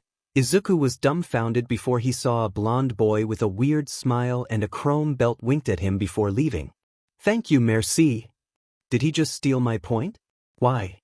Izuku thought as he continued looking for more bots in the zone. I need to find other robots. Interesting. Within a dark room and watching the candidates from various screens, a couple of people nodded to themselves as one started to speak. This batch of candidates is very promising. Indeed. Such amazing quirks all around. One of them said as they had an eye on the camera showing a blonde teenager who was easily destroying the robots with explosions coming from his hands. Some of them are showing great combat ability and power. Speaking of combat, some are using their quirk to their advantage to do speedy takedowns. Another said, seeing a camera showing Tenya who quickly disassembled the robots with powerful kicks, while another camera showed a brown-haired girl taking down multiple of the robots by floating them into the air before letting them fall and get crushed. I just don't want them to destroy the robots too bad. It takes a lot to make these guys. A lazy voice said as a man with an excavator for a head, who is dressed in blue overalls, tapped his desk with his claw-like fingers, clanging sounds echoing through the room as he did so. I hate watching these exams. Why can't I watch the support exams? Because I said so, Power Loader. An animal said to the man who is known as Power Loader. I don't like how some of them try scandalous means of taking down the robots. A purple-haired spectacled woman in a red office blouse and black skirt said as she saw one of the candidates steal another target before he went into the shadows. In the world of heroes and villains, there is no such thing as disgraceful. As long as we take down the villains, that's all there is to it. A long black-haired man with a tired look on his face stated as he checked the monitors. They have to be prepared for anything. His eyes then squinted in anger when he noticed a purple-haired teenager trying to earn points but failed before he looked at another camera showing Izuku who was barely able to block a strike from a two-pointer before he smacked his bat into its eye, taking up a sharp pole to stab it which caused it to deactivate. There are some failures here as well. Thank you, baseball. If I didn't have you, I would be a sitting duck in this test or a master of pipes. Izuku said as he dodged a one-pointer swing, charging in and stabbing with his pole before he knocked its head off with a swing. Taking out the pole and not wasting any time, he dashed to his next target which was a two-pointer, running up a car and then jumping to bash its head in with his bat which destroyed it. That's 10 points, Izuku said before he heard everyone else voice their points, which demoralized him when he heard that their points were in the 20s, 30s, and some in the 40s. Oh boy. Long road to go, Izuku. Izuku charged towards another robot, quickly jabbing it in the eye before he ripped off a part of its armor. Spinning the piece of scrap metal and looking around him, the teen then threw it towards the three-pointer coming towards him which embedded into its body and destroyed the three-pointer. Izuku continued to take down the villain bots as fast as he could, a bit slower than others as some of his targets were being destroyed by other candidates. 3 minutes remaining. Izuku's heart started pumping when he heard that, the teens searching the place in panic for another robot. Come on. Anything will do right now. He started to think, hearing everyone's point going to the 40s and 50s which made him panic. No. As Izuku's thoughts went awry, he was unaware of his body beginning to glow. As he came across a two-pointer, he picked up a sharp piece of rock and batted it towards the robot, the stone hitting the bot in the eye which caused it to die. He was able to get a few more points until he heard that there was a minute left which made him more worried. I only have 18 points. I need more time. During this, the people in the dark room started to check the time, present Mike watching the candidates with a grin as he drank some water. Well, that's all that she wrote. I'm looking forward to this bunch. Indeed. But let's see how they will try to deal with this. Now the real test begins. A white animal said as he pressed a button. Everyone heard a loud rumbling sound as the ground started shaking, looking around with baffled and alert expressions. What the hell is that? Is it a villain attack? Hey guys. Look up. They all looked up in shock to see a huge green robotic behemoth that towered over the buildings. It then punched the ground, causing a huge earthquake and destroying some of the buildings near it. Izuku was not scared of the metallic creature, instead ignoring it and looking around to see if he could find any villain bots available. Help! He heard a voice, turning to see a few people being trapped in rubble. What the? He then looked up to see the zero-pointer coming towards them, crushing all the rubble and destroying the building in its rampage. Oh no! They're going to be hurt! Izuku immediately ran towards them, ignoring everyone who was running away from the massive robot, including Tenya who was baffled by his actions. What is he doing? Does he want to fight that thing? Is he trying to get killed? Come on. Izuku tried to use the pole to move the debris but it bent under the weight. He then turned to Present Mike. Present Mike, there are people that are trapped here. We need to save them. What? I'll try to stop the robot. The voice hero said mockingly as he tried to turn it off, which did nothing as it continued to approach them, much to his surprise. It's not working. Why? Oh, no. Izuku said as he thought about the situation, looking around the place to notice more people stuck in the rubble. Crap. Try to save them while I get the robot to stop. Present Mike announced at the top of his lungs. The candidates heard this before they went to help the civilians in the rubble. While they went to the civilians, they watched as Izuku was able to help a man out of the debris before their eyes widened. You think this is the rescue portion? One of the candidates asked. The others shrugged before they began to help. I don't know, but those people are in danger. We need to move. Tenya was surprised when he saw Izuku using all his might to push a boulder out of the way. Does he know? Think of the situation. If there is someone here with a super strength quirk, this could be done in a flash. Izuku thought in a panic before he saw someone pass him and touch the rubble, causing it to float, which made the people able to escape the debris. Oh, you're okay. Before he could help, he saw a blur pass him, Tenya picking up the people to bring to safety. Izuku tried to help but was pushed out of the way by the other candidates, seeing the difference between him and the others are being their quirks. He realized how amazing they were compared to him as he could only watch. Why are you so dim and worthless, Deku? A voice resonated in Izuku's head which made him frustrated. He then willed his resolve before he ran to another section, searching for more people stuck in the rubble. Finding more survivors, Izuku tried to observe the situation before he took a piece of a villain bot's and his bat to hold up the debris, which managed to get some people out. They all are thanking him for saving their lives. Not wasting time, he went to another section to do it again, which failed when he felt a tremor. The rubble started to get unstable, which made him worried. No! Izuku thought before he turned to both two girls, one who had short, bob-cut brown hair and the other who had orange hair with a ponytail tied to the side. Hey, I know it's the wrong time, but what are your quirks? Huh. The brown-haired girl blinked. Izuku picking another piece of one of the villain bots before he gestured them to the spot where he was. There's not much tea time. Let me know your quirks. We need a way to get these people out of this. Oh. The brunette before she started explaining. I can make anything I touch float. I can increase the size of my hands. Also, the name's Itsuka Kendo. The orange girl said before she saw the place starting to crumble. The orange-haired immediately went to work as she increased the size of her hands and lifted the rubble. Izuku quickly dashed and used the piece of the bot to keep the place stable before he turned to the brunette. Hey, can you make those rocks that Miss Kendo is lifting float, please? Achiko Uraraka. And sure, she said as she touched the rubble, which caused Itsuka to almost lose her balance at how light the rubble is.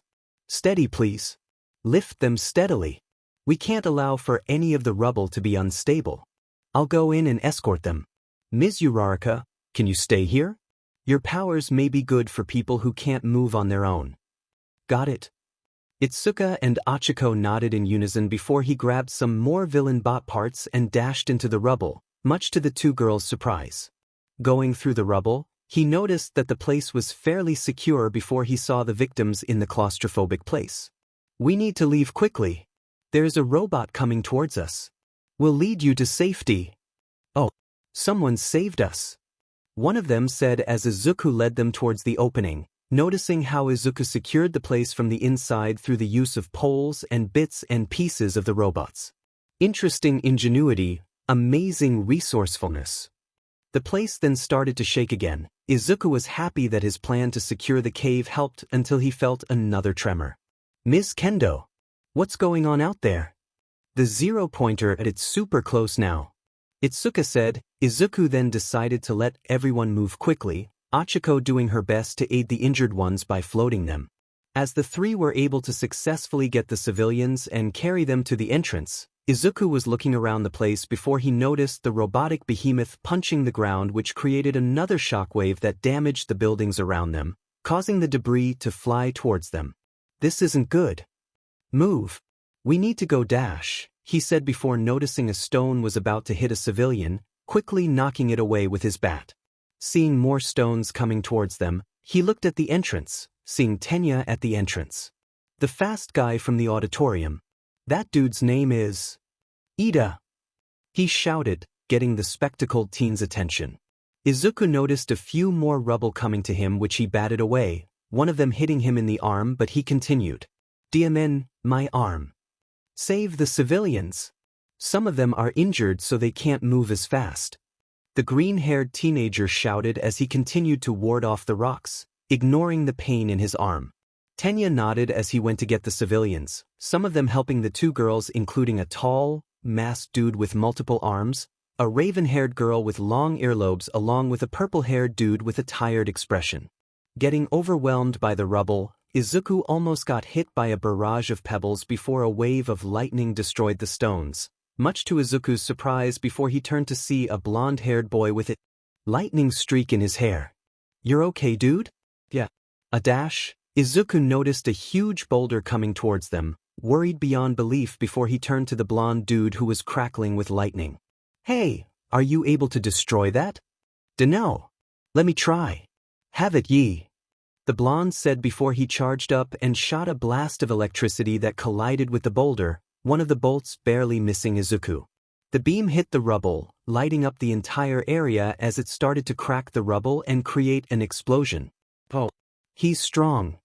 The green-haired teenager covered his eyes against the shockwave before his eyes widened in shock when he saw the rock being smaller but still coming towards them. "Oh crap! It's still coming at us. Can you shoot another blast?"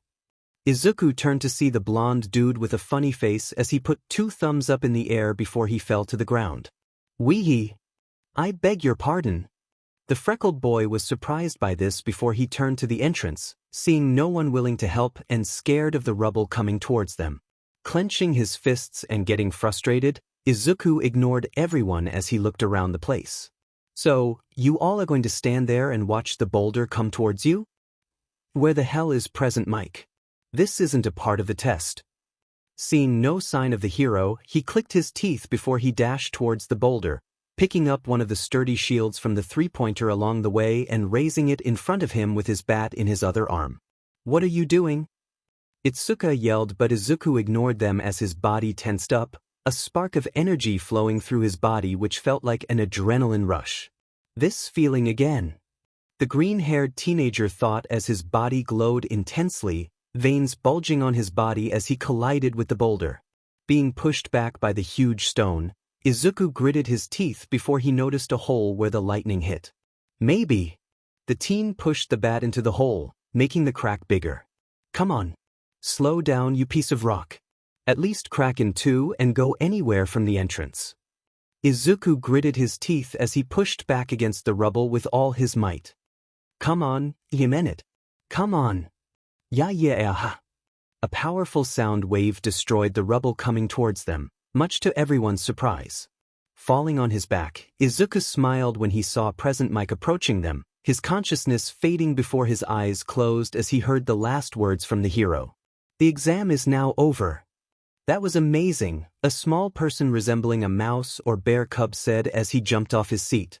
Everyone else nodded before a masked man with a cowboy hat tipped his hat at the camera showing Izuku's unconscious form. "I have to say, the kid who was fighting with the bat had a lot of spirit. I like that. That kid with the green hair is not bad." The long-haired man said, which made everyone in the room surprised. The woman in the business suit started to speak. "To hear that out of you is rare, Shoyuta. I said he's not bad. It doesn't mean that he's hero material, Namuri." Shoyuta got up and left the room with his hands in his pockets. "He's going to have to try harder if he wants to get into the hero course. I can never get a read on that guy." A white-haired man in a red outfit scratched his hair as Power Loader simply nodded in agreement. "Well, let's get everything sorted and start scoring these kids." The mouse, bear thing said with a paw in the air. The teachers lifted their hands but not to the same vigor as him. "Yeah." It was a few days after the exam, and Izuku had a worried look on his face as he was working on the cash register with Aoi watching him. "I hope I don't fail the exam." "I did not. Was that a surprise exam to put our rescue capabilities to the test?" "Izuku." Izuku was snapped out of his thoughts when Aoi shook him out of his trance. "You're thinking out loud." Oh, sorry. My bad, the teen said as he continued taking orders from the customers in the line, Aoi taking over the register and switching with him before he heard Naomi. Aizu, take this to table 3. Yes, ma'am. Izuku nodded as he went to serve the customers for the rest of his shift, which managed to put his mind off the test. After a while, it was lunchtime. Izuku passed by Aoi, who gave him a thumbs up. Good job today with your work. Oh, thank you. Izuku bowed before she threw a candy bar at him, which he caught. Don't beat up yourself, okay? You did your best and that's all that matters. Hearing that made the teen smile as he thanked her. Going to the break room, Izuku checked his phone while eating a melon bun before he noticed Naomi bursting through the door with a letter in her hand that had a red stamp. Izuku, the letter is here. Your results are here. Go on, open it. She handed him the letter. Izuku looked at the white envelope for a while before he put it in his pocket. I'll look at this later. I want to finish work first. Naomi let out a sigh of disappointment before she folded her arms and smiled, respecting his choice as they got back to work. After he finished his work and the day was finished, Izuku went to his room and opened the envelope, which made a circular disc fall onto his desk before it gave a hologram of a person who looked like a humanoid cement block. Greetings, Midoriya. My name is Ken Ishiyama, but you may know me as the pro hero Cementos. Izuku nodded before the man continued. You passed the written exams with one of the best scores in the exam. I must commend you on that. You made history. When Izuku heard this, a small smile came upon his face before he noticed the change in the man's expression. However, your score in the practical exam is a measly 18 points. Fortunately, your score in the rescue section of the test was high due to you being able to make plans on You've got a whopping 60 points. However, this is not enough to allow you to pass this to get to the hero course, as you need passing grades on all portions. In conclusion, Izuku's smile fell when he heard the next words that came.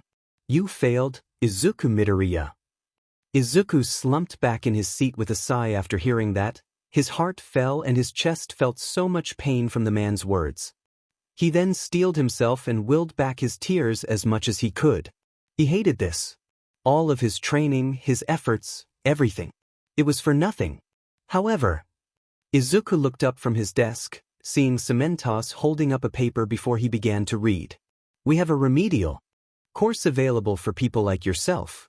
You have shown great promise, and because of your excellent marks in the written and rescue exams, you're qualified for this course. With this course, you can get a second chance to go back to the hero program through a mock exam at the end of this course. If you train hard enough, you can make it your hero academia. I bid you farewell, Izuku Midoriya. As the hologram faded, Izuku did not know how to feel as he looked down at the ground with a conflicted expression before he picked up the item. Looking at the circular disc in his hand, the teen leaned on the wall before he turned to the window and gazed at the city, processing everything that happened for the past few days. He failed the UA entrance examination. On the other hand, he has another chance to get into the hero course through the remedial course. Taking the time to calm himself, the teen could not shake the feeling of anger and jealousy that he felt at the exams. That day, he realized the difference between him and the people who have quirks. I hate this. I hate being powerless. Shaking in frustration, he clenched his fists tightly before he decided to sit down on the ground with his legs crossed and looked at his suitcase, seeing a blue-covered notebook that was titled Heroics Tactics before he opened it up, seeing the notes that he made on that day based on the candidates' quirks. They have such cool quirks. It makes me feel sick sometimes when I see them using their quirks without a care in the world that I wish I was in their shoes. After a while, Izuku took out his phone and decided to make a call to his mother as he brushed the cover of his new notebook and waited for her to answer. Hello, Izuku. How was your exam? How was your job with now? Izuku had a smile on his face at his mother's antics, feeling some comfort from hearing her voice before he answered. Ichema. Everything is okay. How are you and you? You's alright. She's doing her homework. You, say hi to your brother. She said, the teen hearing his sister bouncing in the background before he heard his sister's voice. Hi, big bro Oku. I learned to draw at school today. That's great. Izuku answered, Emmy giggling before she started to explain her school day in great detail as he silently and patiently listened until she got tired. You really enjoyed yourself at school. Did you make any friends? Yep, I did. Oh, Mommy wants to talk to you. Good night, you. She yawned before she gave the phone to her mother, who was back on the phone. She's gone to her room. Well, what's wrong? Hope now hasn't been too hard with you on the job. Izuku paused as he wanted to talk about the exam, his chest hurting before he changed the subject. How's Dad? His mother let out a sigh on the other end when she heard the question. Still in the hospital. He's not showing any signs of waking up right now, but his heart rate has been shown to have gotten better. Oh, that's good. Izuku looked at the ground, silence taking over until Inko spoke. Izuku, what's wrong? Huh. I know when you're hiding something from me and when you're hurting. You're very stubborn, Izuku. I'm proud of you for what you have become. Doing things on your own and your hardworking attitude, but sometimes it's good to understand your limits. It's not weak to talk about your feelings. Izuku's expression darkened until he spoke. I failed the UA exam, Mum. The call was silent for a while. Izuku closed his eyes in disappointment as he waited for his mother's word until his mother spoke. Then try again. Hearing that, Izuku's eyes widened as he heard those words. Izuku, know that I love you and I believe in you. I also know that being quirkless did not stop you before as much as you wanted to believe it did. So why should this stop you now? Inko's voice was on the verge of breaking despite her sounding cheerful, which did not go unnoticed by Izuku. I never told you, but I want you to know that I believe in you. Don't let this bring you down, okay? Just keep doing your best, Izuku. Find your own way. But promise me to be safe and be careful. Please. I will. I'll be careful. Izuku said with a smile as a stray tear came down his face. Thank you so much. I'm just stating the facts. Take it one step at a time. Your father would say the same thing. After the call was finished, Izuku put down the phone, a small smile on his face before he balled himself up in deep thought. I don't give up, huh? On the other end, Inko put down the phone, her shoulders shaking as she put her head on the table and grabbed her hair. Why did I encourage him? I don't want him to be hurt. Not like Hisashi. Inko started sobbing as she looked at her phone, seeing a picture of a blushing Izuku after getting his haircut 3 years ago. I don't want to deny him his dreams, but I want him to be careful. I don't want to be hurt like he was years ago. She took a deep breath before she turned off the lights in the kitchen. She went past Yumami's room to see her sleeping soundly, which made her smile as she tucked her daughter in and kissed her on the forehead. She then came across Izuku's room, putting a hand on the door before she closed her eyes. Please be safe. That is all I ask for my baby boy. That's all I want for my family. I can't go through this again. Inko then went to her room, taking out a half-finished green and white outfit along with her sewing equipment. Tracing her fingers against the fabric, she smiled as she got to work sewing the jumpsuit. Inko glanced at a photo of a younger her and Hisashi holding hands, her gaze lowered at her belly being big as she had a huge smile on her face. Sometimes I hate how much you haunt me, you JRK. The woman said as she floated a small object to hit Hisashi's face in the photo before she continued to sew the jumpsuit. Do your best, Izuku. And I'll do my best for you. Here you go, a pink milkshake and a bowl of ramen. Izuku said with a smile while he served the food, giving the milkshake to the girl and the ramen to a man on the same table before he bowed a bit robotically. Hope you enjoy. He's been working hard for the past few days, Kokoa commented, getting a nod from Aoi. Naomi laughed loudly before she sneered at her daughter. He's taking his job seriously. Unlike a certain fat but who is just watching. Alright, I'll go serve table 6. He already did that.